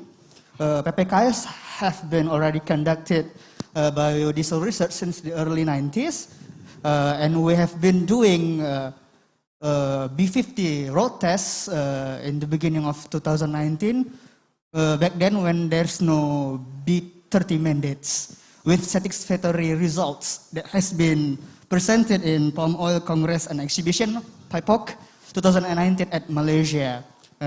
We also still doing the research using the blending of B100 that we made in our organization and B30 that we obtained from a gas station. And the result is still satisfactory. We have good full consumption that is lower than the conventional ones, and our GHG gas emission is lower than the conventional ones too. So my question is right now is, why don't we move forward to B50 rather than B40? Because it has been already known that B50 road test that we have been conducted for 3 years has posed great results. Thank you. Thank you for the question. Maybe Dr. Cahyo again would answer the question. Yes, thank you. I think the result for the using B40 and B50, I think we must be to start from the characterize the fuel and characterize the BXX atau B40 and B50. After that, we test the performance test, the performance test. After that, we must be to test to durability test, and durability test have the standard and recommendation for manufacturer. Manufacturer, for example, the manufacturer association, the GEKINDO, have recommendation about the parameter by parameter and the engine, how many, for example, how many limited the parameter maximum and minimum, and so on. I think all research can do the recommendation for the specification, parameter by parameter. Why we must be to improve the parameter by parameter? Because in parameter can the issue and the technical, for example, the issue about the filterability, and so in the specification must be any parameter, for example, the filter blocking tendency, and maybe the CFPP maybe, and so I think all research, all commercial tests, all the field tests, the result can do to recommendation for all specification in parameter by parameter. Thank you. Thank you, Dr. Cahyo. I will invite for the final question, maybe. Yeah, please, sir, with brown batik. Please make it short. Okay, thank you. I'm from Mspo Institute of Agriculture. My question goes to Dr. Gede Wibawa. What are the potential barriers? I mean, have you been identifying either regarding the social, economic, and legal aspect, of course, in Indonesia, or considering the EU compliance? You can, looking at the EU behavior, they always put the bar even higher. So, to my opinions, the development of the biodiesel industry is going to be in limbo, ignoring those aspects. So thank you. This is my question. Please, Dr. Dewa. Thank you. It's a very good question for us here. I think the big challenge in the next coming years is what will be the implementing rules, because the implementing rules of RED 2 is still on draft.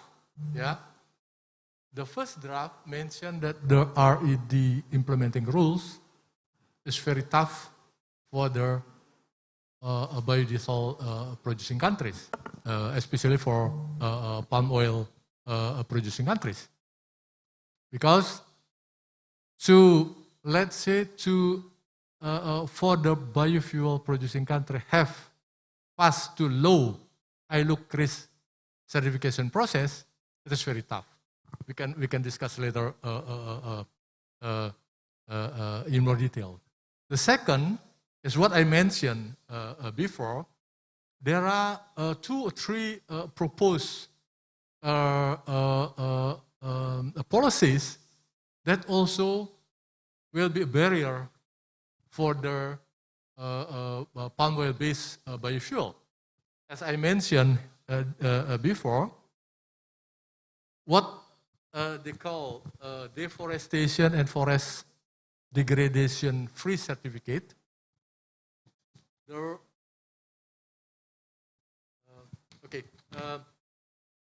The important one is, especially for the due diligence,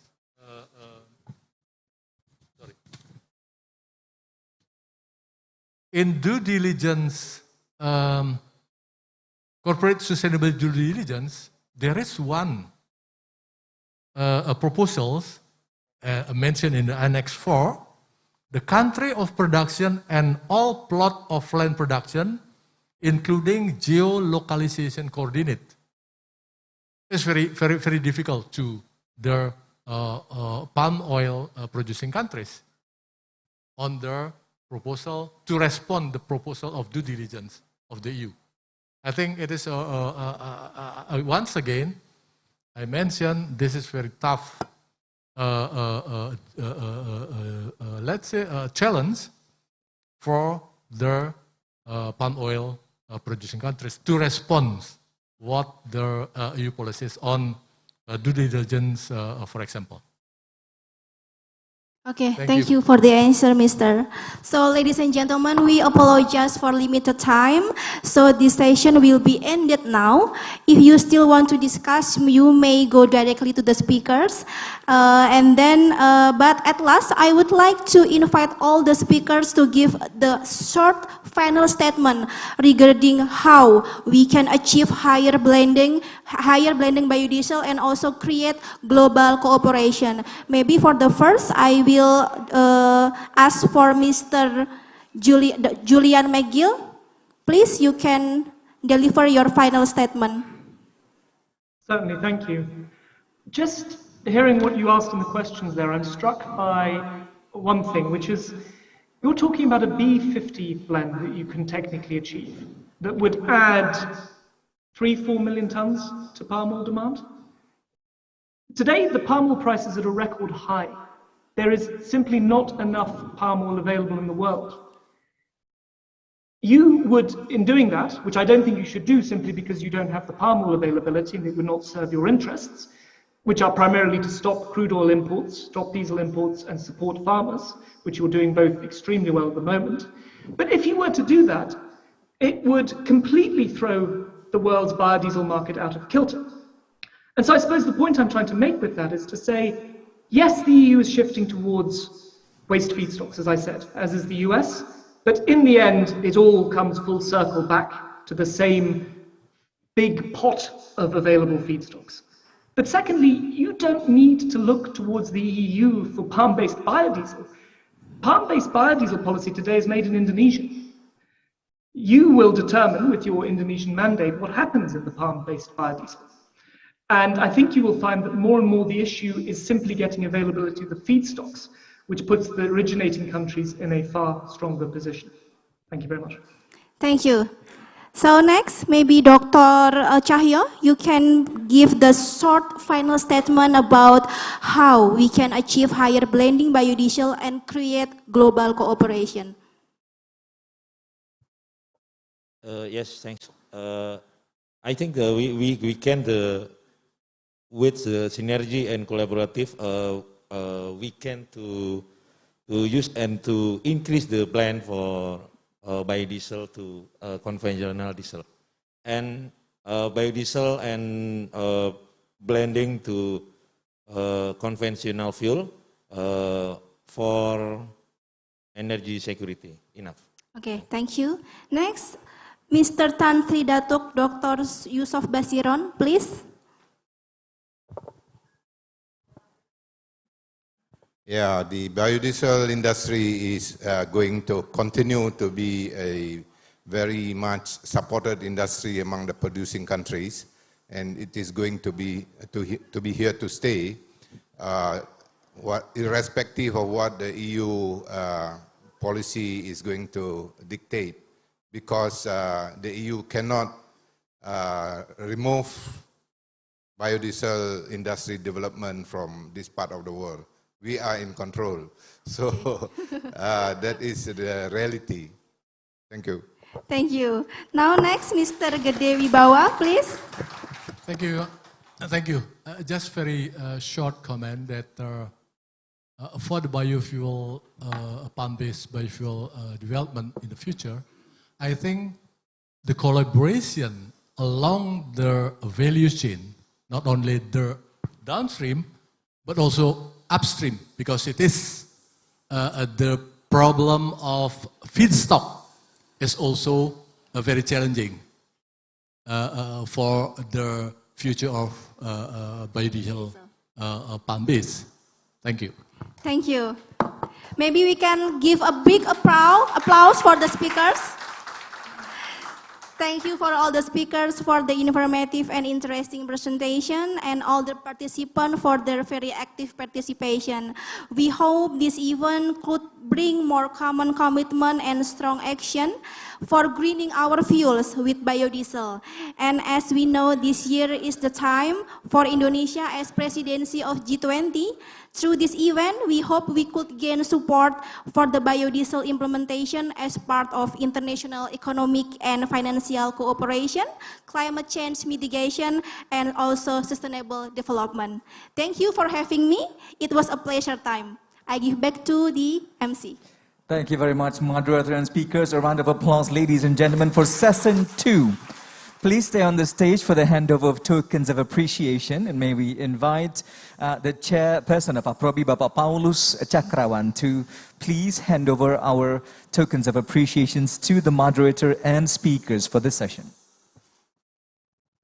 The first token of appreciation will be submitted to Tan Sri Dato Dr. Yusuf Basiron, Executive Director of Council of Palm Oil Producing Countries, CPOPC. Thank you very much, Tan Sri, for your contribution in this discussion. Thank you very much indeed. And the next token will be presented to Dr. Gede Wibawa from the Ministry of Trade, expert team member of the Ministry. Thank you very much for your insights. And then the next token will be presented to Dr. Cahyo Sotia Wibowo, Head of Product Application Technology of Lemigas.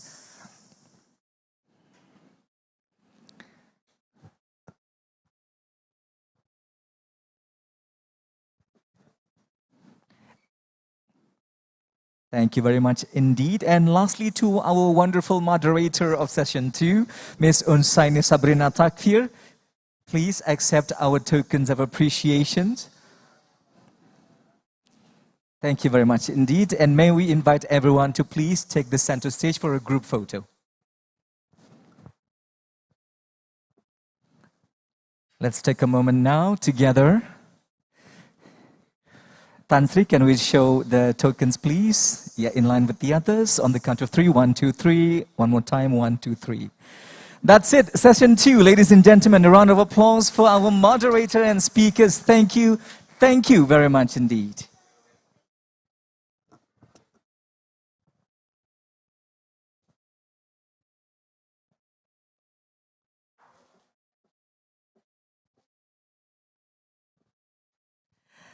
Ladies and gentlemen, we are near to the end of the first half of the conference. And allow me to thank our sponsors, to the platinum sponsors, Malaysian Biodiesel Association, Thai Biodiesel Producer Association, PT Holding Perkebunan Nusantara, Riset Perkebunan Nusantara, and PT Smart TBK. And also our gold sponsor, Togar Podcast and Wilmar. Thank you very much indeed. Honorable speakers, distinguished participants, ladies and gentlemen, we are now taking a lunch break for about 45 minutes. And the lunch is served already at Androwino Bistro, located on the 7th floor of the Sheraton Mustika Hotel, Yogyakarta. And we will be back around 2:30 p.m. for the continuation of the conference. Ladies and gentlemen, please enjoy your lunch. Thank you. Ketahui kabar terhangat hari ini dan perbaharui untuk perdalam informasi lewat laporan-laporan utama. Setelah sempat viral, bersama saya Asyani Malik, kita awali informasi hari ini. Selamat malam pemirsa, Anda menyaksikan Prime Talk bersama saya Wahyu Wiwoho. Bersama saya Zilvia Iskandar. Wawancara-wawancara eksklusif serta perbincangan bersama narasumber paling berkompeten. Jadikan petang hari Anda semakin berkualitas bersama Metro TV, Knowledge to Elevate.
Recording in progress.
Ladies and gentlemen, your attention please. In just a few moments, we will continue with the final part of the conference. May we invite all delegates and participants who are still outside to please kindly join us inside and take your seats. The continuation of the conference will begin in just a few moments. Thank you.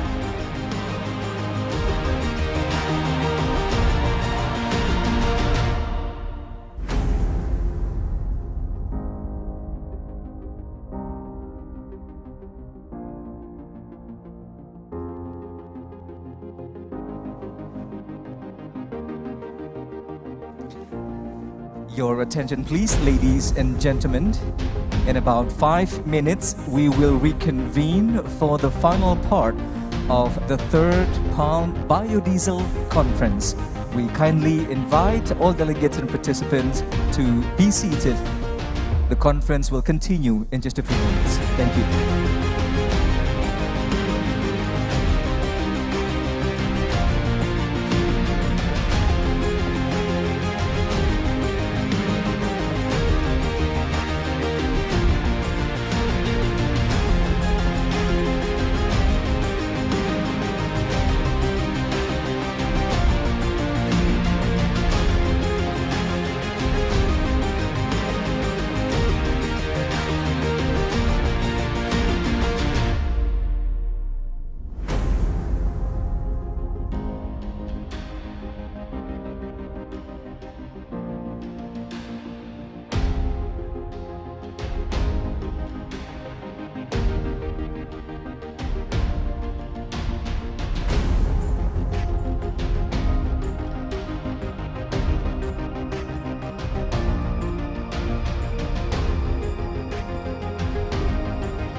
Setiap saat, berita bertabur di ruang publik.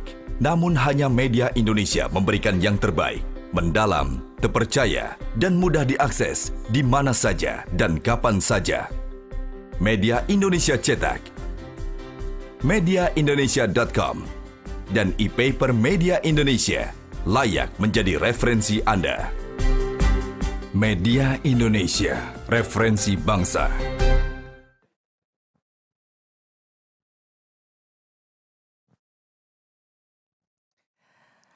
All right, a very good afternoon to participants, ladies and gentlemen. We welcome you back to the third Palm Biodiesel Conference here in Yogyakarta, Indonesia. After the much anticipated, the much awaited, and the light for lunch break, we sincerely hope that everyone is refreshed, rejuvenated, and re-energized to continue on with the final part of the conference. As we embark upon session 3, we kindly inform you again that we do have a special virtual exhibitions taking place throughout the conference today, engaging business players and relevant stakeholders of palm oil downstream products. The virtual exhibitions provides opportunities for the selected companies and organizations to present their offerings and their products as well as innovations. So please do visit our virtual exhibitions and find aspiring potentials on palm oil downstream products. Ladies and gentlemen, this is Conference Session 3.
Participants, ladies and gentlemen, the third and final session of the conference will set our attention towards development of downstream products. A series of distinguished and esteemed speakers will be joining us for the discussions.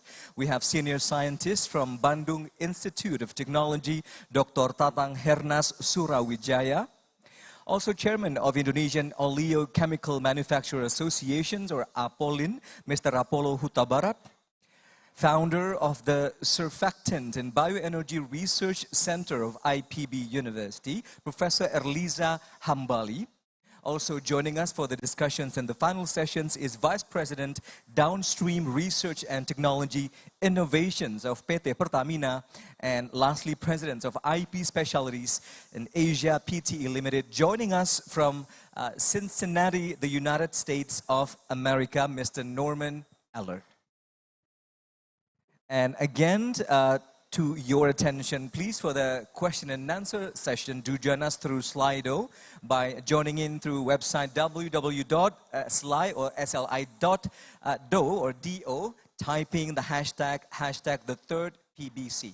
And allow me to introduce our moderator for the final session. He is the Director of Strategy and Policy of CPOPC, with over 30 years of experience in palm oil industry, with extensive working experience across the globe, which includes the United States and the United Kingdom. It is my delight and honor to welcome our moderator, Mr. Muhammad Ja'far Ahmad. Please welcome, ladies and gentlemen.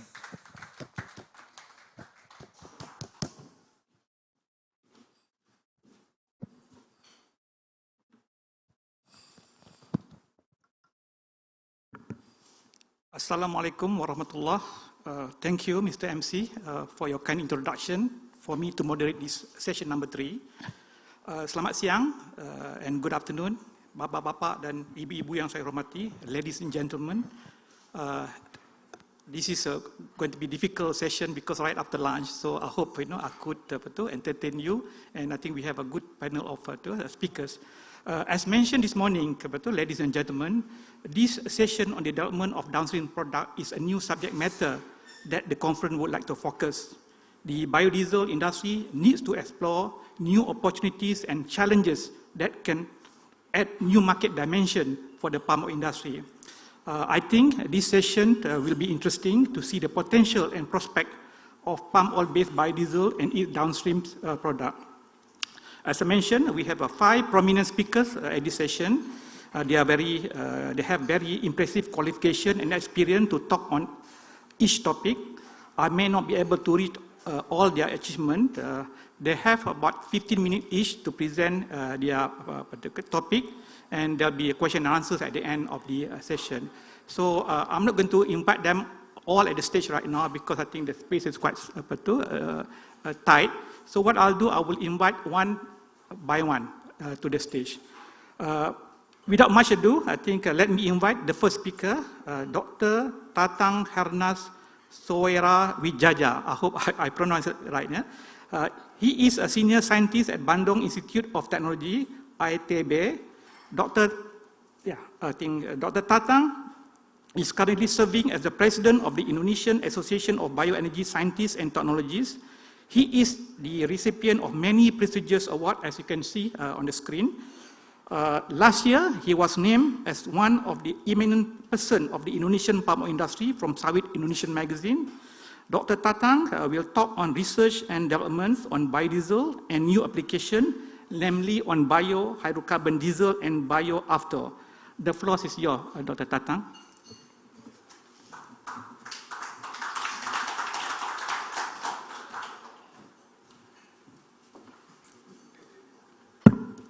Good afternoon. I think we need coffee, yeah? Okay, first of all, I want to thank CPOPC and the organizer, Probi, for inviting me to share my knowledge about research and development relevance to the biofuel industry. Gimana nih kamu memperhatikannya? Next, bebas, balik. Yeah. Okay. So thanks for inviting me. I will share with you some of the research of development we do in Indonesia and actually the fundamental science background of it. Yeah, so this figure is very important because this one shows how close is fatty acid to hydrocarbon.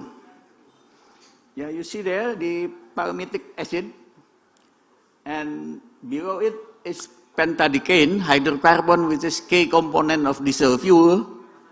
And if you remove the CO2, that's in the square above, then you get pentadecane. That's from palm oil. This one is from palm kernel oil, lauric acid with undecan. Yeah. If you remove the CO2, you get undecan, which is jet fuel. Jet fuel in Indonesia is called aftur, aviation turbine fuel. We call it aftur. In English or in international term, it is called jet fuel. So the English term for bioaftur is actually biojet or jet biofuel. Yeah, this one. So by removing the CO2 from fatty acid, we get hydrocarbon. And that is why we have renewable. Fatty acid is the best raw material for making renewable hydrocarbon. And this one also why FAME biodiesel is so successful, because it's actually the long tail of the fatty acid is hydrocarbon. Okay. Now, how we make gasoline? From oleic acid, which is also present dominant component in palm oil. So we crack, we heat it, it decarboxylate, it split between the unsaturation and make non-octane with some little processing, we get gasoline. So we can get biodiesel, we can get green diesel, we can get green jet fuel, we can get green gasoline or biogasoline. So that is why palm oil and palm kernel oil is so important. So if we ask what surplus of vegetable oil are good raw material for making biodiesel, then from the fundamentals of biofuel science, the answer is vegetable oil containing no or minimum amount of polyunsaturated fatty acid. That's very important. And what is the best raw material of making biohydrocarbon diesel or green diesel? Vegetable oil containing minimum amount of unsaturated fatty acid or having minimum iodine value. What is the best raw material for making biogasoline? It is vegetable oil containing high amount of unsaturated or oleic acid. And what is the best raw material for making biojet fuel or jet fuel based biofuel? This is lauric acid. Now, if we value the oil according to the quality for making this, yeah, then we have that. Palm kernel and coconut oil stand the first. The second is palm oil. Number 3, 4, 5 is not yet developed, but it is Southeast Asian potential tree yielding oil. And we see on number 1, 2, 3, 4, 5, 6, 7, 8. Yeah, the raw material used by temperate country is actually inferior raw material. Yeah, that's why we can use biodiesel from palm oil up to B30, while in the temperate region they cannot go higher than B7.5. Yeah, this is why. So, if we consider the potential of our raw material, I would say Southeast Asia should actually be the world leader in the fuel subsector of energy transition. So we should be the leader in that energy transition, okay?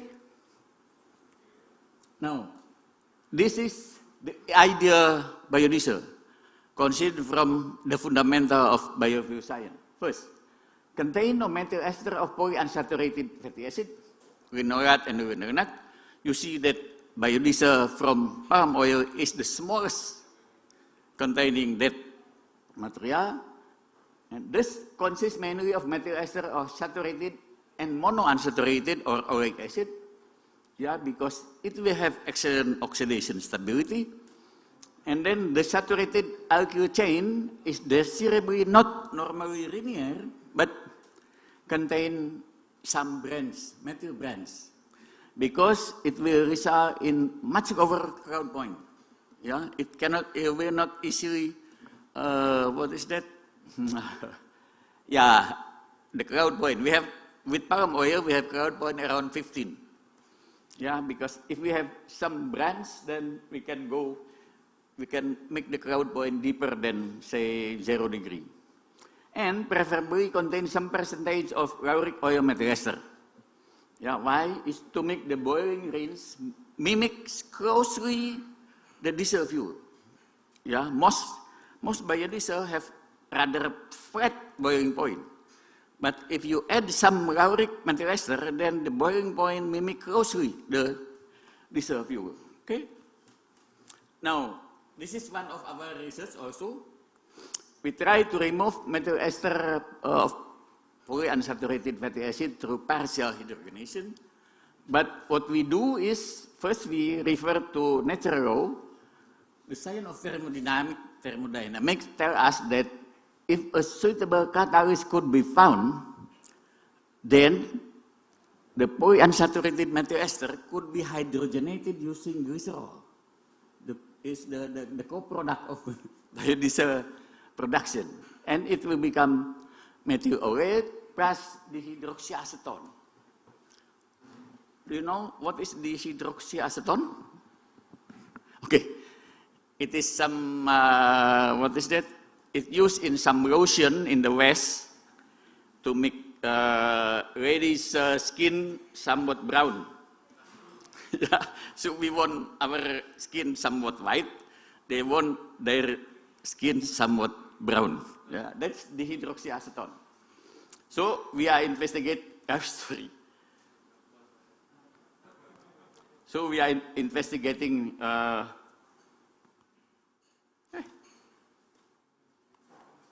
So we are investigating the catalyst for this reaction at present in our institute in Bandung. Yeah, this is what I call, if you can say that this methyl palmitate.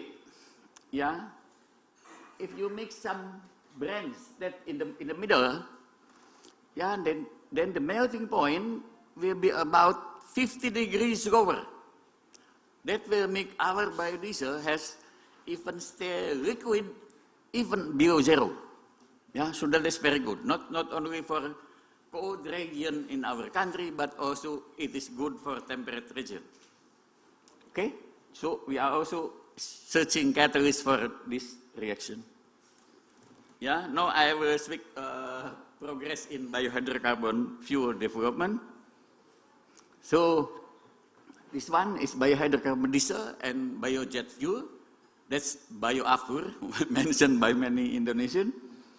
So if we do co-processing in the refinery, we mix palm oil and petroleum fraction in the diesel treating unit, then we get some DXX. DXX means XX% green diesel in 100 minus XX% fossil diesel. Yeah, but we can also do standalone operation. Yeah, processing only palm oil, producing D100. Both has been tested in Pertamina's refinery in Dumai using catalyst developed by ITB and Pertamina. So co-processing as well as standalone producing DXX in Dumai. And then Pertamina's Cilacap refinery do co-processing operation processing kerosene plus palm kernel oil to produce G2.4. That is 2.4% jet biofuel in fossil jet fuel. Okay, and not only producing it, we have tested in static as well as flight test. And this is 8 to 10 September 2021, where those airplane successfully test, flight test from Bandung to Jakarta. And I think this one was mentioned by the minister this morning. Yeah, and this one I will not talk too much because I think this is, who is that? Cahyo is already tell you, that we want to test B40, but the B40 actually two type. There's 40% fame in diesel, and the other one is 30% fame plus 10% diesel by hydrocarbon. Okay, and for B40, for B100, we will have a new stricter specification that will allow B100 to be mixed with diesel fuel at the content of 40%. Okay. This one is biogasoline development. Oh, I think this is not actually the latest version. This morning I get make some correction, but this is still the last. See the version before. So we have developed the gasoline manufacturing technology. Start from laboratory unit, 2.5 milliliter per hour biogasoline, and then to bench scale unit, 6,500 biogasoline per hour, and on this January, we successfully ran the pilot plant, 1,000 liter biogasoline per day, and used by our research group to fuel their own cars. And we call it Bensa. Bensa in Indonesia means bensin sawit. Bensin sawit or palm oil biogasoline. Its research octane number is 100 to 120. Okay? You have 2 more minutes? Okay. This is 2 more slides. So, in the last 10 years, more than 10 years, in 2010, there are many reports on the discovery of enzyme of microalgae that could decarboxylate fatty acid to hydrocarbon.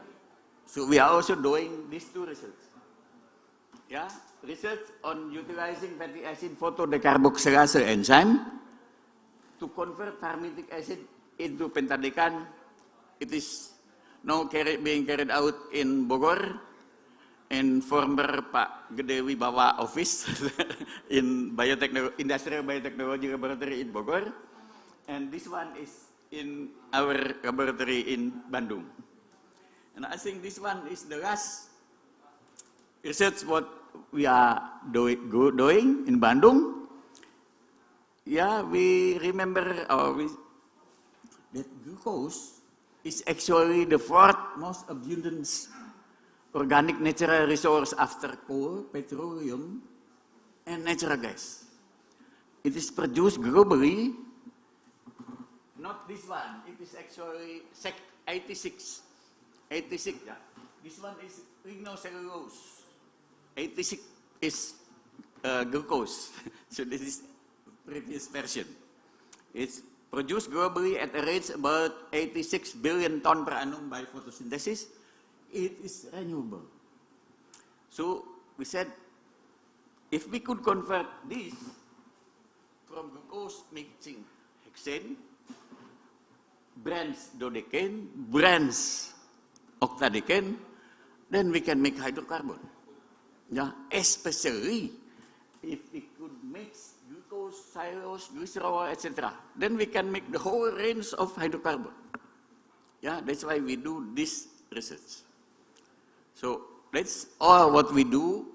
Yeah, it is difficult research, yeah, but if it is not difficult, why do research? That's my last point. Thank you very much for your attention.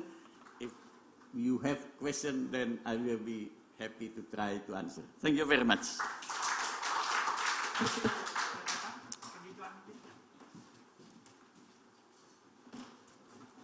Thank you, Dr. Tatang. Our next speaker is Pak Rapolo Huta Barat. He is the chairman of Indonesian Oleochemical Manufacturers Association, or APOLIN. He has been with the industry at PT Musim Mas and PT Smart, and he had also been, what they call it, with APROBI and Gemini, two of the important industry associations in Indonesia. I think you can see the CV here. It is now my pleasure to invite Pak Rapolo to the podium to talk about the glycerin market and its downstream application. Pak Rapolo, please.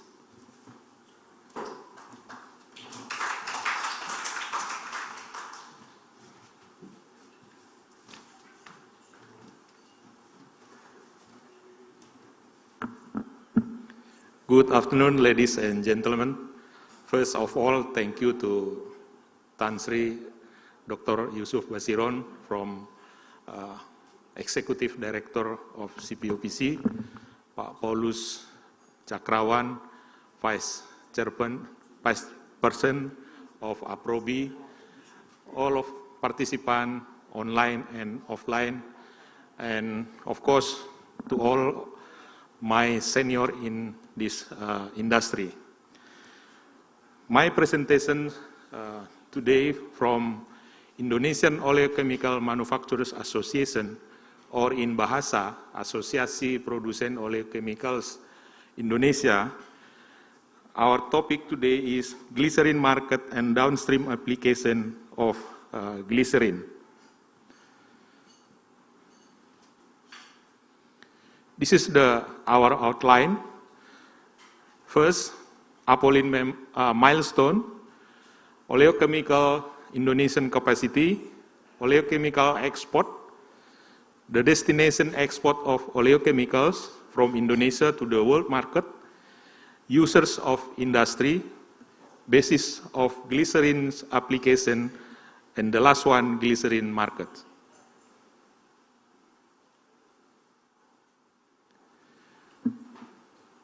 IOMA, established since 1995 with 6 members. And today, 2022, our members has already 12 companies. They are Domas Agro Inti Prima, Unilever Oleochemical Indonesia, Musim Mas, Nubika Jaya, Sochimas, and Energy Oleo Persada located in North Sumatra Province, Apical Kao Chemical, Energy Sejahtera Mas located in Dumai, Riau Province, and Ego Green Oleochemicals located in Batam Island. Cisadane Raya in Tangerang, Banten, Sumiasi in Bekasi, West Java, and Wilmar Nabati Indonesia located in Gresik, East Java. Indonesian oleochemical capacity, the product divided to 5 main product, name it fatty acid, fatty alcohol, glycerin, methyl ester, and soap noodle. In 2021, our capacity with 22 company in Indonesia, the total oleochemical capacity of Indonesia around 11.3 million ton per year. This is our export oleochemicals to the global market from 2019 to 2021. Consistently, both weight and our value export consistently increase every year. In 2019, the volume export oleochemicals Indonesia to the global oil market is 3.2 million ton with the value 2.1 billion US dollar. In 2022, the volume export oleochemicals is 3.7 million ton with the value 2.6 billion US dollar. And the last year, our volume export is 4.2 million ton with the value 4.4 billion US dollar. This is the special product for glycerin export. In 2019, the volume export for glycerin from Indonesia is about 484,000 tons with value 239 million US dollar. In 2020, the volume is 581,000 tons with the value export is 288 million US dollar. And last year, the volume glycerin export from Indonesia is 662,000 tons with value 562 million US dollar. Where is the oleochemicals product Indonesia export? Mostly, our export oleochemical products goes to China, and then to EU, US, and India. This is the our volume export every year from 2019 to 2021. And this is the value export from 2019 to 2021. This is the glycerin export destinations, also mostly to China, and then to US, India, and Middle East. Both of weight and value from 2019 to 2021. What is the users of industry using the oleochemical products? Regarding to the percentage using the detergent and cleaner industry is the biggest using the oleochemical products that about 52%. This is the basis of glycerin applications, some of them food industry for emulsifier in bread production, cosmetic industry like cream, lotion, and others. Another industry use the product oleochemicals is pharmaceuticals like softener in gelatin capsules, plastic and resin industry also using the oleochemical products of glycerin. Tobacco industry, maybe you like cigarettes or also use as a softener for cigarette filters.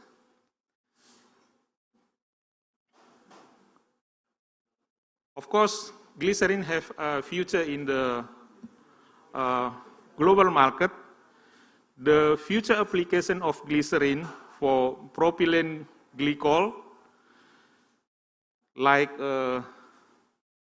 antibacterial properties and epichlorohydrin,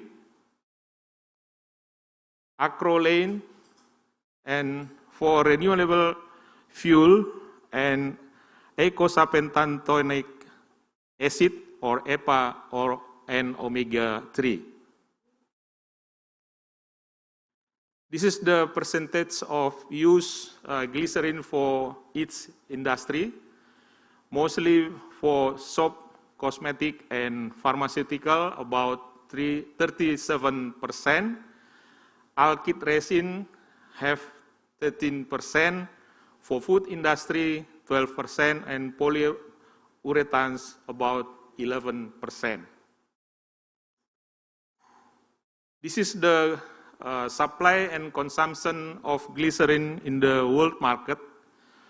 In 2016-2017, the supply of glycerin is about 4 million tons, with consumption about 3.2 million tons. In 2019-2020, the supply of glycerin to the global market is about 4.7 million tons, with consumption reached 3.6 million tons.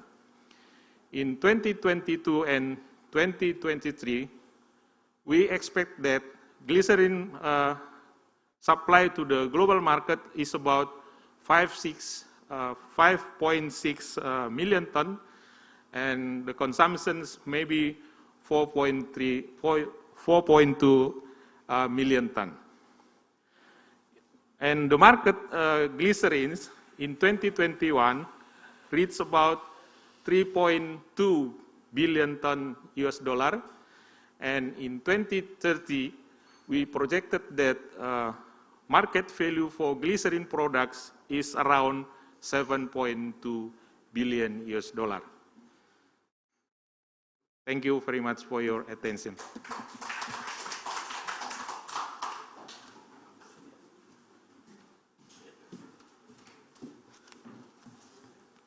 Yeah, thank you, Pak Ropolo. Very good timing, on time. Thank you.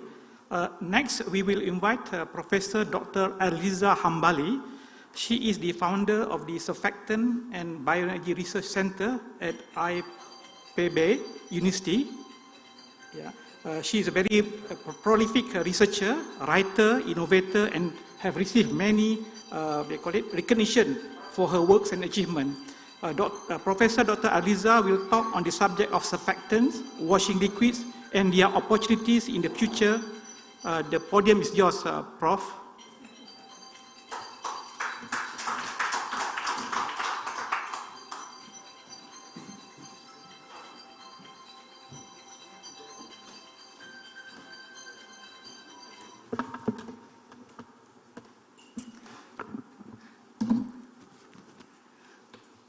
Good afternoon, everyone.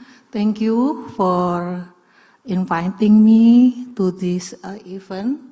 I feel honored to be here to share about the surfactant, what kind of based on the methyl ester.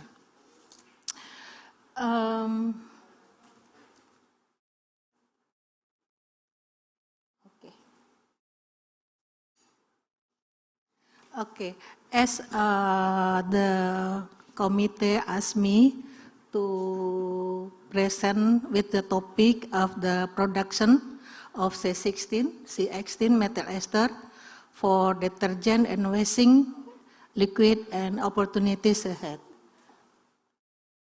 So before we are going to discuss more detail about the pump-based methyl ester detergent and washing liquids, we will take a look for this slide first. Surfactant have the head in one molecule, the F head and the F tail. Head is hydrophilic, and tail is hydrophobic. This is function of the surfactant. They can react with the water and can bond with the oil. So what is actually surfactant? Surfactant is come from the survive active agent. So here we can see type of the surfactant: anionic surfactant, cationic surfactant, and non-ionic surfactant. Anionic surfactant in the hydrophilic, they have negative charge, and cationic surfactant, they have positive charge, and the non-ionic surfactant, they don't have charge there. And the last one is amphoteric surfactant. So this is a sample. Actually, we can develop many types of the surfactant as main raw material for detergent and washing agent. So we can see here, this is three of a sample I pick up. The first, we can develop the methyl ester sulfonate surfactant. And the second, we can develop sucrose ester surfactant. And the last is we can develop diethanol amide surfactant. All of these surfactant can be synthesized from the palm methyl ester. In this slide, we can see the surfactant before we use. For the surfactant, we need to fractionate it, methyl ester, depend on what kind of the surfactant we can develop and what kind of the application of the surfactant. This is the first example. We can develop the methyl ester sulfonate surfactant. Here we can use various kind of the reactant, and then, but the most efficient reactant is SO gas 3. And then, if we see here, there is three possible locations of the sulfonation reaction. The first is on carbonyl group here, and the second in part of the carbon atom, and the last is in the unsaturated carbon chain here. But for detergent and washing agent, we need to remove the double bond. If not, our surfactant, the color become dark, black dark. Here the mechanism how the reaction of the sulfonation process. Actually, after we get the methyl ester sulfonate acid, the pH very low, so we need to do the neutralization process. So we will get methyl ester sulfonate. And then this is flow diagram, how to produce the methyl ester sulfonate surfactant for detergent. Maybe the question is, besides this for detergent, washing agent, what kind of the product can we develop? So I would like to tell you that we can also use this surfactant, methyl ester sulfonate surfactant, for enhanced oil recovery or for improved oil recovery. Enhanced oil recovery is a technology to produce the crude oil from the reservoir using the chemical. And then methyl ester sulfonate is look like have opportunity to use for oil and gas industry. In this process, for the enhanced oil recovery or EOR, we don't need to do the hydrogenation process because we need the double bond. Then sulfonation process also occurred in double bond. So we will get ultra low interfacial tension. So how to produce surfactant, methyl ester sulfonate surfactant for EOR and OR application. So here is the same with the surfactant for the detergent and the washing agent, but the methyl ester here we don't need to do the hydrogenation process, and we don't need need to do the fractionation process. So, based on our research, the characteristic of methyl ester sulfonate, they have ultra low interfacial tension, 10 minus 3 Dyn per centimeter, resistant to high temperature, wetting ability, AC of emulsion breaking, biodegradable and low toxicity, stand in high salt concentration environment, because most of all of the reservoir in Indonesia have a high salt concentration and sustainable. So this is, we call it green surfactant. So this is the reason why the enhanced oil recovery need the ultra low interfacial tension. Actually, if you would like to increase the oil recovery, we need to increase the capillary number. So higher capillary number, higher the oil recovery. Here, three possibility how to increase the capillary number. The first is with the velocity of the solution, we need to increase, but the maximum is about 1,000 psi. And the second is the viscosity using the polymer. We can increase the polymer only 4 times, from the viscosity of the oil. So the one opportunity only to use the surfactant with the ultra low interfacial tension. For example, 10 minus 3 Dyn per centimeter. So it means we can increase 1,000 times capillary number. So that why, and then therefore the oil recovery will increase. Here we can see actually in the residual oil residual still F in the reservoir about 65%. So actually we still have the crude oil in our reservoir, but cannot we pump using the current technology. So this is the application. Beside for enhanced oil recovery, we also use, we can also have opportunity to develop the methyl ester sulfonate for improved oil recovery. For example, in the oil and gas industry, they have the problem with the asphaltene, they have problem with wax, they have problem with slag, and they have problem with emulsion, and then also with the environment. For example, here we can also develop this mesh surfactant combined with non-ionic surfactant. We can develop also oil spill dispersant, and we can also develop the enhanced bioremediation.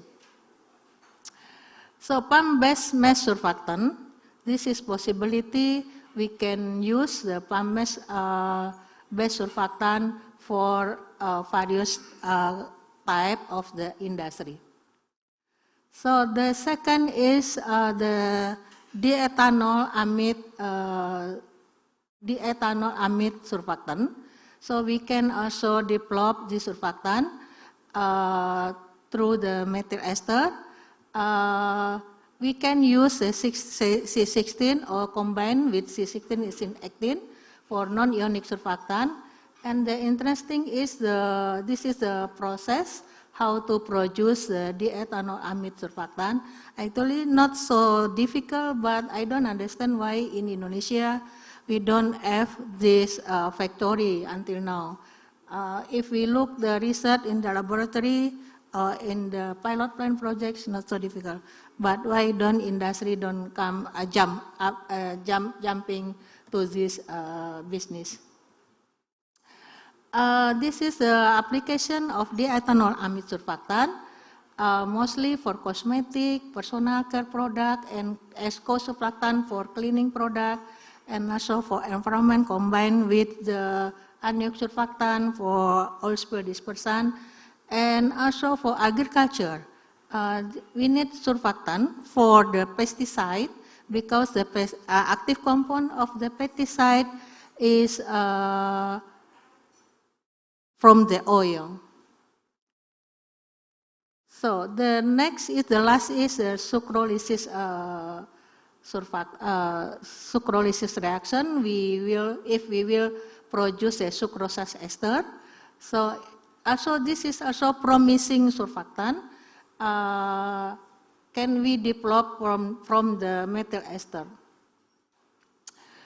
Also, how to produce this surfactant based on the laboratory scale is also easy to develop. And this is the application of sucrose ester for personal care product, for pharmacies, for cosmetic, for cleaning product, and for food and beverage. So the application of this surfactant also have opportunity for the palm methyl ester to transformation become this surfactant. 2 more minutes. Yeah, this is the last one. Thank you. So the conclusion is, this is the type of the surfactant. And the surfactant can be various type of surfactant need by this various industry. So the mission of our as countries producing palm, so we will replace all of the petroleum-based surfactant with the palm oil-based surfactant. I hope one day we can achieve that. Thank you very much, and then thank you for the attention.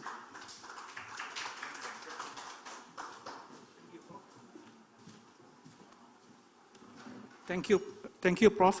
Excellent timing. You managed to speak within your allocated time. Now I think we have a local graduate from Gajah Mada University. I think he's in Yogyakarta. I hope I'm correct. He also got his master's degrees in mechanical engineering from the University of Leeds in the United Kingdom. Pak Andianto Hidayat is currently the Vice President of Downstream Research and Technology Innovation at PT Pertamina. He has a long career at PT Pertamina and successfully opened Pertamina's new market in Pakistan, Belgium, China, UAE, Myanmar, Australia, and Singapore. Very impressive resume. Pak Adianto will speak on the prospect of palm-based biodiesel and its downstream products. Please, Pak Adianto.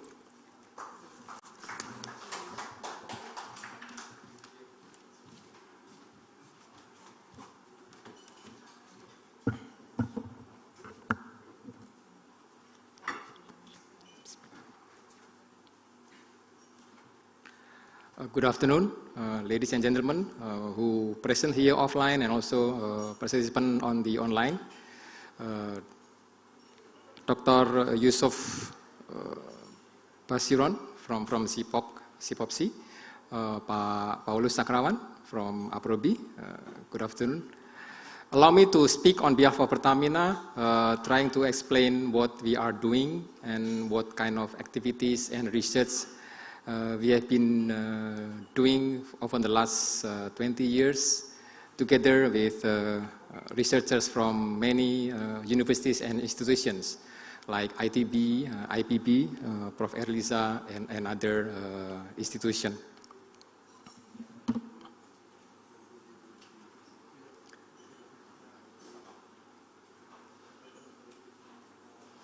Okay, based on this picture, we see that out of the downstream special and end products, we see that food occupies 76% of the demand, and oleochemicals, derivatives, and energy and biomass is 14%. Pertamina, 24%, sorry. So Pertamina is trying to focus on these two because food is not our core business. So we plan to look at the potential of oleochemicals and derivatives as well as energy and biomass as our core activities. The government is asking Pertamina to look into the potential of oleochemicals as part of our business opportunity in the future. So our involvement with palm oil, biodiesel or biofuels cannot be separated from our activities on catalyst. That is where we start our focus and we start our research on biofuels. 1999, we, together with professors, colleagues, researchers from IPB, we start to research on our catalyst, domestic catalyst, so we can say catalyst merah putih. And by 2010, almost 10 years, we successfully, we successfully developed our first HBD, hydrogenated biodiesel catalyst, and tried co-processing in our Dumai refinery. At that time, it was like 7% of vegetable oil injected together with conventional crude oils into our reactors.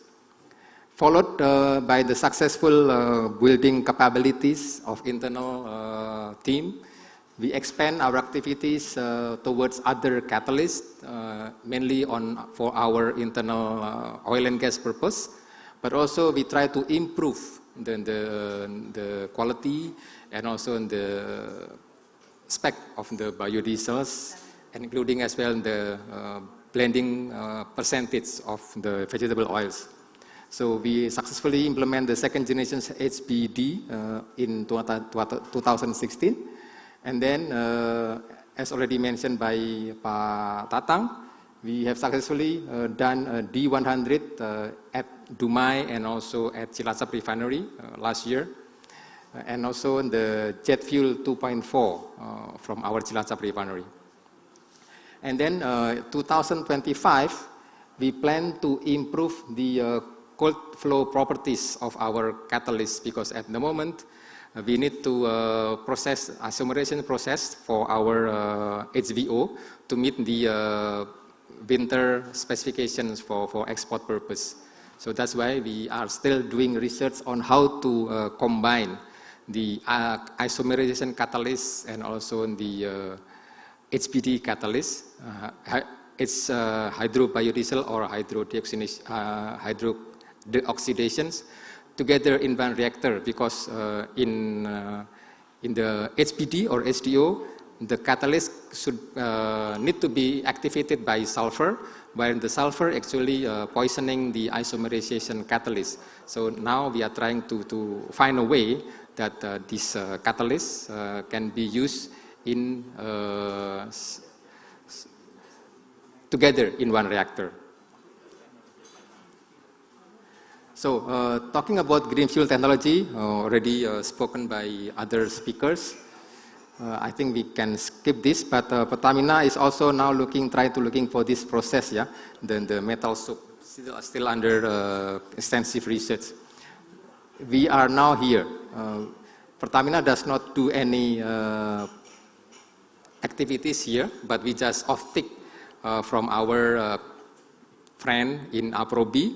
But here we try to develop our own standalone refinery called Green Refinery.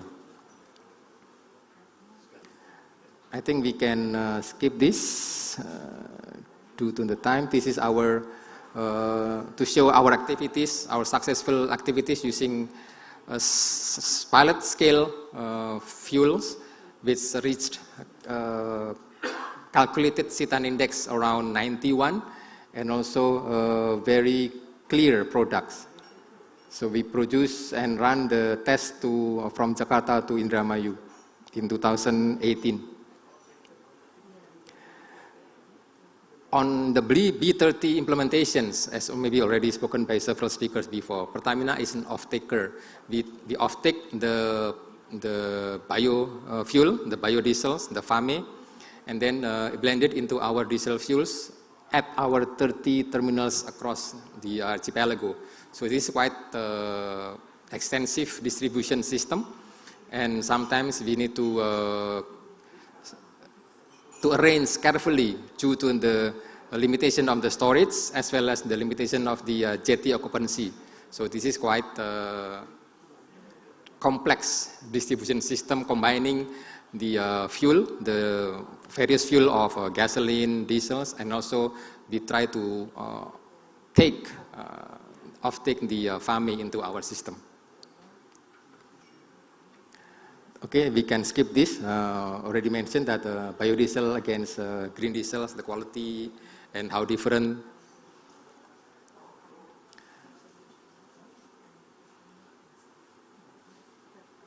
Now, for the beyond B30, as already also mentioned by several speakers, Pertamina is confident that HVO is potential products to overcome the many obstacles by the FAME, yeah, especially in the water uptake and also in the MSG and MG, sorry, monoglyceride, and also in the ton number. We are improving the material compatibility. We do storage and stability tests, the fuel formulations, durability tests, and also the road tests that will be executed and run together with Lemigas and also with Aprobi in several months ahead. Speaking about oleochemicals, this is already explained earlier also, but this is where Pertamina actually interested to use the oleochemicals based on from palm oil to become our products. Especially the red one is already being injected and being tested from fatty acid for our anti-corrosion or corrosion inhibitor, and also potentially to become biolubricants from the fatty ketone, and also the surfactant EOR. Yeah? EOR surfactant will be a big volume required here. If it is successfully tested and successfully injected into our oil well, it will last at the same time with the oil reserve, maybe 15 or 20 years with quite a huge amount. So this is potentially a big business if we can find the right surfactants to improve our oil production. The blue one is to become our next project, from glycerol to become the anti-foaming agent, and also here another surfactant, yeah, for our fire extinguisher. Even surfactant is a potential, but if we see at this roadmap, we understand how long it takes for us to actually go into a commercial scale. We have reached here the formulations and also the bench test, lab test here of the chemicals, the surfactant itself.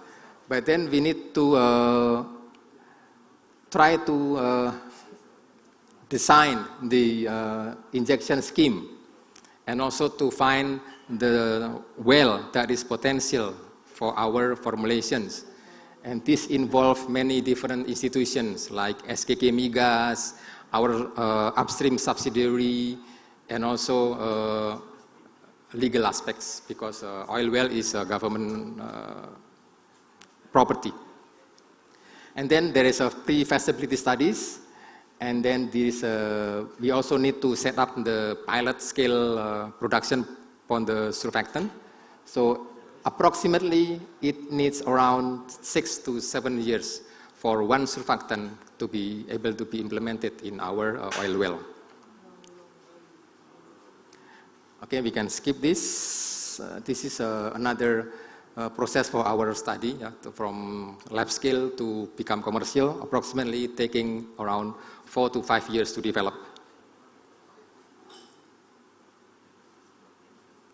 So other than palm, Pertamina is also looking now into the second generation's bioethanol using the waste side of the palm business, from palm industry.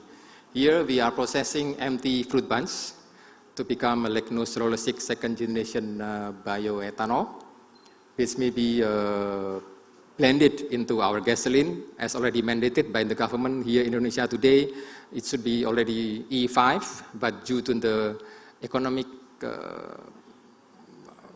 limitations, we are still unable to implement the mandate by the government. But we are trying to plan how to make these mandate situations executable. Especially these days when the oil price is high, we try to find a way how that the ethanol, bioethanol price can be overcome to be implemented in our distribution system.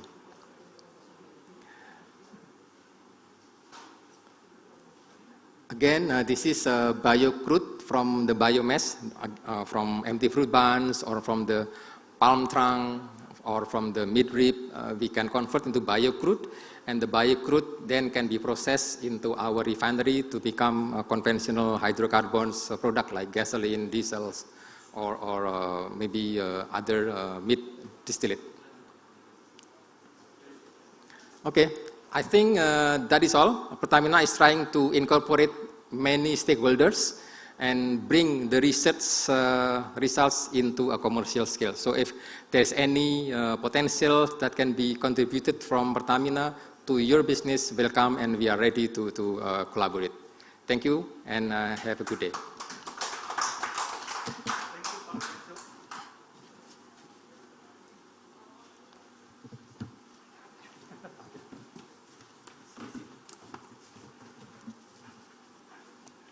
Thank you, Pak Adianto. I think it was excellent presentation, especially from PT Pertamina. Our last but not least speakers is Mr. Norman Allen. I'm not sure whether he's online now. He cannot be here today, but he will speak from Cincinnati, USA. I think it's about 12 hours different, so it must be very early in the morning. I last heard his presentation 3 weeks ago at Bursa Malaysia Palm Oil Conference in Kuala Lumpur, also via telecast. Mr. Elliott had worked with Procter & Gamble or P&G before. He had served in United States of America, Canada, and also Malaysia. He is now the president of IP Specialties Asia Private Limited.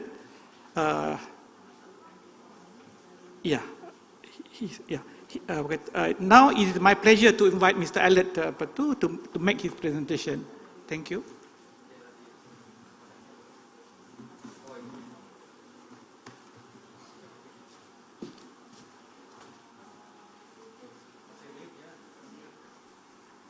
I hope you can hear me now. Good, I can hear myself. I'm here to talk to you today about downstream palm oil products that are not, or palm oil potential that's not biodiesel. And if I got my slides there, the first slide, do we have the slides? There we go. Background on palm, which I guess a lot of you know very well, but it is the largest crop in the world. So it's well available mostly. It's very similar to tallow in its composition, but palm is grown on purpose, whereas tallow is a byproduct of the meat industry, so it's a byproduct. We also have palm kernel oil, which is one of the only 2 commercially viable crops to generate high caloric content. The other is, of course, coconut oil. 12s and 14s alkyl chains are the essential chains for the surfactant business. But palm kernel has also found its way into the food industry and also the pharmaceutical industry. Mid-chain triglycerides, which are a structured lipid from palm kernel oil components, has exploded in demand. One of my suppliers have quoted me availability in August. I think I've gone through the next slide. If you can give me, yes, that's one I just talked. Okay, good.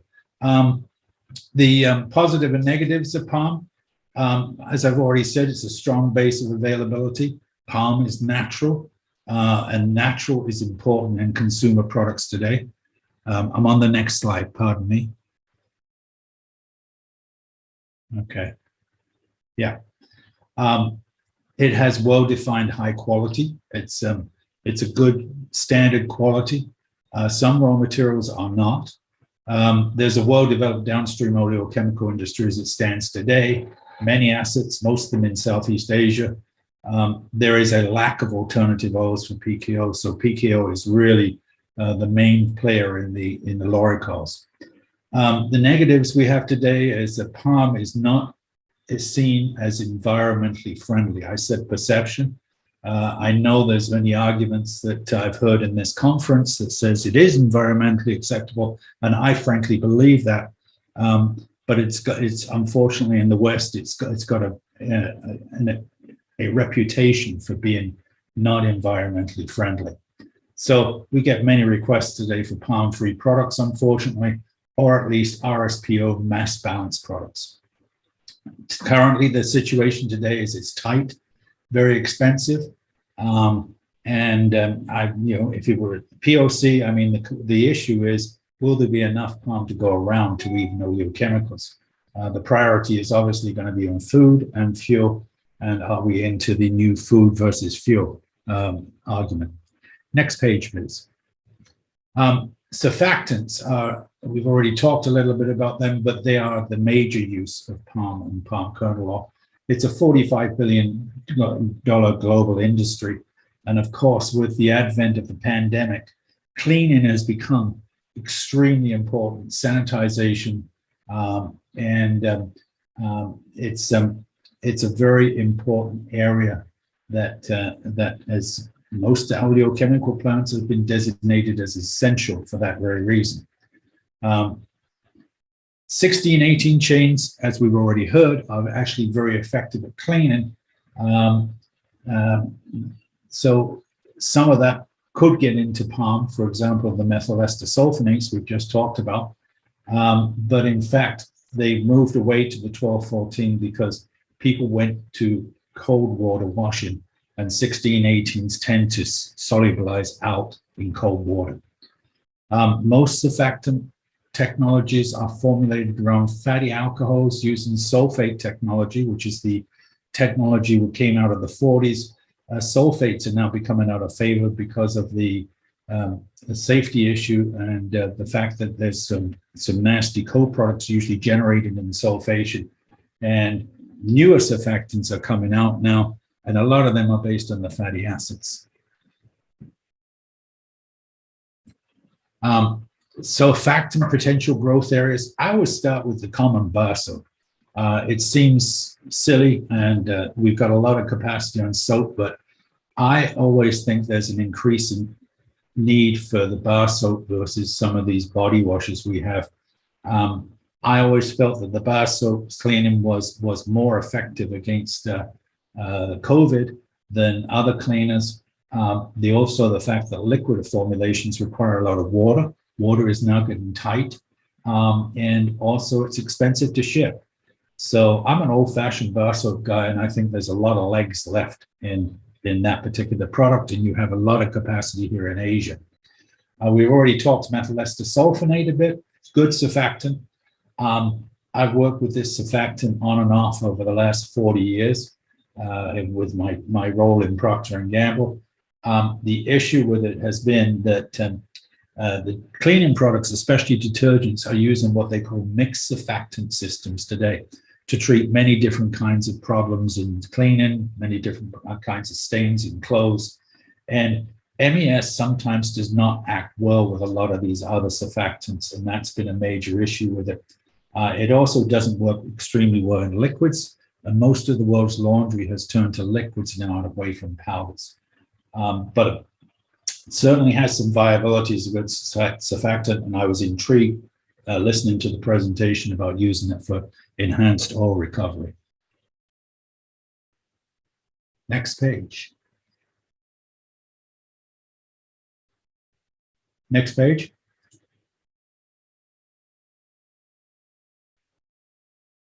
Oh, I'm sorry. I went too far. I'm not used to this. Okay. But we did talk most of that. Anyhow, let's go into light cuts. One of the most valuable parts of the palm kernel oil are the light cut fractions, the 8s and the 10s. Back in the 80s, when we were first seeing palm oil as growing to be a huge commercially available crop. And in fact, when I was involved in what was then a P&G joint venture in Malaysia to make fatty alcohols, we saw palm kernel oil as a byproduct, and therefore it was a waste stock. One of the key parts about it was, what on earth are we going to do with these C8s and these C10s? It's really somewhat ironic today when C8s and C10s are hugely, almost unavailable because they're so tight. I was quoted a 10-month lead time on C10 recently. But the synthetic lubricant business, which we actually helped start, has grown and got excitingly big. They're jet lubes, motor oils. They're also the core components I already mentioned, the mid-chain triglycerides, and that business is extremely exploded too. So they've become very important and very expensive. MCTs are components of foods, like especially baby foods, health foods, and cosmetics. They're also used in some industrial applications at this point. They've become an extremely versatile and important product. Frankly, light cuts today are the ones that are carrying the profitability of the whole palm kernel industry, because mid-cut alcohols are probably not very profitable today versus the prices of palm kernel oil. Other industrial areas, next page. There's been an effort for some years for the industry to go green and use less petrochemicals. There's a place for petrochemicals. I like to tell people that there's a lot of synthetic alcohols in the US, and there are probably going to continue to be a lot of synthetic alcohols in the US. A friend of mine in research once did on paper an estimate. If you've turned every chemical into a natural chemical derived from natural fats and oils, we would need twice as much fats and oils as we have today, and none of it could be used as food. So it gives you some idea of how big the chemical market is and how important that have synthetic materials be part of that. Most of it involves reactions such as epoxidization to get to the desired result, but palm methyl esters can turn up in a lot of different places that are interested. They are showing up as a plasticizer base, and you may have heard of BPA, which is banned, for example, in Europe. 16-18 esters being converted can replace that. They can go into industrial lubricants, solvents. Palm products have also been used to formulate natural polyols and polyurethanes, going into the plastics business. So your car seat, for example, could be derived from some of these palm methyl esters. I've already talked the final point. So the next page, please. Substitution. This is an area of growth potentially. It's interesting. There's been an effort for some years to go green and use less petrochemicals. As I already said, we're not going to eliminate them. There's been an increased interest in the use of palm methyl esters as a replacement of synthetic products, which we already talked about. This is the one I just went through. Can you give me the? Oh, I'm on the wrong page. Sorry, I gotta keep up with you. When the fatty acid industry first started in Southeast Asia, the stated intent, which I heard in a presentation in the 80s, was to take out the US fatty acid industry and completely dominate it from Southeast Asia. This was never completely successful due to the existence of tallow. Tallow is a byproduct, but a good quality one with a large volume. It can also be classed as a waste material. You heard a presentation earlier today which talked about how tallow as a waste material is going to be a preferred material for renewable diesel. And that indeed is happening. And tallow has suddenly got very, very expensive in the US and Europe. And suddenly it's becoming much less available than it has been for oleochemicals.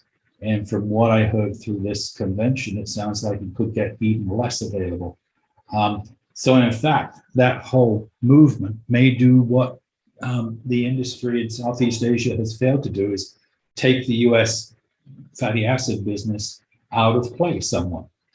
Because the reason it stayed in play was because it had available a low-cost, good quality supply of raw material locally. And interestingly, if that happens, it could be one of the largest new incremental uses for palm, albeit it's a very traditional one. Next page. So in summary, palm oil is the largest natural oil in the world. It holds a unique position, in my opinion, to help feed the world, and will always be important and necessary from that perspective. Natural fuels will no doubt play a big role in energy production, but I don't think it's going to be ultimately the solution to the world's energy needs. There's always going to be, as you heard today, sort of a natural place where we will not grow anymore. There are many varied uses of palm, as we've talked about, but the current prices of today are actually causing a lot of work on replacement technologies in these areas. Palm today, where it's priced, is not sustainable in consumer products.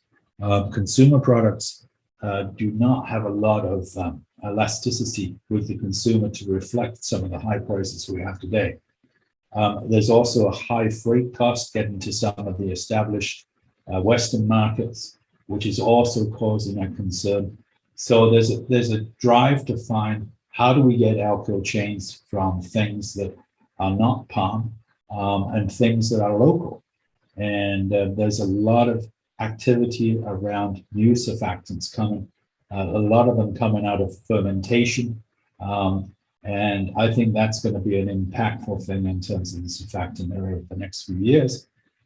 Hopefully we'll see palm return to more reasonable prices and keep the downstream markets competitive as an attractive raw material.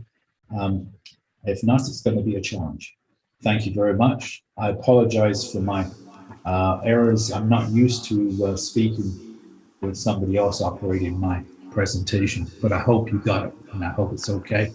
And I wish you well for a good evening, and I hope have a good morning.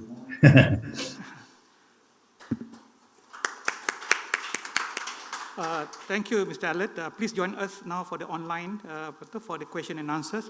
I'm afraid, I think the organizer just mentioned that I have only 5 minutes to answer. I think we are a bit running out of time. I think I was informed we have about 500 people online, so it's a lot of people now following us, and I think it's not fair for them not to ask questions. So perhaps we can just have maybe the first 2 questions. I think we can entertain another 3-4 minutes.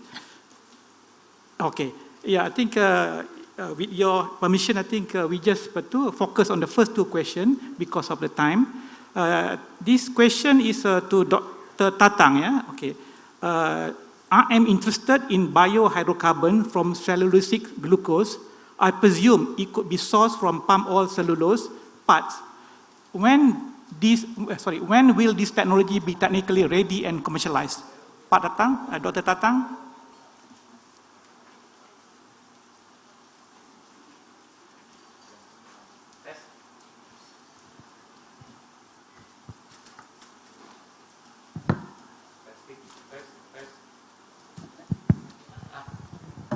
Okay, that's very normal question. So I said, if it is possible, I want it tomorrow. But if we succeed to make it in 3 years, that will I say thank you God, you have me so much. So we are in the first stage of doing this. Yeah, because many people researching ethanol from glucose, we actually think, why don't we make hydrocarbon from glucose? Because it is already have 6 carbon atoms. Half of the carbon atom have already hydrogen, only half of it have hydroxyl. So we said it is better than to gasify it and later on make through, what is that? Fisotropes, yeah, with high temperature, high pressure. With that, we use, now the highest temperature is 120. 120 degree. It is in water, in solution, aqueous solution, so we can, I think it's atmospheric pressure. The temperature is about boiling point of water. So we have still some difficulty, but I think the progress is okay. Yeah, not too fast, but it's encouraging. Thank you. Thank you, Dr. Tatang. Perhaps quickly, the second question, if there is any. Okay, yeah, we have second question. This is addressed to Pak Adianto. Yeah, you stated that Pertamina is embarking on a project to produce bioethanol from raw empty fruit bunches (EFB). There is a competitive demand for EFB for other application as why is Pertamina focusing on EFB?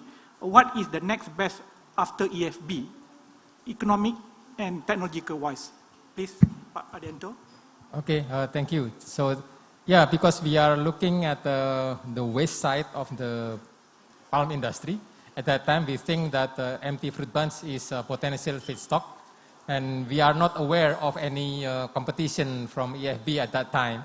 The research has been started since 2 or 3 years back. But then again, if we are talking about lignous cellulosic feedstock, we can always find rice straw or maybe from corn, and then the stem, and also potential other lignocellulosic type of feedstock. But from the palm business, from the palm industry, we see that empty fruit bunch is a potential, the midrib is potential, the palm trunk is also potential, although the palm trunk is not using, cannot produce the second generation bioethanol, it is producing the first generation because it's delivering molasses from the liquid of the trunk, yeah, the fresh trunk. Freshly cut, then we squeeze the trunk, we can obtain the molasses and process into first generations.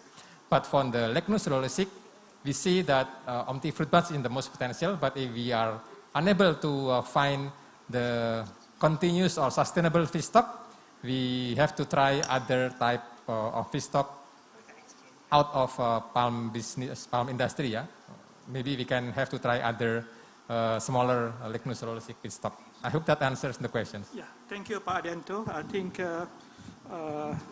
I regret to have to close this session now. I think before that, I would like to thank to all the speakers. Thank you to all the speakers for your excellent presentation and discussion. And please give them another round of applause. Please remain on the stage. Now I will pass it back the session to the Master of Ceremony. Thank you.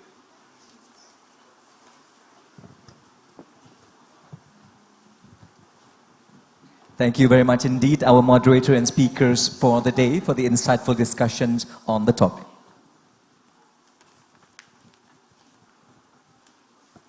And I would like also to ask everyone to please remain on the stage as we proceed towards the handover of tokens of appreciation.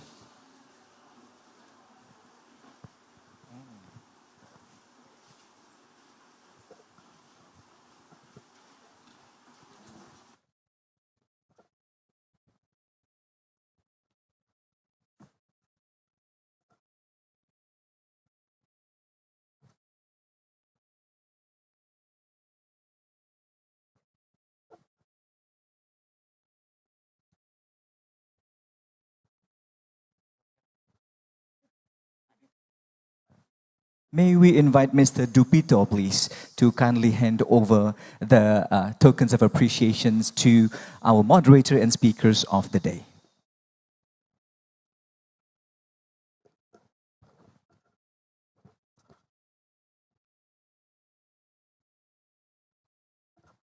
And the first All right, the first token of appreciation will be handed over to Dr. Tatang Hernas Surawijaya, our senior scientist from Bandung Institute of Technology.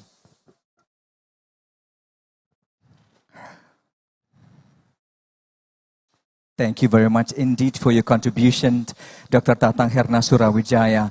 And the next token will be handed to Mr. Rapol Hutabarat, Chairman of Indonesian Oleochemical Manufacturer Associations, or APOLIN.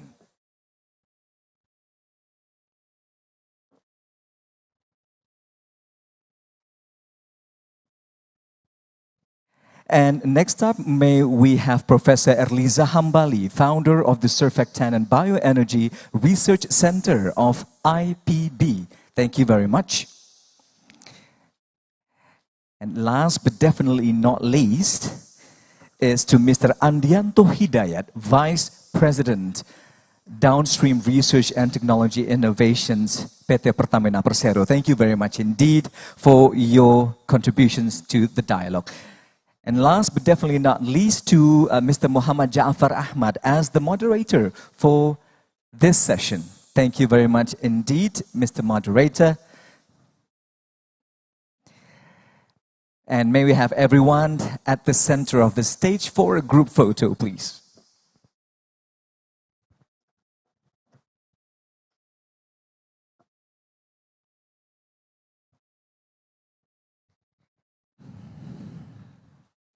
So a big smile under the masks. 1, 2, 3. One more time. 1, 2, 3. Ladies and gentlemen, session 3 of the conference. Thank you very much indeed. A big round of applause for our moderator and speakers of the session.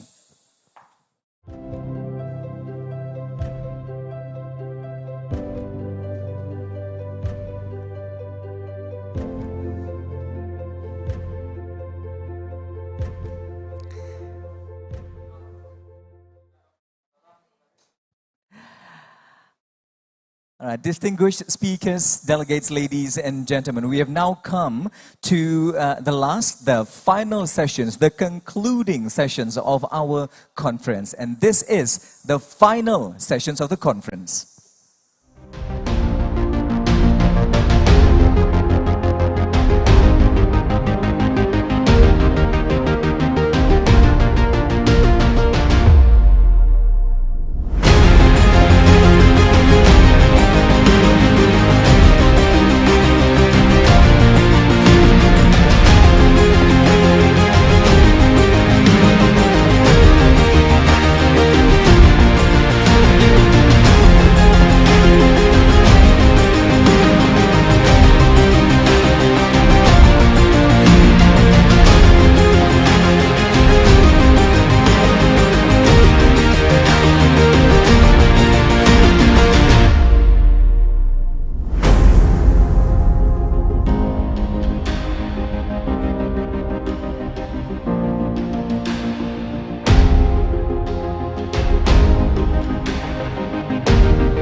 All right, ladies and gentlemen, the concluding sessions will feature panelist, President of Malaysian Biodiesel Association, Mr. U.R. Unitant, and also Chairman of the Thai Biodiesel Producer Associations, Mr. Sanin Trianon, and also Chairpersons of APROBI, our very own from Indonesia, Mr. Paulus Chakrawan. And this concluding session will be moderated by the Executive Director of CPOPC. Once again, please welcome onto the stage Tan Sri Dato Dr. Yusof Basiron. A round of applause, ladies and gentlemen.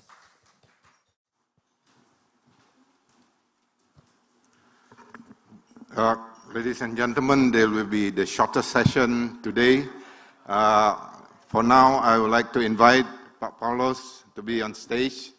He is to be the panelist together with online panelists, Mr. Uniton and Mr. Sanin. They have spoken before, but in this roundup session, there is a strong request from the organizing committee to have this session on cooperation, future cooperation among the biodiesel industry, to promote the biodiesel industry. So why cooperation? I think the word cooperation has been mentioned many times during the speeches of the VIPs this morning.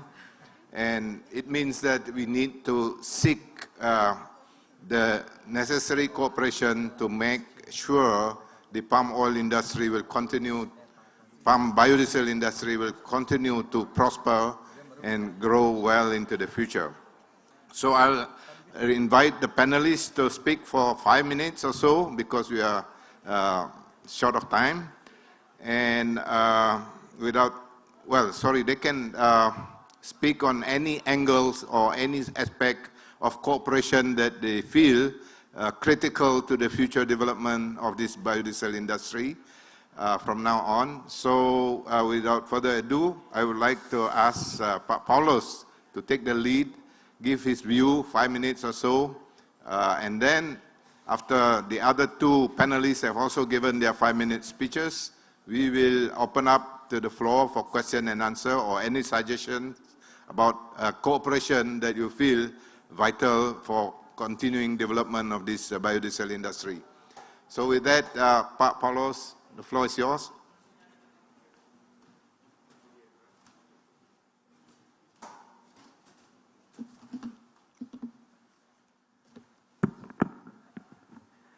My colleagues, Tan Sri, and also my colleagues from Malaysia, Unitan and Kun Sanin from Thailand.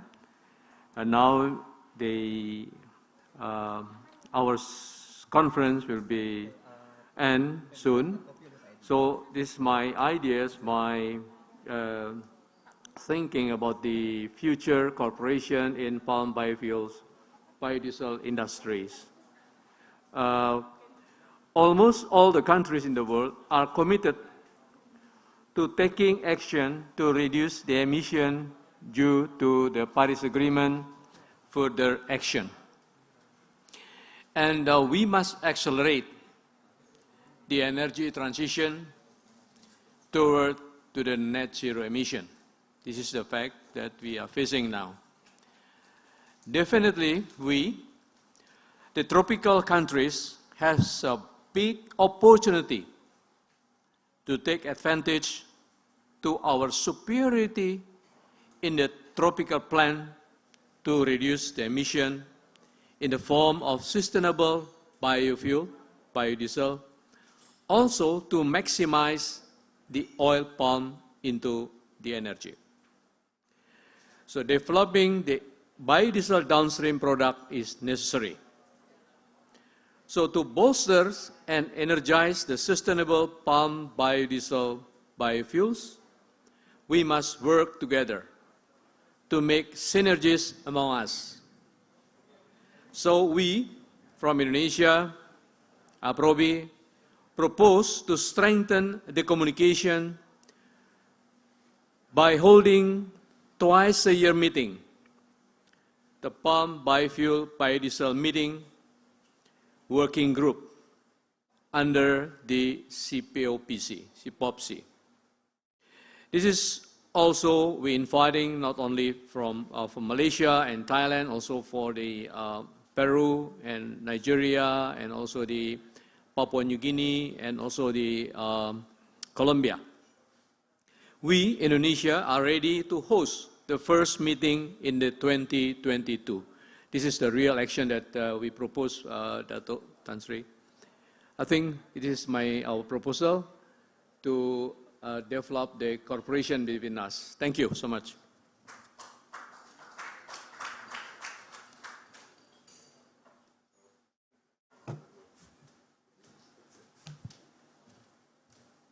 Thank you, Paulus. Take note of your suggestion and recommendation, especially touches on what CPOPC can also do to get it done. So now, who would like to go first? Can I invite Mr. Sanin for your ideas about cooperation? What are your suggestions and recommendations? Please, 5 minutes or so. Thank you. Thank you, Dr. Basilan. I totally agree with Mr. Paulo just now that we need a closer communication. We have a very good start a couple of years ago in Malaysia, who kindly hosted the first conference, Biodiesel conference. I think we had a good start. But now, I think it's time for all of us to get together, deep dive into more details. And one of the further proposal that I would like to make is, I think we have better try to draw more attention from the government, from all governments in the producing countries, because I think I would like to use the word streamlining, which is, I think it's if we can have it properly done, we will make many stakeholders' life a lot easier. For example, like car manufacturer, they have struggling trying to design or to plan to serve each countries with different policies on fuels, biofuels, which I believe it's pretty hard for them to come up with a one single good plan. So what I would like to suggest here or propose here is first is to draw more collaboration with the government authorities, and secondly, trying to do some streamlining project. It could be in terms of a specification or anything like that. That would be my proposal. Thank you.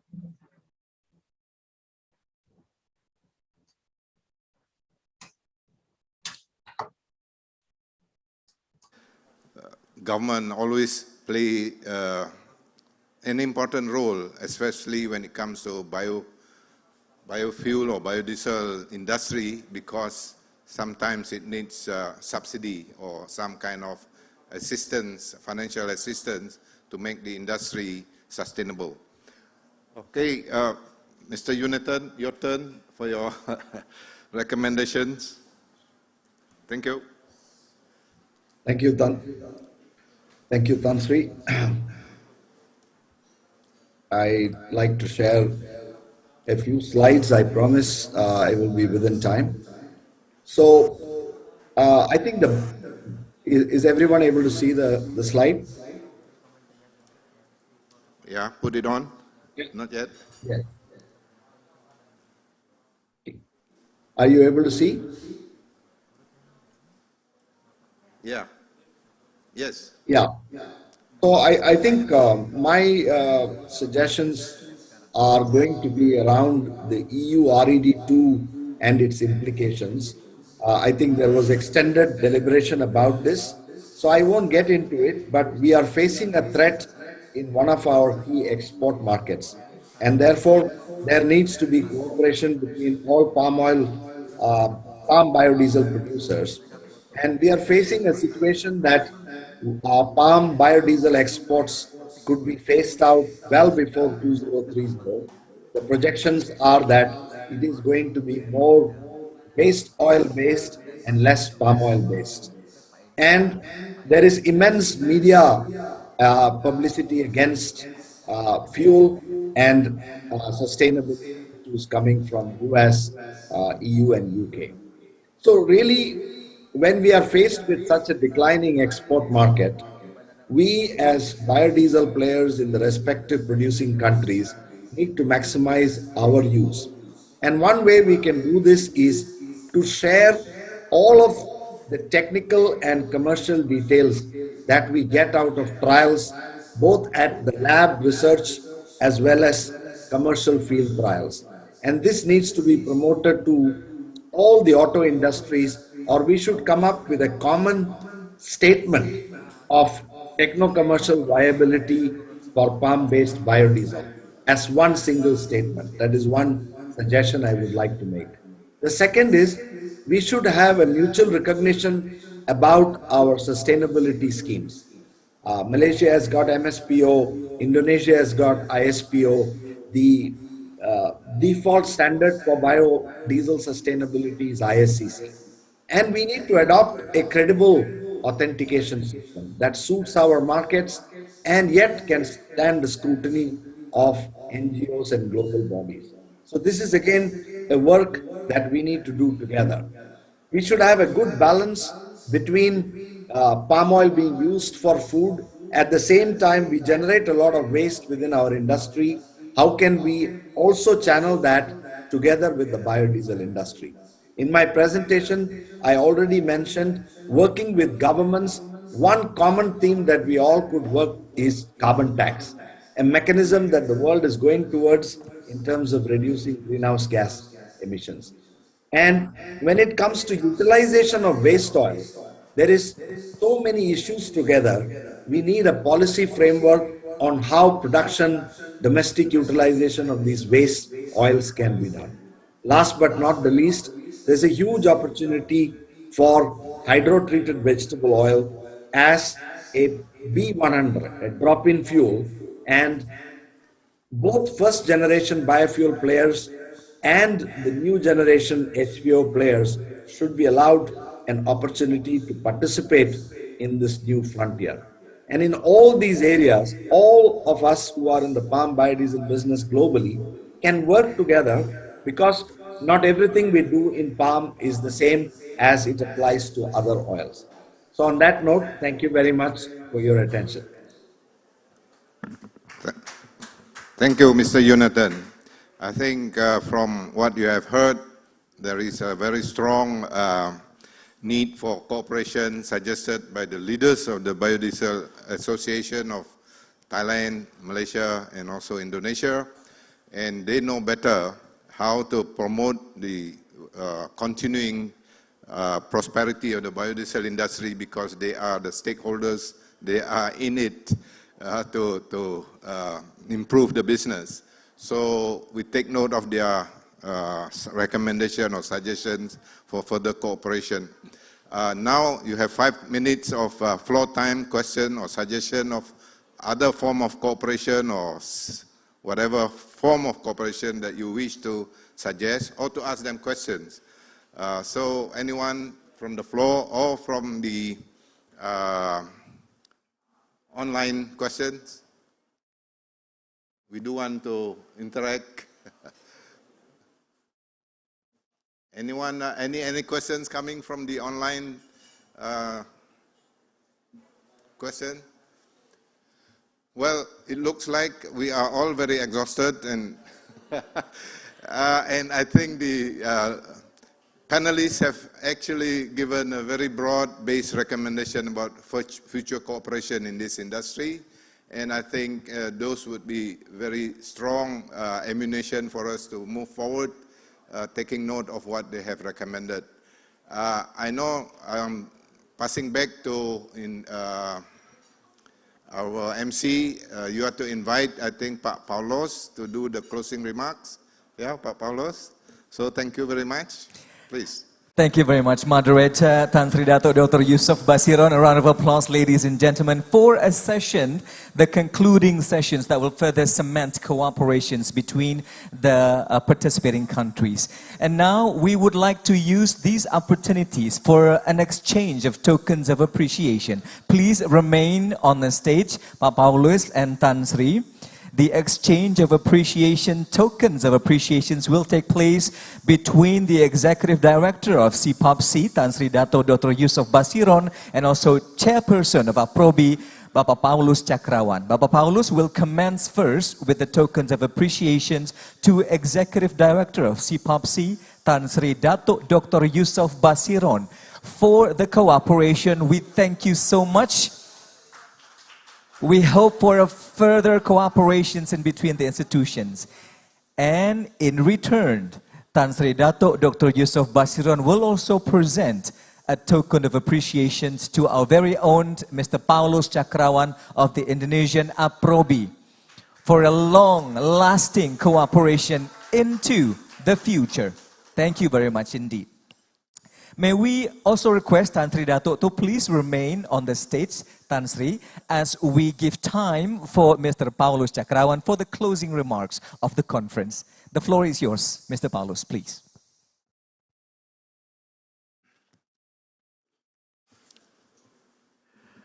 Ladies and gentlemen, I hope all of you are still enthusiastic about this conference, even though that now it's already late.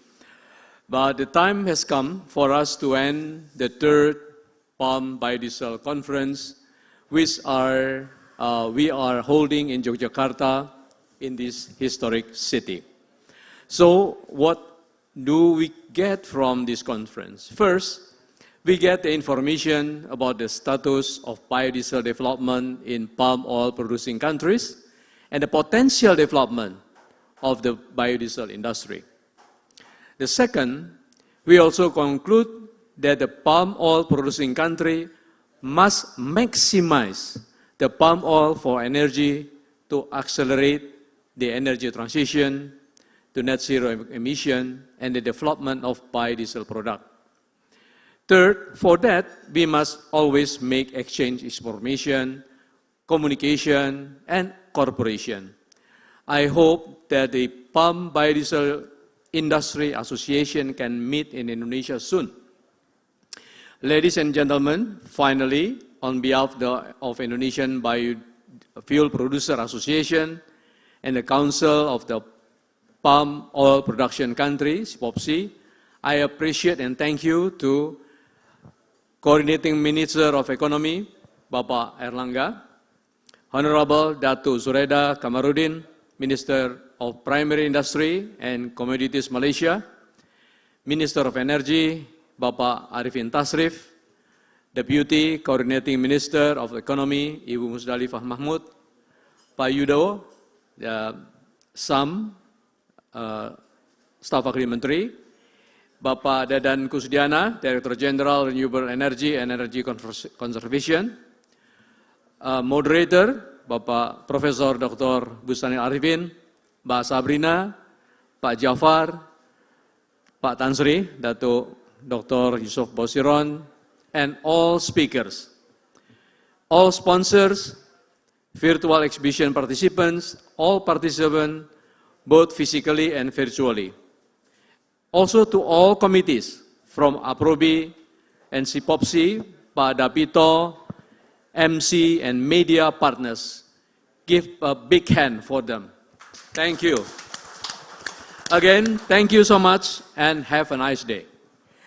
Thank you very much indeed, Chairperson of APROBI, Bapak Paulus Chakrawan. Please remain on the stage, both of you gentlemen, as we embark upon the handover of tokens of appreciations from the Coordinating Ministry of Economic Affairs of the Republic of Indonesia. And to join up on stage, may we invite Deputy Executive Director, Bapak Dupito Desimamora, to please join us on the stage.